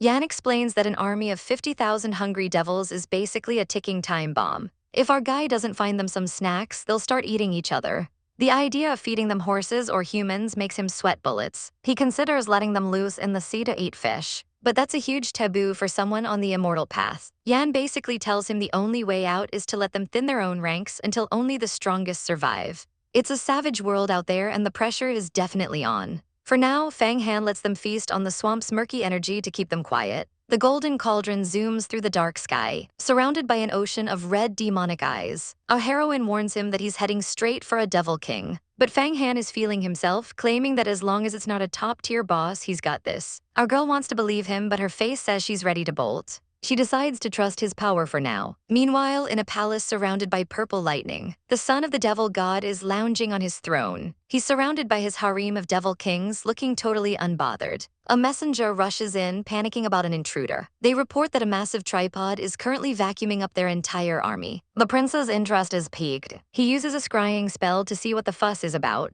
And there it is, the golden tripod. He realizes it's the legendary 5 Hell King cauldron, the ultimate treasure his uncle used to command millions. He decides he absolutely needs that for his collection. His ladies are all for it, thinking it'll help their cultivation. Back in the sky, the cauldron is still cruising, when the green-haired prince suddenly appears, looking like a total menace. He launches a massive blue energy blast that catches Fang Han off guard. Our guy doesn't hesitate and fires back with his Wood Emperor energy. Red slashes tear through the air, but the prince just smirks as he reflects the attack right back at them. He thinks he's already won and that Fang Han is toast. But our boy is hiding inside the cauldron, though he's definitely seen better days. He's coughing up blood and realizing he's in way over his head. Yan starts lecturing him, saying they're lucky the guy hasn't reached his final form yet. Our girl Xiaolin peeks out looking terrified. Fang Han tells everyone to get it together and reactivate their defenses. Xiaolin jumps into action and the cauldron lights up with massive blue magic circles. The tripod begins to glow with power. The Devil King looks down, surprised that his target is still kicking. He realizes Fang Han isn't as easy to kill as he thought. The Devil King's eye glows with a savage red light. It's a total clash of fire and ice as they collide. Fang Han is gritting his teeth, feeling the pressure. A massive explosion of energy rocks the sky. The rules of time and space itself start to warp around the prince. Fang Han is stunned. This kind of divine power is usually reserved for the true giants of the age. The cauldron takes a heavy hit. Yan realizes the prince used a life-saving talisman to survive Fang Han's counter. The Devil King is actually trembling, realizing he almost got shattered to pieces. He's clutching his chest, breathing hard. Both sides are locked in a deadly stare-off. Yan screams at Fang Han to finish him now before it's too late. But the prince is already prepping his next move. He unleashes a massive beam of light that traps the cauldron in a cage of energy. The tripod is stuck. Fang Han realizes this guy is a total tank and won't go down easy. He calls for the wind and fire formation to be activated. He leaps into the fray, and Xiaolin unleashes a storm of fire. Rings of flames surround the cauldron, trying to break the seal. But the prince just mocks them, saying they can't handle the cauldron's true power. He rains down blue energy needles that start dousing their fire. Fang Han is sweating bullets now. Suddenly, a swarm of golden snakes appears, coiling around the tripod. They're being squeezed from every angle. Massive blue tentacles of energy wrap around them. Fang Han and Xiaolin look like they've seen a ghost. The cauldron is being crushed. Inside, the demonic spirits they captured are literally disintegrating from the pressure. Xiaolin is panicking, watching their hard work vanish. Fang Han is desperately looking for a way out. He tries one last golden energy blast, but the Prince Kiai just laughs and starts his soul calm song. The sound waves are absolutely brutal. Everyone inside is clutching their heads in agony. One of the girls collapses, unable to take the mental assault. Yan warns him that they're being suppressed. Fang Han has one more trick up his sleeve, summoning blue flame lions. A massive swirl of fire and ice erupts. The cauldron explodes with a burst of power. The prince locks onto them with a magical target and prepares his final demonic move. Fang Han is coughing up blood, thinking this might actually be the end. But then his body starts to glow with a strange white light. He's confused as he feels a sudden surge of energy. A massive green tree spirit emerges from his soul. His eyes glow with newfound power as he reaches a breakthrough. With the elements of earth and wood uniting, he reaches a whole new level of strength. Our guy realized the 9-aperture golden elixir was the gift that kept on giving, leaving behind a massive power surge in his veins. He's literally feeling like he has the strength of 30,000 horses. Talk about a major glow up. But the vibes turn rancid as a dark shadow looms over the cauldron. This demonic entity isn't just scary, it's absolutely savage and ready to cause total chaos. It launches a brutal attack, tearing through the air with zero chill. Our hero isn't backing down though, throwing up signs and clashing with fire and ice. The demon lord is feeling himself, mocking our girl and the crew, asking if they really think they can run. He starts gathering this terrifying dark energy that looks like a literal nightmare. Apparently, it's the mother and child formation, which sounds way more wholesome than the literal hellscape it's creating. A swarm of mini-demons begins to gather, and honestly, it's giving major end-of-the-world energy. If they don't break through this formation right now, they're basically toast. Our guy is sweating bullets, wishing he had a cheat code or at least a better pill to survive this mess. Our poor heroine stays calm, though, explaining that once this formation is complete, their power will just keep skyrocketing. She suggests they stop trying to run and just stand their ground inside the cauldron. It's a risky play, but sometimes you just have to trust the process and wait for a miracle. He looks into her eyes and realizes her path is actually way more solid than his own. He decides to embrace his destiny, fueling his spirit with a new, fiery resolve. The cauldron is locked down tight and they're prepared to ride out the storm. The demon lord is cackling like a true villain, thinking he's already won the lottery. He decides to drag the whole cauldron back to his shadow castle for a slow, agonizing refinement. He's basically taking them home as a to-go snack. He wraps the cauldron in a creepy bloodlight, thinking he's the main character. He brags that once his boss arrives, they'll turn this treasure into a weapon of mass destruction.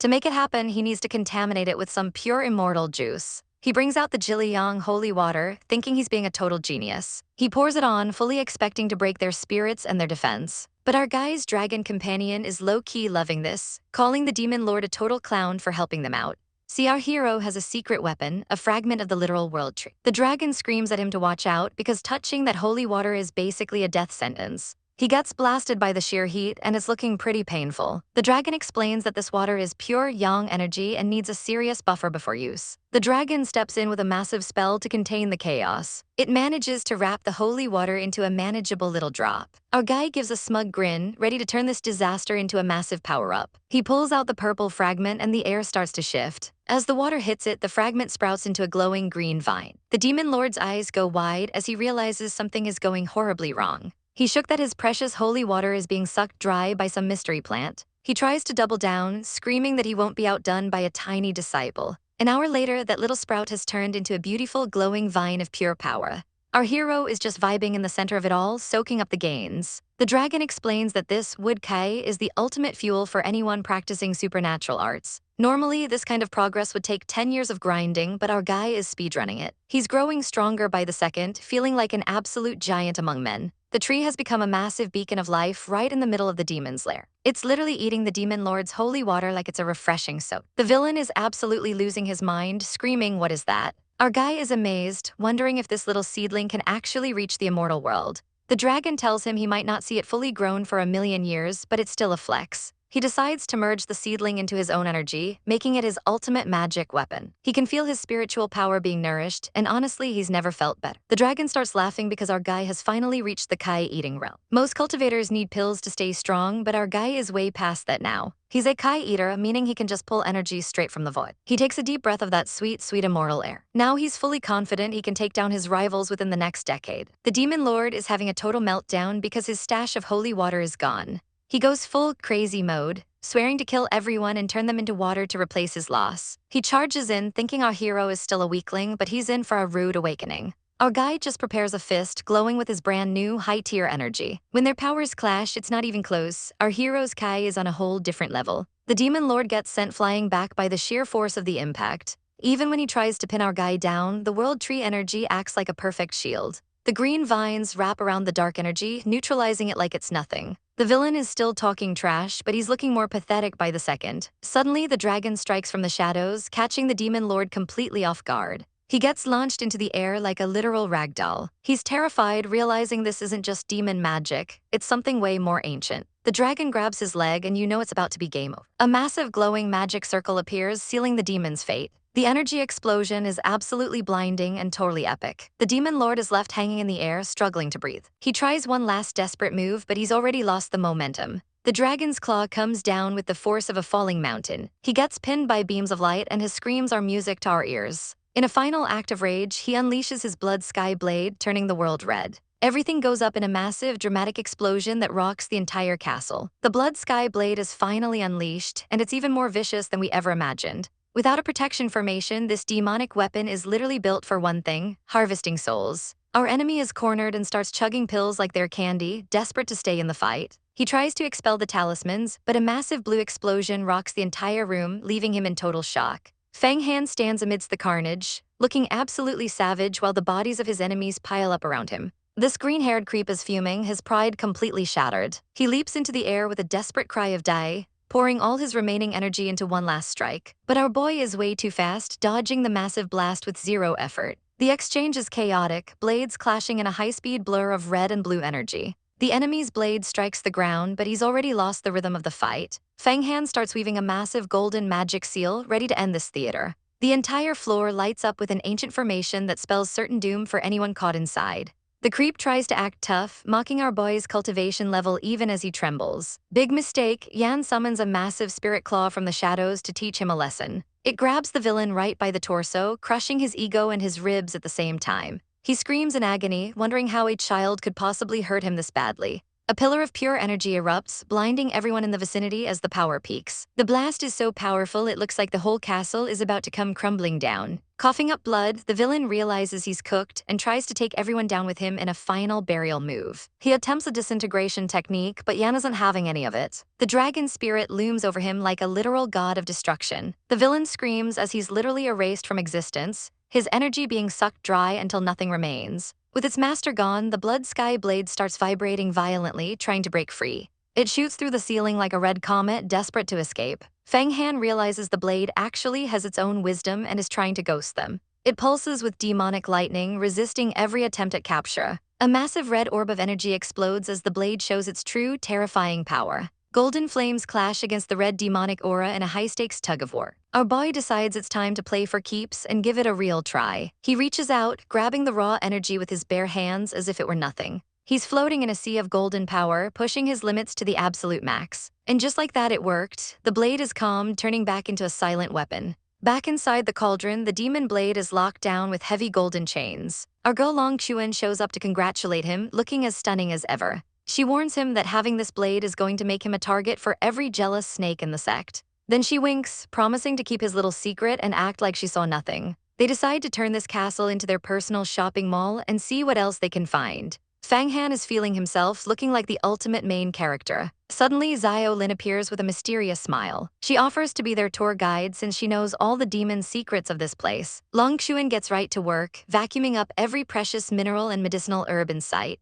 Our boy is looking for legendary swords but finds a weird bowl instead. Turns out, it's a bowl of Jiayang holy water that can hold the capacity of an entire pond. He's not impressed, but hey, loot is loot. He tosses the bowl to Long Chuan, who catches it with a very appreciative pose. Xiao Lin points out that the real goodies are always hidden under the throne, per the old demon rules. Fang Han doesn't do subtle, he just smashes the floor with a massive green energy blast. The ground shatters into a million pieces. As the dust clears, they find a mysterious, glowing blue egg hidden in the wreckage. Yan explains it's a spirit beast from the outer stars with a majestic life force. Fang Han tucks it away, planning to hatch his new pet whenever he gets the chance. Now, it's time to deal with the remaining demons who have lost their leader. He leads his team out of the castle, glowing with power. They streak across the night sky like shooting stars. Outside, a literal wall of shadow demons is waiting for them. They look like something straight out of a nightmare. Fang Han summons the cauldron and tells it to rise. It starts sucking up demons by the thousands in a massive vortex. Suddenly, a bunch of self-righteous buskills show up, yelling about bold demons. Golden swords rain down from the sky, stealing our boys' kills. It's the Tei sect, and they are total snobs led by Fushu Zhenren. He starts lecturing Fang Han about using magic weapons like it's a crime against the immortal way.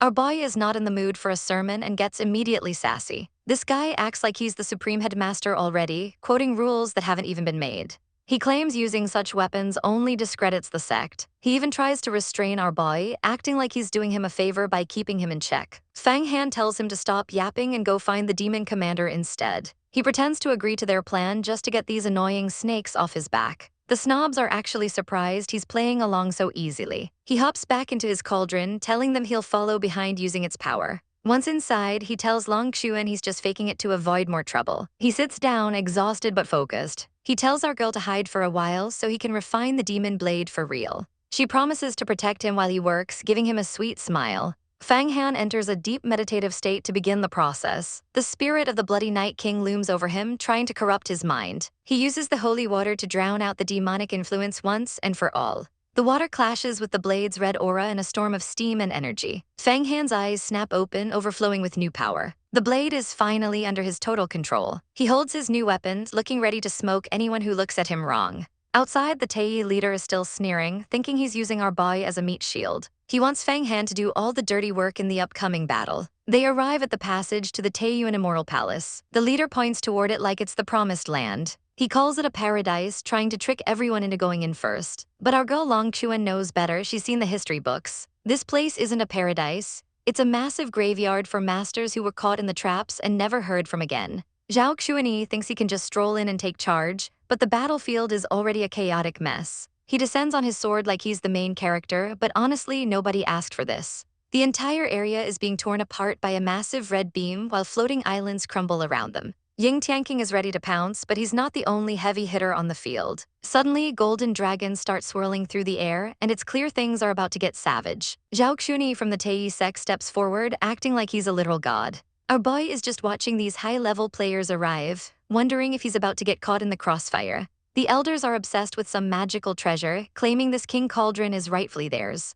But our girl's favorite chaos gremlin, Fang Han, steps out looking way too confident for someone in his position. He immediately unleashes a terrifying blood-red energy that has everyone's jaws hitting the floor. They can't believe he's wielding the legendary demon blade Blood Sky. Fang Han just gives them a wicked grin, absolutely loving the panic he's causing. Zhao Xuni is fuming, realizing he's been completely underestimated. The fan-wielding narcissist tries to regain control of the fight, but he's met with a force that sends him reeling backward. Fang Han has to concentrate hard because the spiritual pressure in this place is insane. The shockwaves are so powerful that the surrounding disciples are literally being blown away. Zhao Xuni screams that our boy is no longer on the path of immortality. He tries to use a green soul-sucking technique, but Fang Han isn't going down that easy. A massive golden lion roars into existence, trying to tear through the defenses. Then a dragon appears, wrapped in heavy golden chains to seal the power. Fang Han finds himself literally chained up, with the enemy trying to steal his hard-earned loot. A green wind blade slices through the air, aiming to end our boy right then and there.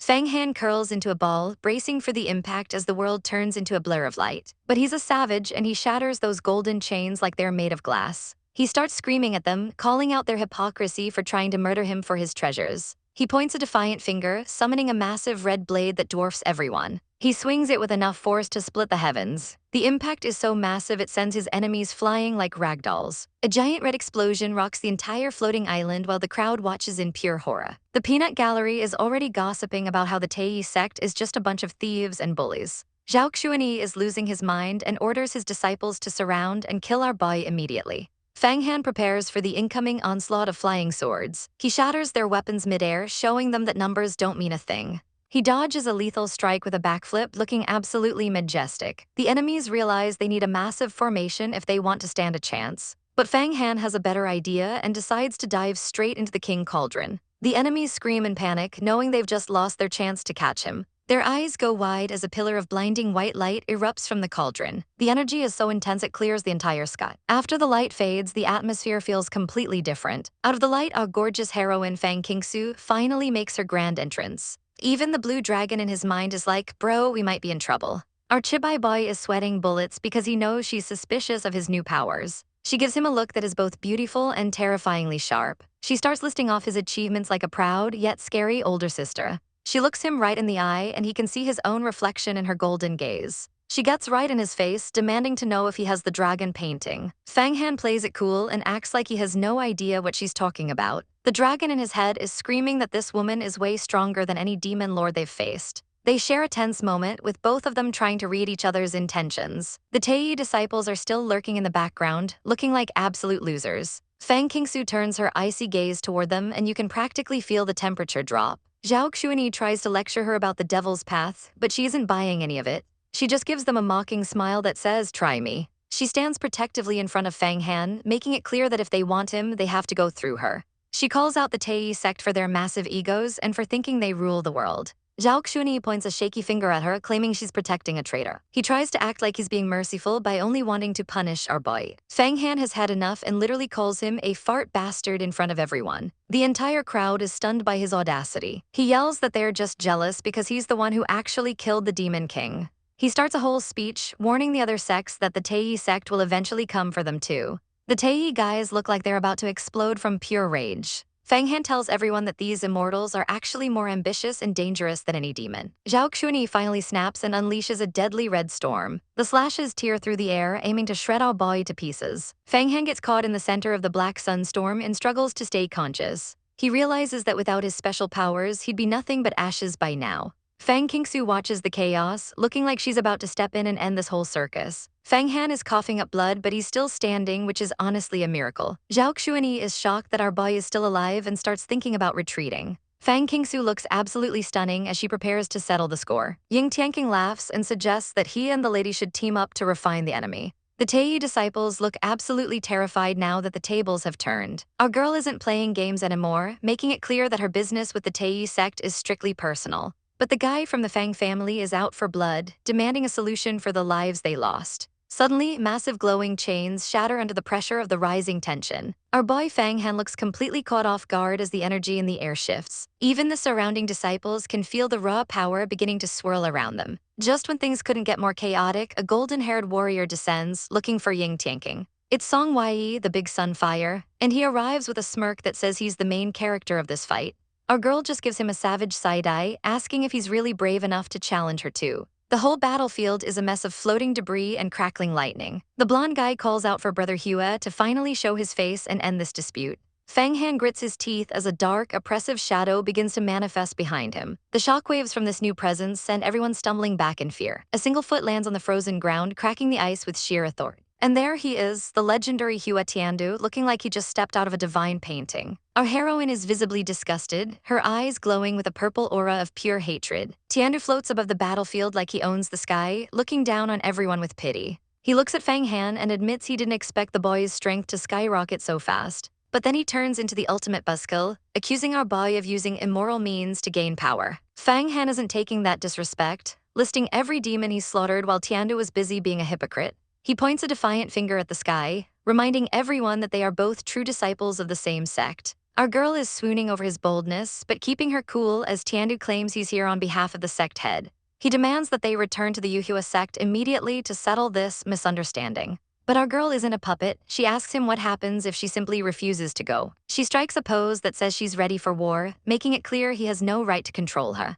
Tiandu's eyes go cold as he threatens to take her back by force if necessary. Our girl doesn't flinch, challenging him to show her exactly how he plans to do that. Instead of a direct brawl, the white-haired snake proposes a bet to avoid a public scandal. He tells her that if she can't beat him, she has to admit defeat and come home quietly. He hovers between the two factions, playing the role of the ultimate mediator while actually pulling all the strings. He tries to strike a deal with the Tei sect, promising to settle their grievances once he's detained the rebels. To sweeten the pot, he promises to deliver 1,000 divine pills to boost the lifespan of their disciples. He looks absolutely smug, thinking he's bought everyone's loyalty. Our girl turns to Fang Han, warning him that the Tei sect will kill him the moment they get the chance. But Fang Han is in full savage mode, vowing to take revenge for his stolen weapon. Purple lightning erupts from our girl as she agrees to the bet, ready to push past her limits. She unleashes the Great Extermination technique, sending a massive wave of red energy toward Tiandu. Tiandu casually orders the others to restrain Fang Han but keep him alive for the spectacle.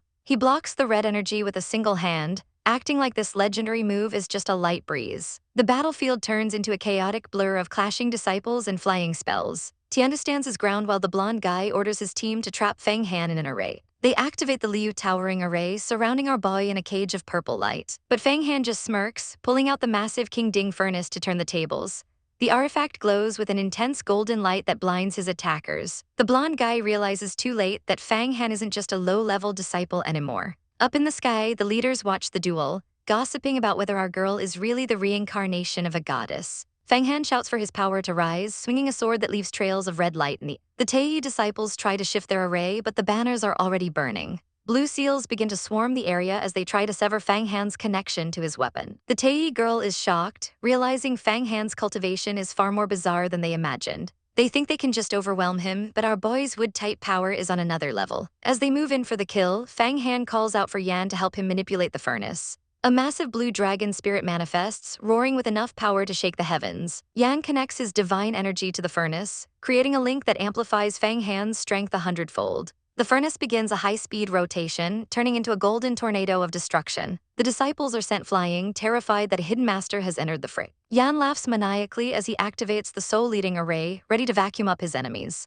Fang Han decides to capture the 6 disciples to use as bargaining chips against the sect. The Tei leader screams in rage, but he's too slow to stop the trap. Fang Han stares him down, whispering that it's already too late for them. Golden arcs of light lash out like whips, snatching the disciples from the air. One by one, they are dragged into the golden vortex at the center of the furnace. They are sucked into a pocket dimension, trapped inside the artifact like trophies. Inside the furnace's calm interior, a girl wakes up, wondering what that terrifying sound was. Fang Han appears before her, looking like a hero, and offers her a specialized longevity pill. Yan summons the prison monument to seal the captured disciples away for good. Glowing blue orbs float through the air as Fang Han prepares to distribute his loot. He gives the girl a pill, telling her to save it for an emergency. He looks out from his golden fortress, knowing he's won this round. He taunts the leaders outside, telling them he won't back down now that he's suppressed their best men. The leaders are left staring at the empty sky, horrified that their true disciples were cleared so easily. Fang Han's voice echoes from the furnace, threatening to wipe out their powers if Tiandu keeps bothering him. He demands to know if Tiandu is still feeling brave enough to fight. The two titans clash in a massive explosion of red and purple energy. Tiandu finally snaps, unleashing the curse of the evil spirit to end the stalemate. As the battle rages, our boy feels the very air freeze around him as his thoughts begin to slow. But our girl is absolutely not having it, unleashing an immortal thunder charm with savage intent. A massive pillar of lightning crashes down from the heavens, summoning a literal god of thunder to wipe the floor with her enemies. She stands there looking like a total boss while the giant entity prepares to strike. It swings its trident with enough force to shatter the earth, and the raw energy creates a chaotic shockwave that leaves everyone trembling. Weapons clash in a frantic dance of death, resulting in a massive explosion that lights up the entire sky. Fang Han is barely holding on, his energy flickering as he tries to brace for the impact. Blue flames burst through the defenses like a wrecking ball, but our girl manages to throw up a green barrier just in time. The pressure is insane, and Fang Han realizes he can't even handle 10% of what's coming. He grits his teeth in agony while Yan looks on with pure desperation. Everything is going south as their demons are slaughtered and their main sword is blocked. To make matters worse, the suppression monument finally shatters into pieces. Fragments fly everywhere as the Taiyi disciples are suddenly released. Knowing they're outnumbered, Fang Han quickly sends his ally away for safety. He calls out the Blood Sky Sword, refusing to go down without a fight. The enemies aren't wasting a second, launching a firestorm to seize his treasures.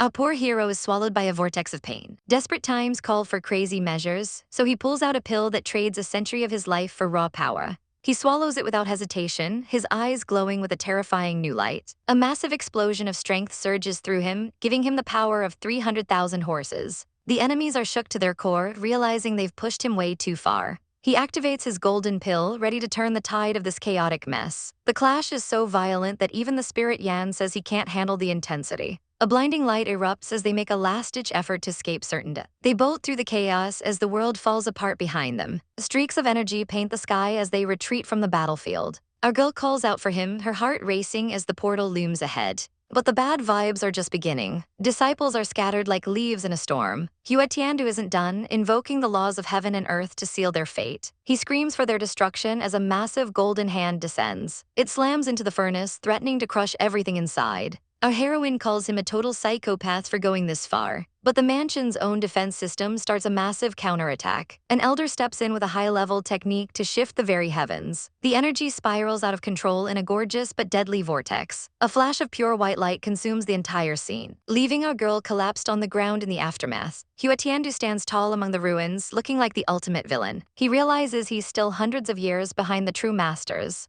While someone makes a narrow escape through a rift in space, the villains discuss how no one could possibly survive that disaster. But our girl just gives them a savage look, basically telling them to rot. She demands an explanation for the attempt on a true disciple's life. The villain tries to play it off, claiming our boy was walking a devilish path. The tension is thick enough to cut with a sword as they argue over the outcome. They decide to chase after another demon, leaving the consequences for later. They fly off in a huff, promising revenge within 3 years. Our girl watches the portals, hoping for a miracle for her man. Streaks of light pierce through the dark ruins of the Immortal Mansion. It's clear that someone had ulterior motives for this whole disaster. Deep inside, a golden light pulses with ancient power. Fang Han spots a tiny spark that shouldn't be there. Yan explains that this is the immortal divine light, something even emperors would envy. The light begins to batter the furnace, testing its limits. But as the glow fades, Yan gets a wicked grin on his face. They use the dragon painting to break through the mansion's defenses. A golden aura surrounds them as they push forward. They realize the divine light is finally weakening. They finally step into the inner sanctum of the Taeyuan mansion. But it's a total graveyard, filled with the bones of those who failed before them. Fang Han notices something glittering among the skeletons and flies up to investigate. He reaches out to touch a bone, only for it to crumble into dust instantly. Yan warns him that this place is a death trap for even the strongest cultivators. Then comes the bombshell: 1 year outside is equal to 360 years in here. Most masters would literally die of old age before they could ever escape. Fang Han looks at the mountains of skulls, realizing the gravity of their situation. The time dilation is absolutely insane. But our boy realizes this might actually be a blessing in disguise. He now has thousands of years to train and become strong enough to crush his enemies. Xian immediately bonks him on the head for being a dummy, reminding him that there's no food, no pills, and no energy here. He'll just starve to death. Fang Han's excitement quickly turns to sweat as he realizes they've only got a few years of supplies. It feels like destiny is pulling a prank on them. But then the world tree starts absorbing energy from the immortal world. Suddenly, Fang Han starts coughing up blood as his life-reducing pill wears off. Yan checks his condition, noting that his previous golden pill is the only thing keeping him alive. His body is glowing with internal energy, but his clock is ticking. He's only got 900 years left, which is nothing in this time-warped prison. They start searching the hall, finding legendary swords that have rotted into junk. Yan gets all philosophical about how nothing in this world is truly eternal, mentioning that only the gate of eternity can grant true immortality. Fang Han keeps digging through the trash, hoping for a miracle. He realizes he needs all 5 elements to truly progress his cultivation. Suddenly, he finds a skeleton that stands out from the rest. Yan agrees that this one looks suspicious. The bones are hard as jade and haven't decayed at all after all this time. There's a mysterious spark hidden within the skull. He summons a helper to identify the strange treasure. It's the Suzaku flag, a legendary weapon of a famous fairy. Fang Han is curious if Yan has ever heard of her. Yan remembers her as a legendary beauty, but now she's just another pile of bones. But wait, there's more. They crack open the skull to find the real prize. A golden core that hasn't spoiled, proving that our boy's luck is still top tier. The blue-haired spirit guy is being a total show-off as usual, while our boy looks pretty smug about his insane progress. But hold on, this gold core is supposedly so powerful it puts the local legends to absolute shame. We get a glimpse of Linglong Xianzun, the savage queen who basically flipped the bird to her sect to become a spell-casting legend. The spirit guy can't help but smirk, sensing that this golden pill is packed with 28 different types of magical chaos. From sunstorms to solar fire, this thing is a literal walking nuke. The only thing it's missing, a little bit of love, which is honestly a mood. Our boy asks if he can refine it, but the spirit basically calls him a total noob for even asking. Refining someone else's core is a one-way ticket to a dead-end cultivation level. But if he can break through it, he can snag all 28 of those spicy magical methods for himself. He explains that the gold core is the spiritual imprint of one's entire life. They plan to work together to slowly decompose this gold into source kai using some holy water. It's a long, chaotic road, but it's the only way for him to reach the top. Our hero is all in, his eyes practically on fire with determination. He's ready to train until he can finally break out of this place and get that sweet, sweet revenge. The dragon tells him to get to work, but our guy wants to turn the remaining demons into pills first. Waste not, want not. Our poor heroine is confused, wondering how on earth he's going to survive without a snack break. She points out that while she has the world tree to sustain her, he's just a regular guy who's going to starve. He realizes that even the toughest Asuras will kick the bucket if they go years without a meal. She's clearly touched by his concern, blushing like a total sweetheart. She swears to follow her master from now on without a single second thought. Fast forward 1 whole year later, our boy has been on that eternal grind, mastering the delicate balance of yin and yang. He's officially reached the 4th level of the supernatural realm, but man, it is getting lonely in this mansion. He stretches out, finally taking a well-deserved break from the hustle. The dragon informs him it's actually been a year and 3 months, and his mana has grown tremendously. His astral kai is now pure and powerful, like a beast waking up from a long winter slumber. The dragon admits he can't even explain the feeling because he was born with dragon veins. Must be nice. Our guy realizes he can't rely on anyone else. He has to understand the secrets of heaven and earth with his own strength. He's determined to find the answers, even if he has to do it solo.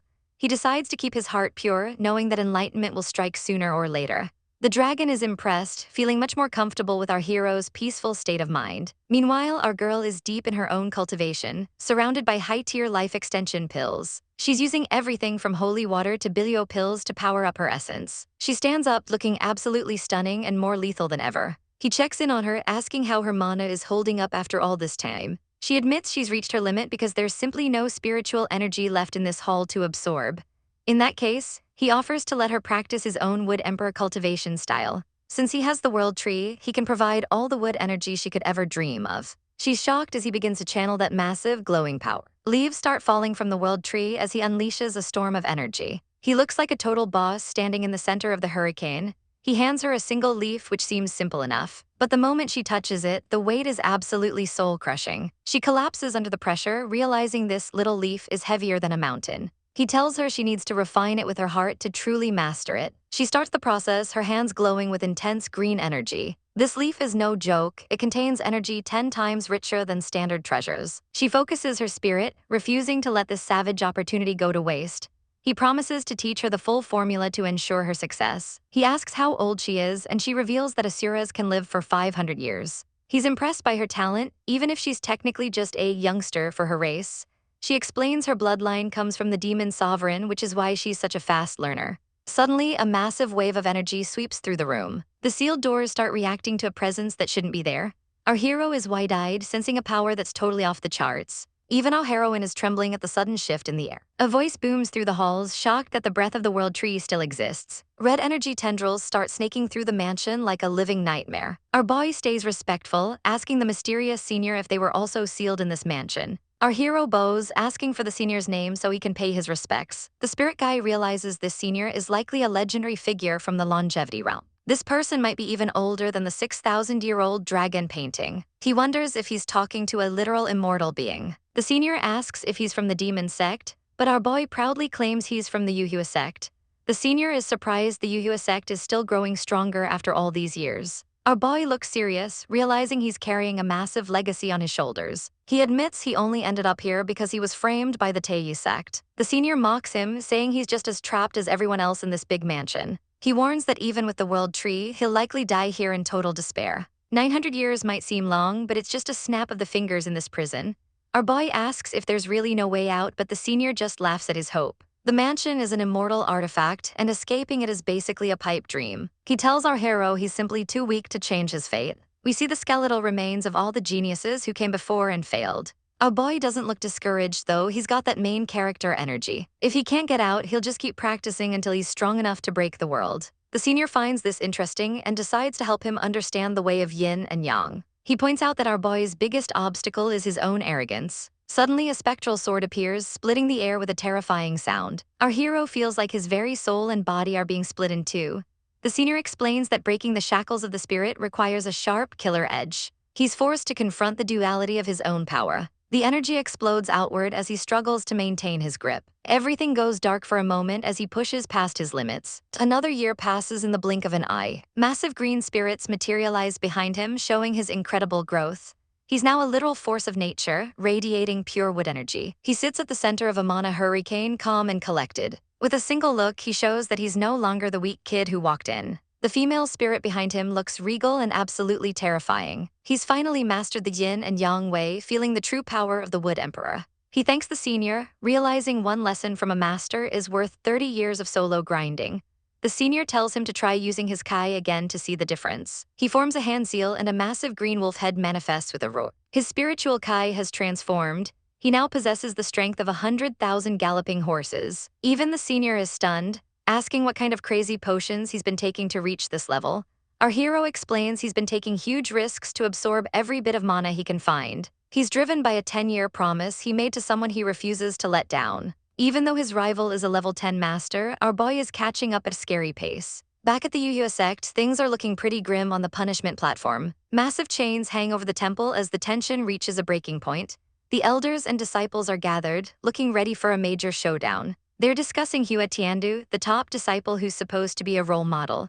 Instead, he's been using his power to suppress his juniors and supposedly killed our hero. The elders demand to know if he has an opinion on these accusations. They lament the loss of such a genius, thinking our boy is gone forever. Hua Tiandu tries to play it cool, acting like he's the one being bullied. He even brings out witnesses to lie and say our hero was the one attacking them. These fake witnesses look nervous, but they are sticking to the script to save their own skins. But she's not hearing it, looking like she's about to start some major drama. She claims Fang Han is a demonic menace who's been violating every rule in the book. She's literally sweating through her robes trying to make this lie stick. Our savage heroine Kingsu just stares her down with a look that says, "Are you actually serious right now?" The sisterly bond is officially in the trash. Qingwei is trembling because she knows she just poked a sleeping dragon. Suddenly, they haul out Zioshi to join the hate train. He hits the floor, begging for justice and acting like Fang Han is the ultimate villain. The elders are looking totally stressed out by all the accusations. Some guy starts yapping about stolen weapons, but our girl's ally is in the back thinking, what a load of absolute trash.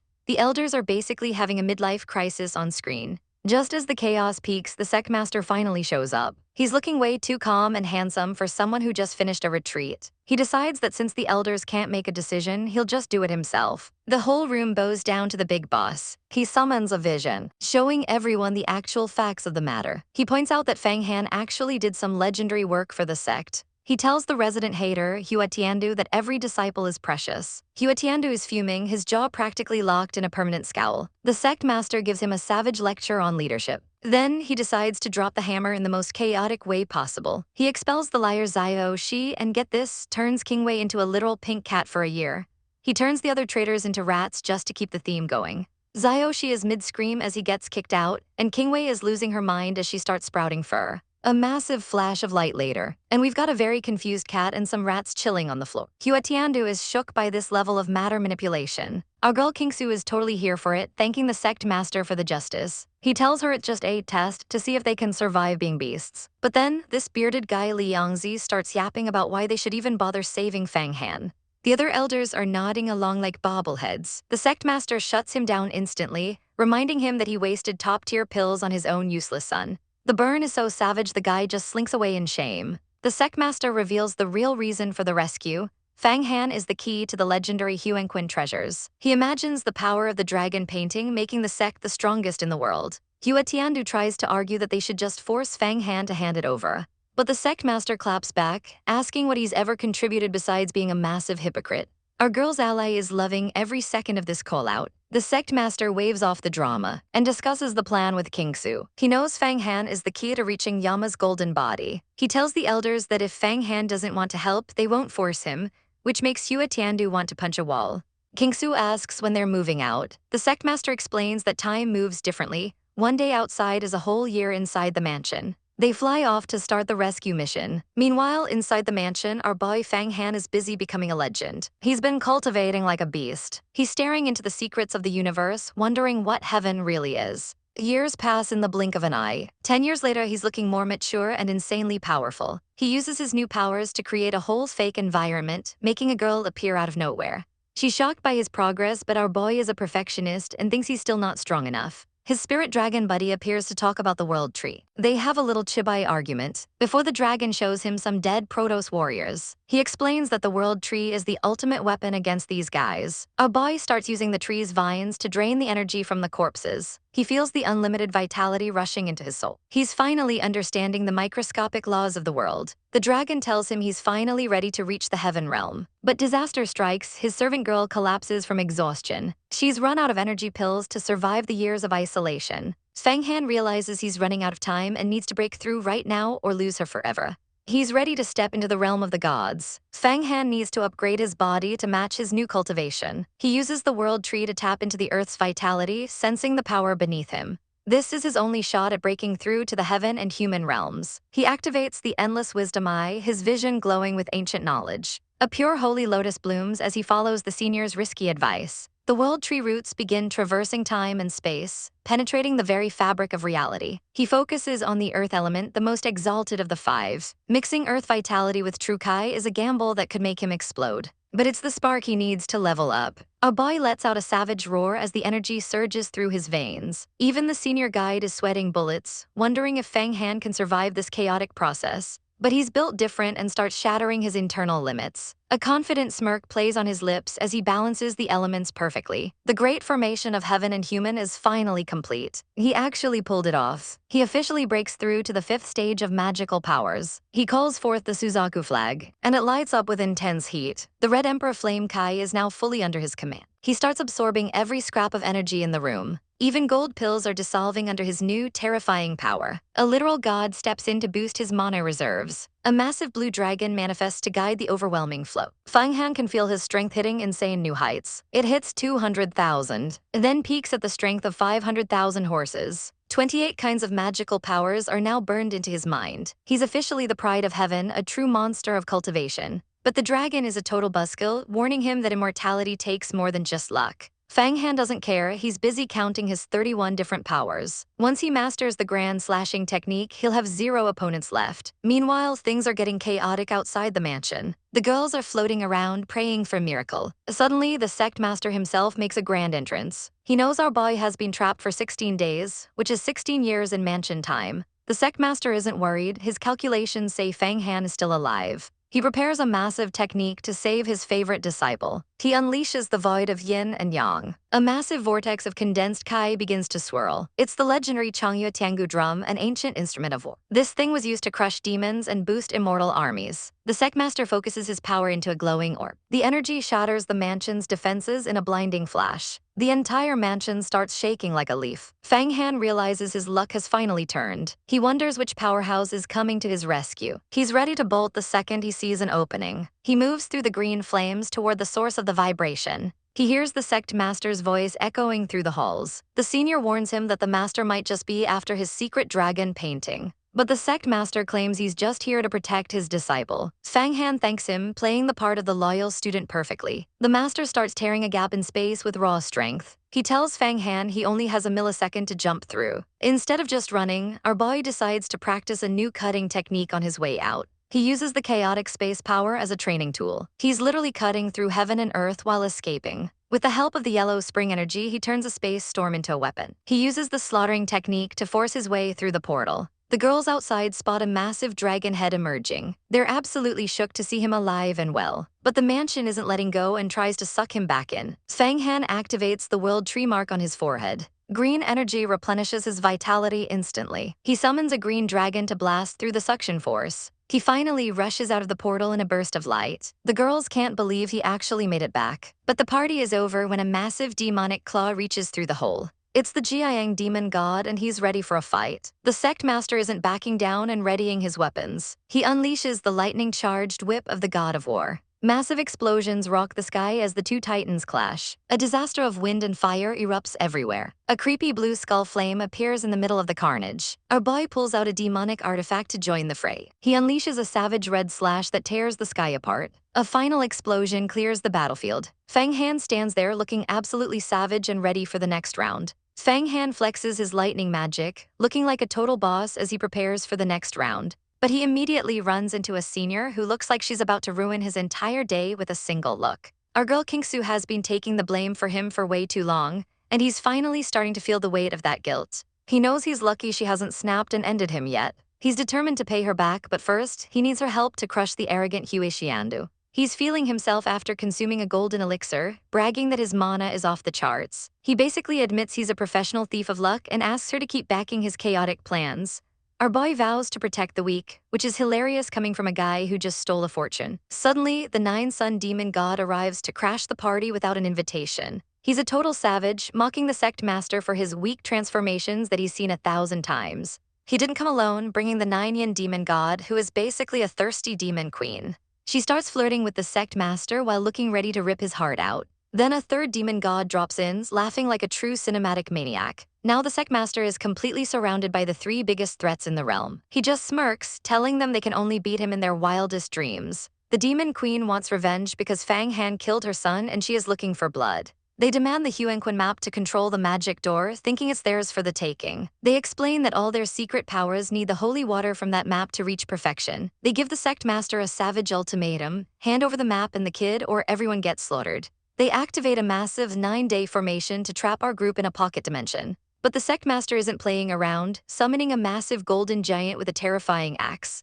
He also calls forth a graceful water spirit and a white-winged bird of prey to even the odds. The villains are shook by his vacuum spirit technique, realizing he's stronger than he looks. The giant starts swinging, clashing with the fire demon in a display of pure power. The water spirit dives in to shut down the demon queen's advances. Purple energy starts exploding everywhere as the villains get desperate to break his defense. Fang Han and his friend are barely surviving the massive shockwaves from the battle. Even our poor heroine is trembling, realizing their shields are seconds away from failing. The sect master orders everyone to stay in formation and follow him if they want to live. But then a massive spider web blocks their path, cutting off their escape. Sitting right in the center is the Silkworm Empress, looking smug and absolutely dangerous. She uses a powerful suction force to drag Fang Han straight toward her web. He's flying through the air like a rag doll, completely out of control. Our girls are screaming for him, but it's too late to grab him. The Empress teases him, but Fang Han is a savage, flexing 28 different powers at once while trapped. He calls on the power of the stars and the galaxy to protect his body from her silk. Then he drops a legendary go board made of light onto the battlefield.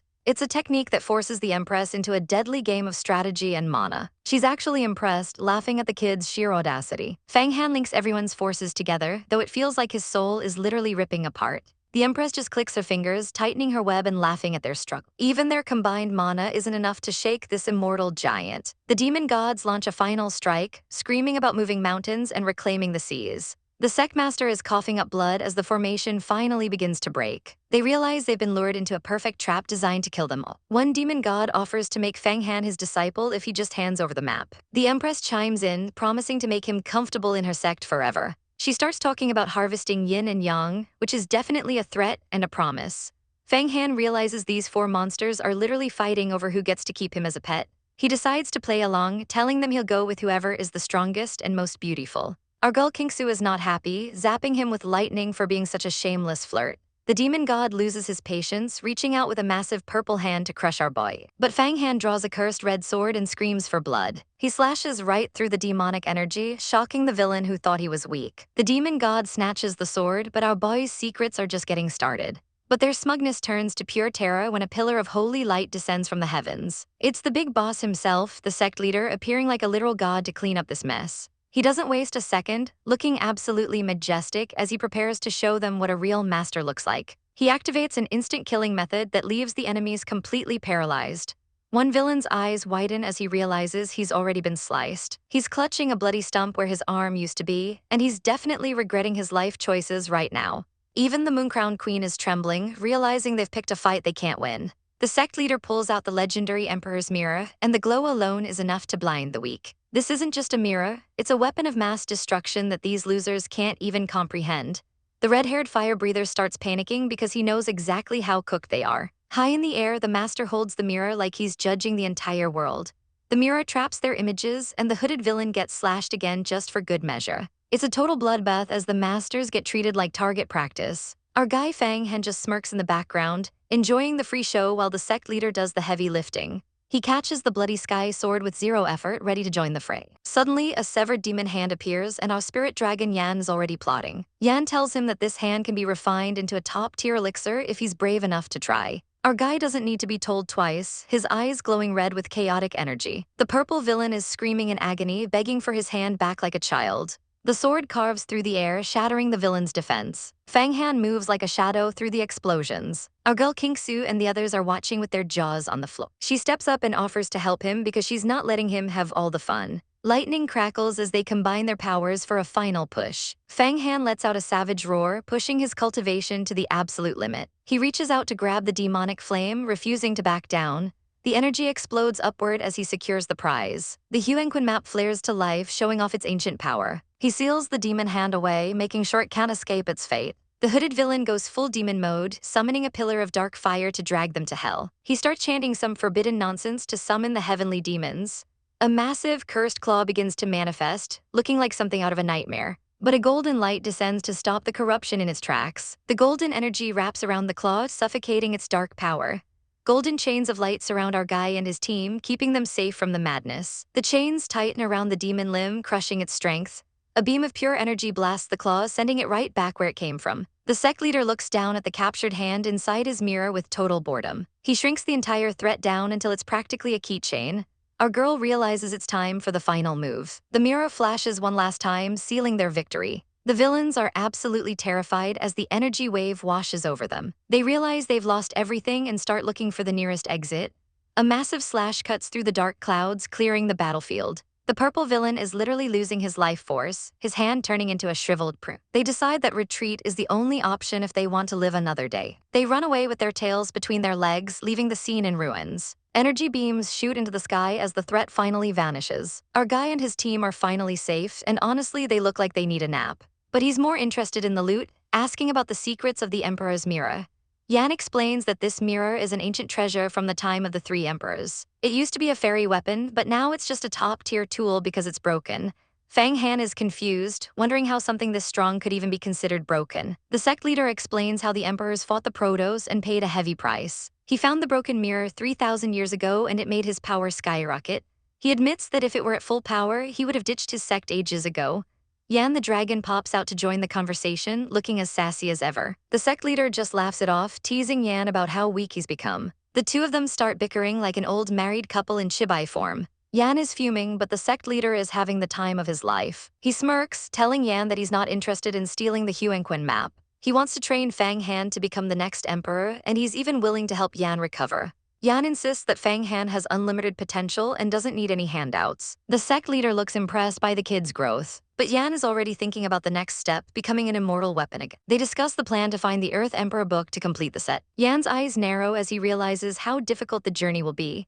The sect leader asks Fang Han what he thinks about all this destiny stuff. The girls are watching them talk, looking a little jealous that they're being left out of the bro chat. Fang Han bows respectfully, playing the role of the loyal disciple for now. He promises to always put the sect's interests first, which is a total lie, but he says it with a straight face. The sect leader tells him he'll be rewarded for his contributions, and our guy is already counting the gold. But things get serious when Fang Han mentions the Protoss body he found. He shows them the corpse of the skeleton warrior, and the mood immediately shifts. The sect leader's expression goes cold, realizing the catastrophe is closer than he thought. They all fly back to the sect at high speed, surrounded by a massive energy barrier. They look like a shooting star as they race across the sky. Fang Han can't stop thinking about the impending doom. He notices the sect master is actually rattled, which is never a good sign. They finally arrive at the majestic Ascension Shrine, the heart of their power. They land with a burst of energy, drawing everyone's attention. The master warns them to keep their mouths shut about the Protoss, or the world might end. He dismisses Fang Han and tells the girls to go train until their fingers bleed. The girls congratulate the master on his safe return, looking totally devoted. Fang Han watches them leave, thinking about the mysterious supreme elders who live in the depths of space. He plans to meet up with the girls later at Samsara Peak to refine that demon hand into some spicy elixirs. Our girl Kingsu gives him a sweet smile, agreeing to the plan. Fang Han rushes off in chibai form, looking like he's late for a date. Yan teases him that he better watch out for those strong women or they'll eat him alive. He arrives at the Tibetan Holy Book Hall, ready to claim his rewards.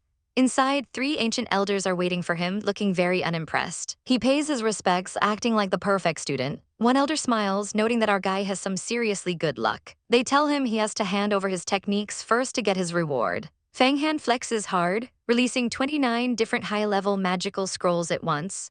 The elders' eyes nearly pop out of their heads when they see the list of legendary techniques. He asks them how much all this treasure is worth, sounding like a total shark. He mocks them for being giants of the age and tells them not to be stingy with the rewards. The elders start sweating, realizing they might actually be too broke to pay him what he's owed. They worry that if other sects find out they have these techniques, it'll start a war. They start plotting how to use the techniques to negotiate with other sects for thousands of treasures. Fang Han just smirks, knowing he's got them right where he wants them. The elders laugh, admitting that this kid is way too chaotic to handle. They realize the God Conference is coming up and they need to keep him happy. They tell him he can have literally anything he wants. Our guy gets those greedy anime eyes, already dreaming of all the power he's about to get.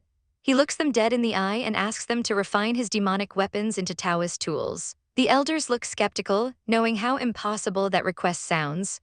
One elder explains that it would take 8 million demons and hundreds of years to pull that off. He shows off the blood sky sword, proving its quality is already top tier. He mentions that the demon god's hand they cut off will only save them about 100 years of work. The elder is impressed by the blade, but warns it's still far from perfect. There are remnants of a nasty demon king lingering inside, so it's going to take some serious work to fix. Fang Han suggests using a demon lord's corpse as a base for the repair. The value of such a corpse is massive, but the elder agrees to help turn it into a literal clone for him. They start the ritual immediately, forcing the soul into the blade. Fang Han is told to summon the artifact spirit and merge it with his avatar right now. Our boy screams as the red energy of the Bloody Night King explodes. The entire room shakes from the sheer pressure of the ritual. Fang Han finally feels the connection locking into place. He realizes he is the king of the Bloody Night, and his power base doesn't even matter anymore. The elder preps his 5-finger technique to finish the job. They work together to swallow the power using the yin-yang Dao. Fang Han pushes through the pain, waiting for his moment of enlightenment. A terrifying red beast aura erupts as the transformation hits its peak. The energy swirls violently around him. Suddenly, the chaos dies down and Fang Han looks like he's reached a whole new level of chill. The smell of blood vanishes as his aura stabilizes. He condenses the pure energy into a glowing bead.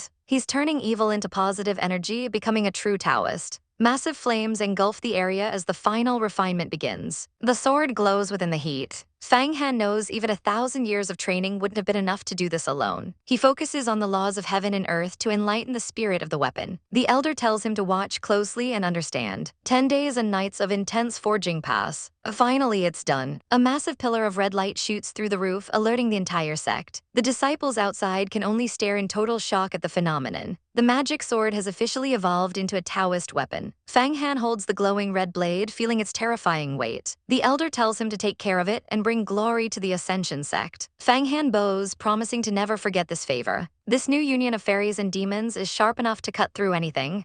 Its strength is equal to 1,000,000 horses, which is just savage. The dragon spirit Yan is already bragging about becoming an emperor-level gem. Our boy just gives him a shut-up look, asking if that'll happen on a monkey holiday. Fang Han vows to use this holy sword to fight in every direction. Meanwhile, some mysterious elders are gossiping about him getting a yellow spring picture. A hooded figure and a white-haired elder discuss the legendary Earth Emperor book. They know the Huanquan map is strong, but it's not a fairy tier item yet. The elder is impressed by how much this ghost Taoist actually knows. They trade warnings about the Yellow Spring Demon sect and the Earth Emperor's lineage. The elder prepares to fly off, leaving the hooded man behind. They say their goodbyes as energy trails through the sky. They're still suspicious of Lord Lingyuan's hidden strength. They discuss their profits from trading with senior brother Kali. They inspect a rare blood jade, shocked it only cost 100 pills. But they worry the elders are spending too much on Fang Han. Hong Yi is hyped about her training progress under Jia care. She's aiming for the supernatural realm, but she needs pills that are super hard to find. Fang Han just shrugs and says he can refine nascent soul pills instead. He starts pulling spiritual energy from the world tree like it's nothing. Our girls are losing their minds because he's basically cooking without ingredients. He explains the sect's politics and why they need to be careful. He proposes they join forces to take down their rivals. They ask how many pills he can actually make in a day. They are stunned when he casually says 236 pills every single day. They immediately drag him to a private room so the secret doesn't leak. He shows off his massive cauldron and explains how he absorbs energy from the sea market. He plans to distribute these to loyal disciples to build his own army. Jia is swooning over how much he's grown. They agree to refine the demon god Palm together. Fang Han gets to work, letting out a massive burst of energy. The cauldron cracks under the sheer power of the refinement. A beam of golden light pierces the sky. Everything is going according to plan. A massive batch of nascent soul pills is successfully created. 10 days later, we see a disciple training like a beast. Our girl absolutely wrecks her opponent with a single move. His sword gets sent flying into the clouds. Everyone is baffled by how senior sister Zhu got so strong so fast. She reveals she's been popping Yunying pills like candy. The crowd is shook. They demand to know where she got such rare treasures. She casually mentions Fang Han gifted her group 200 pills each. Word spreads fast about the upcoming competition. The disciples realize Fang Han is the real deal and rush to join him. A massive line forms at the bottom of Reincarnation Peak. Over at Black Iron Peak, the vibe is much more tense. In the pill room, the faction leaders are looking stressed. They realize Fang Han's pills are way better than the ones from the Taiyi sect. Xuantai Zhenren is sick of wasting time refining basic trash. He's worried his lifespan is running out before he can break through. He stares at the Yunying pill like it's his only hope. They decide to help Fang Han fight his rivals in exchange for a steady supply. They're even eyeing the Huanquan map for its holy water. They decide to head out and find him immediately. But they stop to wonder if he'll even give them the time of day. They realize they can't actually suppress him anymore. They need a plan to win him over. They know he needs 5 elemental essences to master his magical powers. They ask where they can even find that kind of energy. The leader smirks, mentioning the 5 elements spiritual root. It's a legendary treasure. He looks absolutely savage as he reveals his secret. The destination is the Wild Temple. They want to use the promise of 5 elements spiritual roots to make him their personal pack mule. Honestly, these guys are delusional if they think he can't see through this. 2 birds with 1 stone garbage. They're so confident that they're already heading to the peak of Samsara to set the trap. Meanwhile, our boy is busy literally glowing with power. He's mastering his cultivation like a boss, but he knows he's hit a wall without a 5 elements weapon. Suddenly, he summons a literal fire phoenix while practicing, because being extra is just his baseline. The girls are watching from the sidelines, and let's be real, they're totally swooning at the display. He casually asks for a sword and proceeds to upgrade it into a high-grade flying treasure right in front of them. They're absolutely obsessed with their new dragon bird swords, and honestly same. The piece is ruined when Master Xuantai shows up with his squad of goons. The girls know exactly what's up. These vultures are just here for his nascent soul pills. Fang Han decides to play along and meets them outside, but he brings his entire girl squad for backup. The visitors try to act all high and many, mocking his slow cultivation speed. Fang Han is not having it and tells them to stop beating around the bush. They get all offended that he isn't bowing down to his seniors, as if they deserve any respect. They try to tempt him with the 5 elements spiritual route, looking like total creeps while they do it.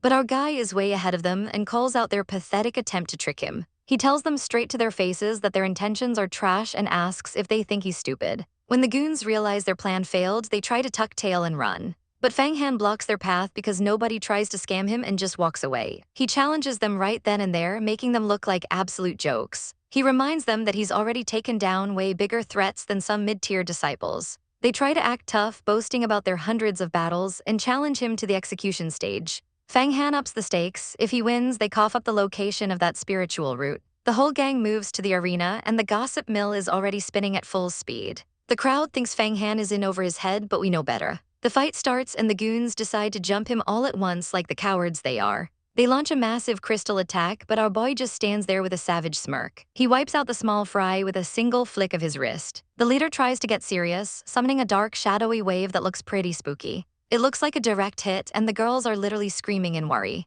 But psych, it was just an illusion, and our boy is completely fine. The villain is fuming that his instant kill was a total flop. He uses his special glowy eyes to see through the tricks and launches a green slab weapon. There's a bit of blood, but Fang Han is just getting started. He counters with a massive explosion that rocks the entire stage. Then he summons a literal golden dragon because he's just that guy. The villain is struggling for his life while our boy prepares his final magnetic sword fusion to end this drama once and for all. The guys use their water god technique to try and escape the heat. But even this massive water tornado isn't enough to stop the impending inferno. Fire and water collide in a chaotic explosion of steam and power. One of the goons gets sent flying like a total ragdoll. Our girl and her squad watch from the sidelines, realizing it's 5 against 1 and they still can't handle him. They totally underestimated his growth, and if they don't stop him now, it's game over for everyone. The fire user steps up, demanding to see if their puny water can actually put out his flames. He summons a massive phoenix of pure, unadulterated heat. The vermilion bird dances as the red emperor's kai scorches the very air around them. Even from a distance, the girls are sweating bullets while the battlefield literally erupts. It's a savage clash of elements, turning the sky into a mess of steam and embers.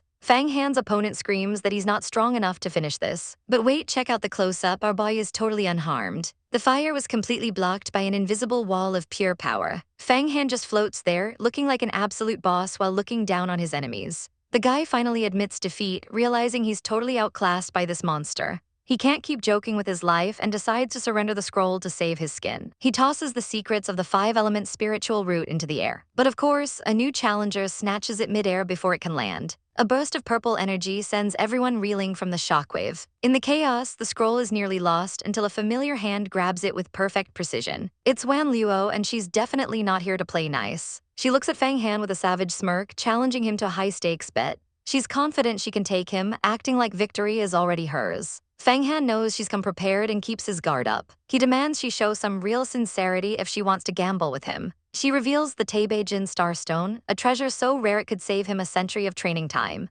Fang Han doesn't hesitate, he's all in for this gamble. But the stakes are insane. If he loses, he has to hand over every single one of his secret techniques. He shows off his own power, proving he's got the goods to back up the bet. The crowd is absolutely losing their minds at the scale of this wager. Fang Han realizes his mana is at its limit, and this new technique is his only way to break through his current realm. This is the ultimate showdown between legendary supernatural powers. Whoever wins takes the glory, the techniques, and the ultimate bragging rights. The tension is thick enough to cut with a knife as they lock eyes. Power begins to charge up, swirling around them in a deadly display. Wan Liu charges in, her power flaring bright and aggressive. She laughs, telling Fang Han he's about to lose everything he's worked for. A dark, suffocating aura begins to surround the battlefield. She claims she never fights a battle she isn't 100% sure to win. The dark energy slashes through the air, looking absolutely terrifying. Fang Han stands his ground, telling her to bring it on if she wants to get to his level. She unleashes the King of Blood Knight, turning the sky into a crimson nightmare.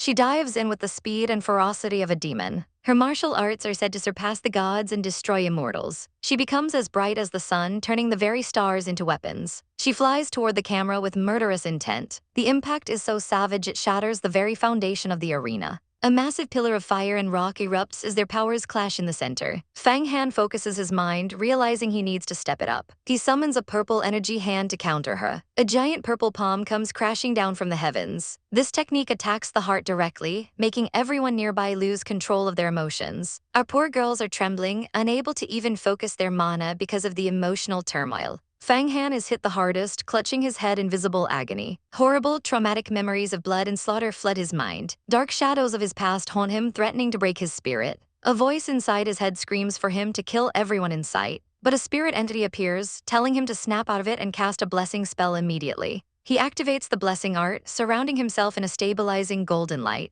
The golden aura shatters the emotional manipulation, bringing him back to his senses. He looks up at the giant purple hand with renewed focus and zero fear. He launches his counterattack, screaming that cranes are flying in the air. The collision creates a massive tornado of energy that rocks the stadium. Now it's his turn to play dirty as he calls upon the Blood Night King. Wan Luo is stunned by his sudden surge in power and speed. Even the girls on the sidelines can't believe how much stronger he's actually become. Red beams of energy rain down like a judgment from the heavens. Wan Luo struggles to hold back the relentless onslaught. Her defenses are literally cracking under the pressure of his aura. A massive explosion of energy clears the field as they reset. The girls cheer him on, sensing that the tide has finally turned. Wan Luo tries one last desperate grab with her purple energy hands, but Fang Han activates his golden elixir, glowing with a divine intensity. He tells her to go to hell as their powers collide in a final, desperate struggle. The impact is blinding, sending debris everywhere. He follows up with a heaven-shaking fist that looks like it could crack the planet. The sheer force of the punch sends shockwaves through the entire area.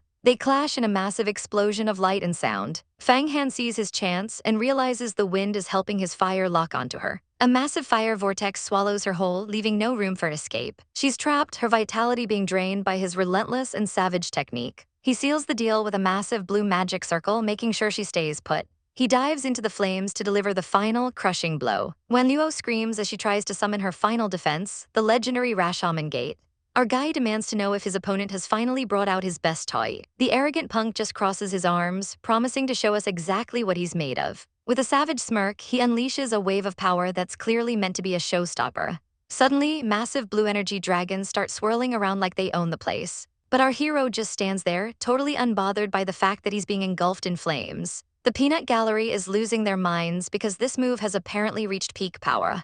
Everyone's wondering if there's a secret trump card hidden up someone's sleeve. Our blue-haired friend isn't spilling the tea just yet, keeping his secrets close to his chest. Our guy decides it's time to turn up the heat and literally burn through any tricks his opponent has left. He summons the Wood Emperor's energy, mixing it with the Song of a Phoenix for maximum chaos. It's a literal firestorm, fueled by wood energy to make sure it stings extra hard. A massive fire orb forms in the sky, looking like a miniature sun ready to explode. He dives straight into the inferno, looking like a total savage while a fiery goddess silhouette appears behind him. He claims to hold all the fire in the world, and honestly, we're kind of swooning at the audacity. The fire phoenix strikes, but wait, what is that blue seal doing there? The opponent tries to trap him with a massive hand seal, but our girl's favorite hero is way ahead of him. He charges up some void crystal lightning, and the purple sparks are absolutely electric. He follows it up with the Sky 7 True Fist, because one overpowered move just isn't enough. He shatters the defense with a red blood rush, breaking through like it's made of paper. The villain's mask literally cracks as he coughs up blood,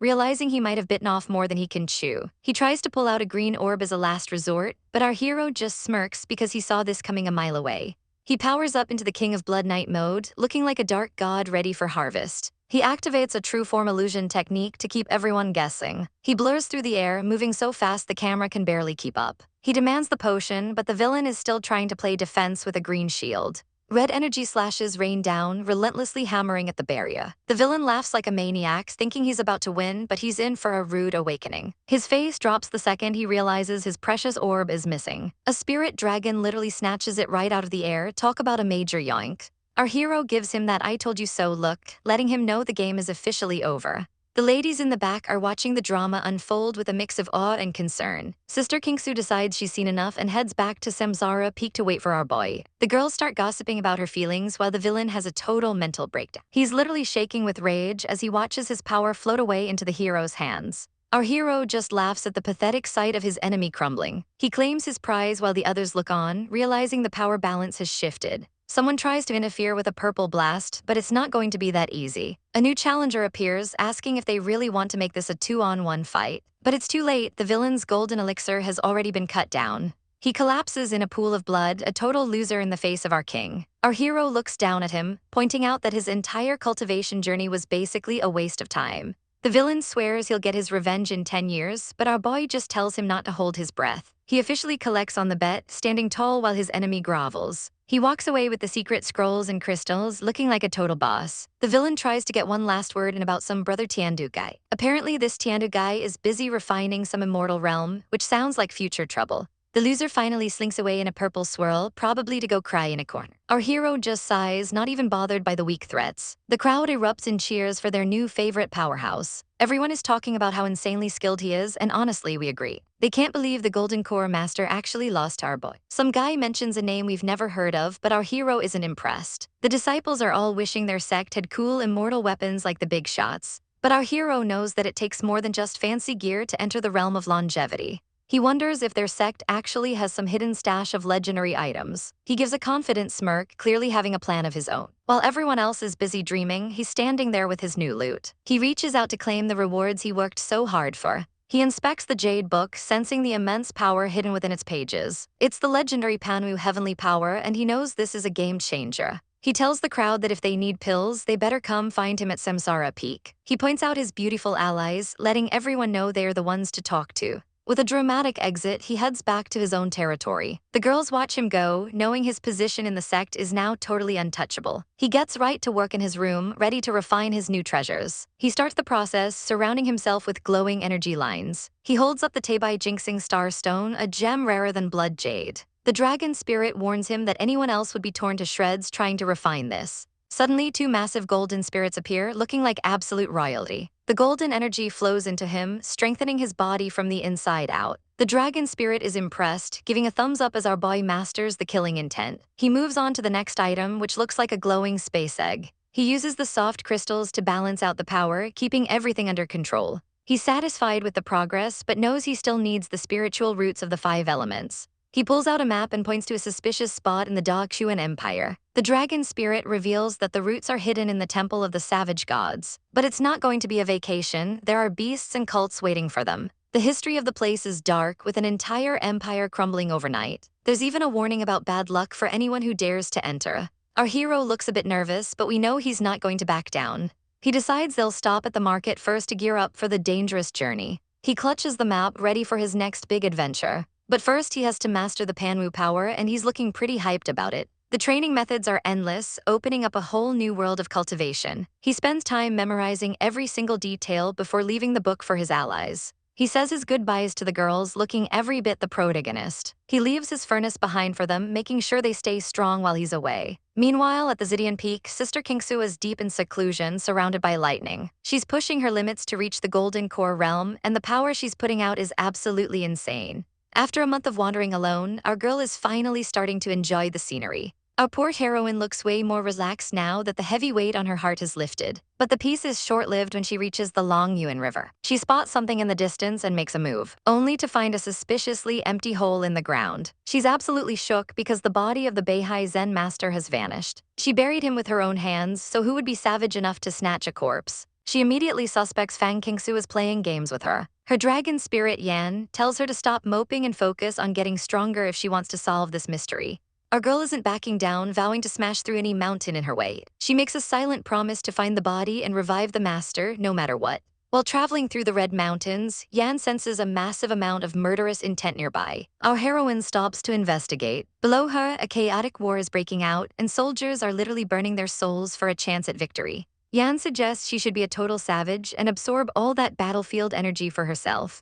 Our girl decides to go undercover, putting on a mask that screams, "I'm up to no good." She tries to be sneaky while doing her shady business. Using the Panwu heavenly power, she starts vacuuming up the souls of the dead like a pro. She needs to condense over 100 relics to reach the next level. A massive glowing orb of power begins to form, but she notices the energy is being siphoned off by someone else. It turns out she isn't the only scavenger on this battlefield. A group of mysterious men in black appear, and they are definitely not here to make friends. They surround her looking like they want to fight. One of them points a finger and calls her a thief, but our girl just smirks under her mask. She summons a massive lion spirit that starts swallowing the enemy's whole. The enemy leader is absolutely stunned. Suddenly, a lethal green sword flies out to stop the lion. The clash is intense and sparkly. Our girl realizes this is a high-quality weapon she's dealing with. Yan identifies it as the Blood, Jade, and Soul sword, and honestly, she kind of wants it.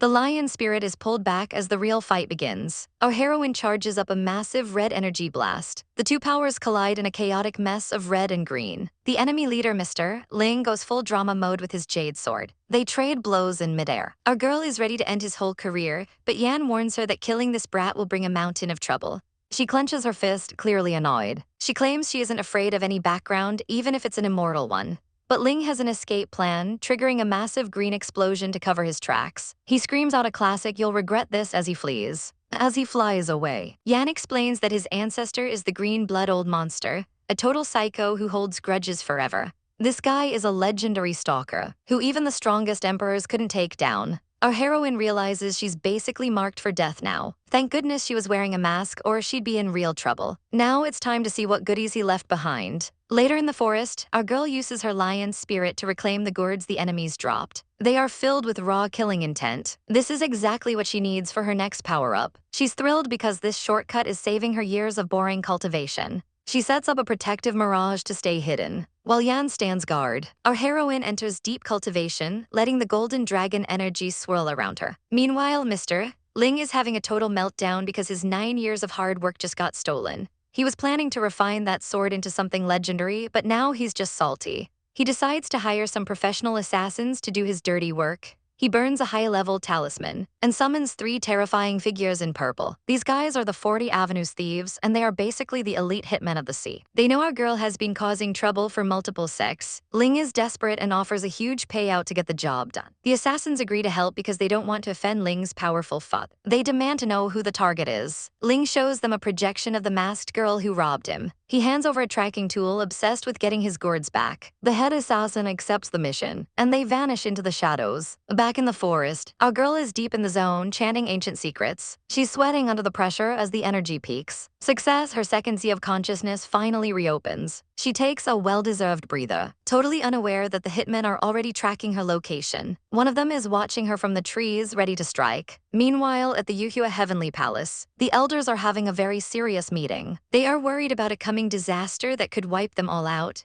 They want to use the chaos to become the #1 sect in the world. They know they have to act before the gods do. The sect master predicted that the outside world would be the first to fall. They discuss Fang Qingsu's progress in the outside world. The elders praise the sect leader's foresight. They mention the threat of the 40 thieves. One elder is ready to go on a killing spree, but they decide it's better to send the disciples to handle it so they don't look suspicious. They are betting everything on our girl and Fang Qingsu teaming up. They are amazed by her talent, especially after she beat a golden core master. They are eager to see how strong she becomes once her painting regains its power. While some are skeptical about reaching the longevity realm, others are looking forward to the upcoming contest to see who the real genius is. A new silhouette of power is rising, and the sect is ready for the storm. The elder explains that there are only 2 steps left in their master plan. First, everyone needs to lock in and master the Yuhua Sutra to survive the coming disaster. He orders Fang Han and Fang Qingsu to level up their strength and keep a sharp eye on the Protos. They've even built a massive bridge in the outside world to act as a buffer for the invasion.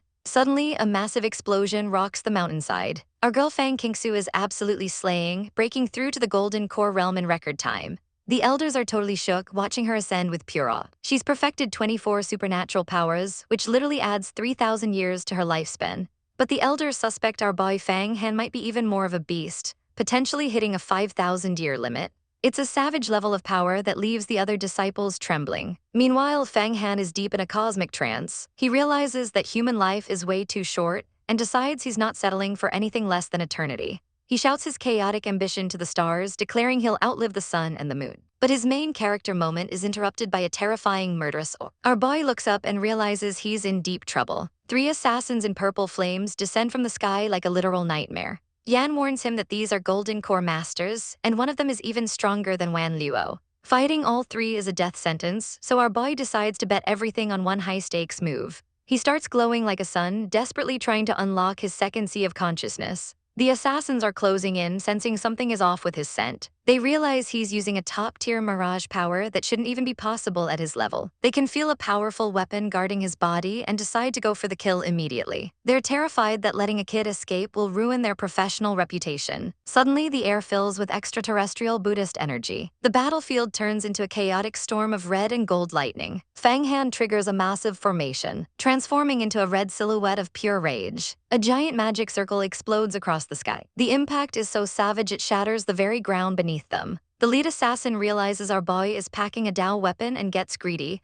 ordering his team to seize the treasure. He charges in with purple energy, triggering a supernova-level explosion. Fire and debris rain down everywhere. In the aftermath, Yan is left battered and bruised, cursing the assassins. He swears he'll recover every bit of his strength for revenge. Fang Han isn't giving up, flying through the energy ripples. He continues his dangerous meditation even while being hunted. He launches a massive red energy wave, and the female assassin counters with a colorful lotus flower. Our boy just smirks, asking if she's seriously underestimating him. Her face pales as she realizes they've been played. They were so focused on the fight they didn't realize he was using them to refine his magic. They surround him in the grass, desperate to end this. One goon drops a thunderbolt, while another summons a massive sandstorm. The girl unleashes her pure world lotus, but a pillar of red energy erupts from the center. It looks like an instant kill move, and the assassins are panicking. The girl screams as red slashes tear through her body. Her partners rush to save her, trying to bind our boy's energy. A massive sword of flame erupts from the earth. Fang Han hovers in the air, looking absolutely savage. He mocks them for ganging up on a junior, asking if they even care about their reputation anymore.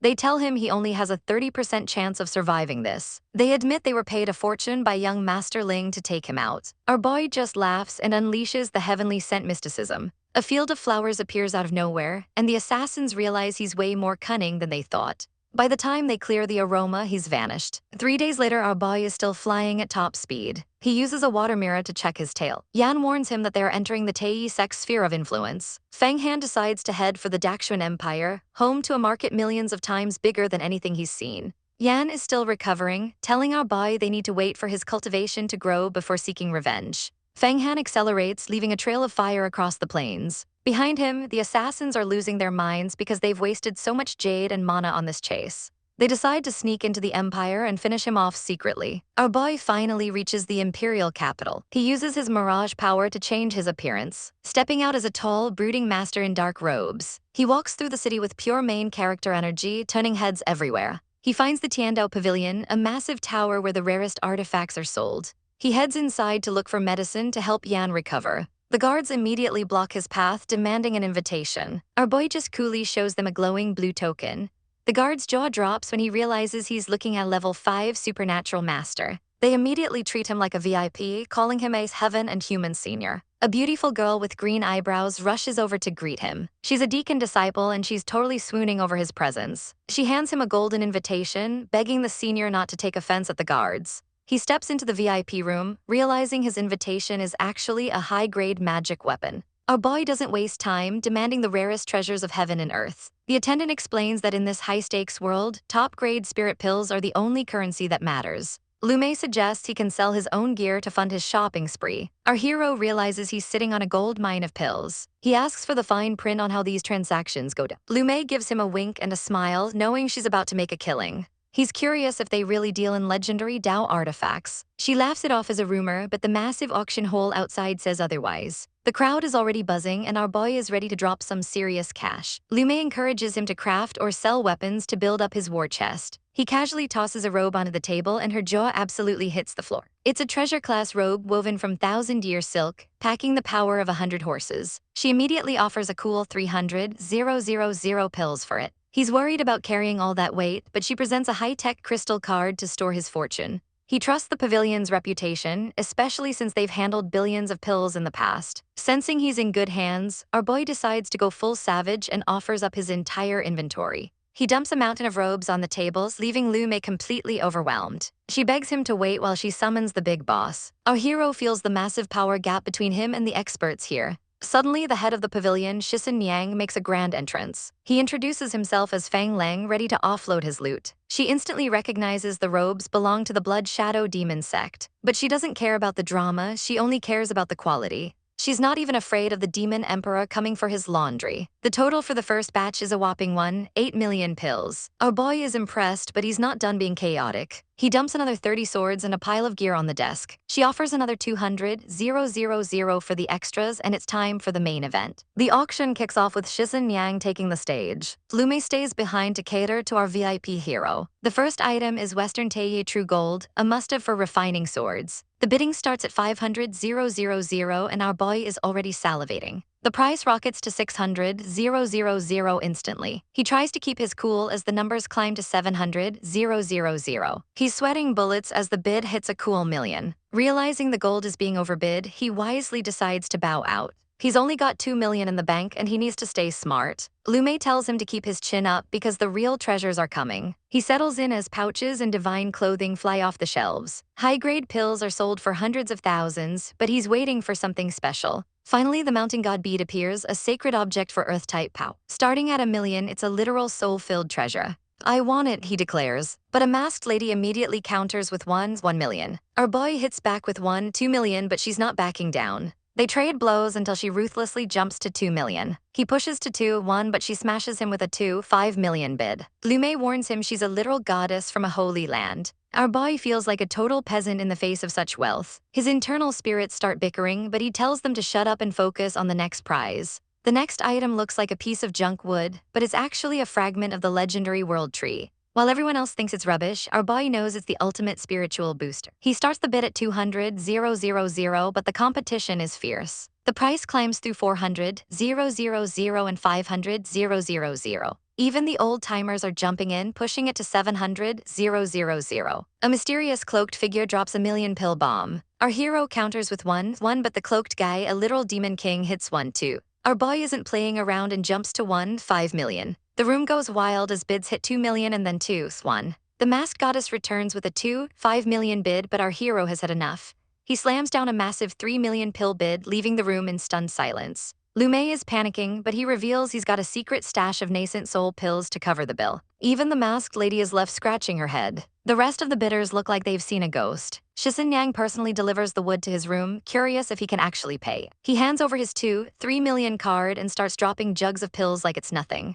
2,000, 3,000, 4,000 nascent soul pills hit the table. He hits 5,000, then 6,000 while the onlookers lose their minds. He finally settles the bill with 7,000 nascent soul pills on top of his millions. He insists on fixing the mess himself, telling the ladies not to get in his way. Our guy gets straight to work, using his energy to flush out the dirt and messy spirits clinging to the fragment. The girls can only watch in awe as he meditates, completely focused on the task at hand. With a massive surge of power, he begins purifying the object. Suddenly, cracks start to appear as the ancient energy is unleashed. A wild green aura erupts from his head, and he can't help but laugh at the sheer power of the world tree. Even the old dragon spirit is shook, realizing that once all the fragments are found, they'll be able to trample over ancient emperors and punch through the heavens. The dragon gets a bit cheeky, but our hero reminds him that he's currently just a weak aura and can't even cultivate on his own.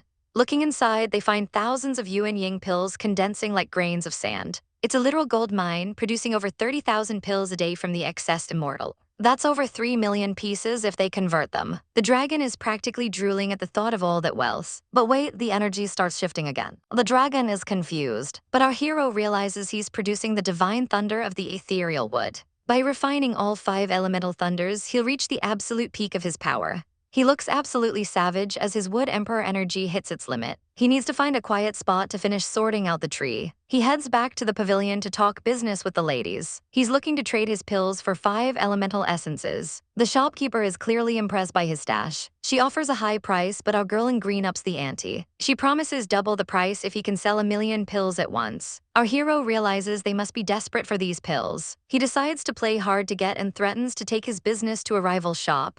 The ladies panic and beg him to wait. They even offer him a premium VIP card to keep him interested. They know only the top sects can produce this many pills, and they're dying to know his secret.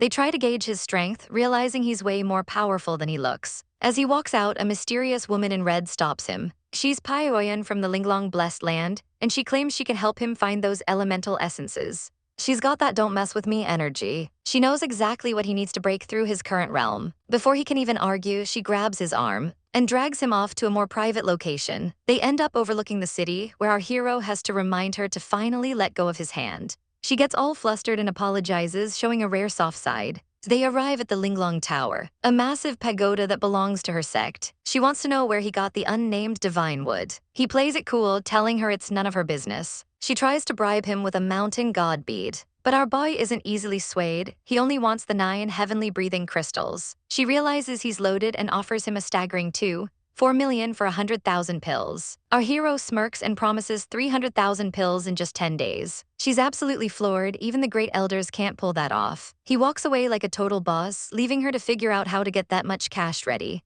As he flies off, she admits she totally underestimated him. Her senior sister appears, noting that despite his level, his strength is off the charts. They need to increase their power quickly because a great tribulation is coming. They decide to report this mysterious man to the Grand Elder immediately. Back at the inn, our hero goes into deep meditation to merge with the world tree. His spirit travels through the roots, reaching toward the immortal world. He's trying to do what the legends say, climb the tree to change his fate.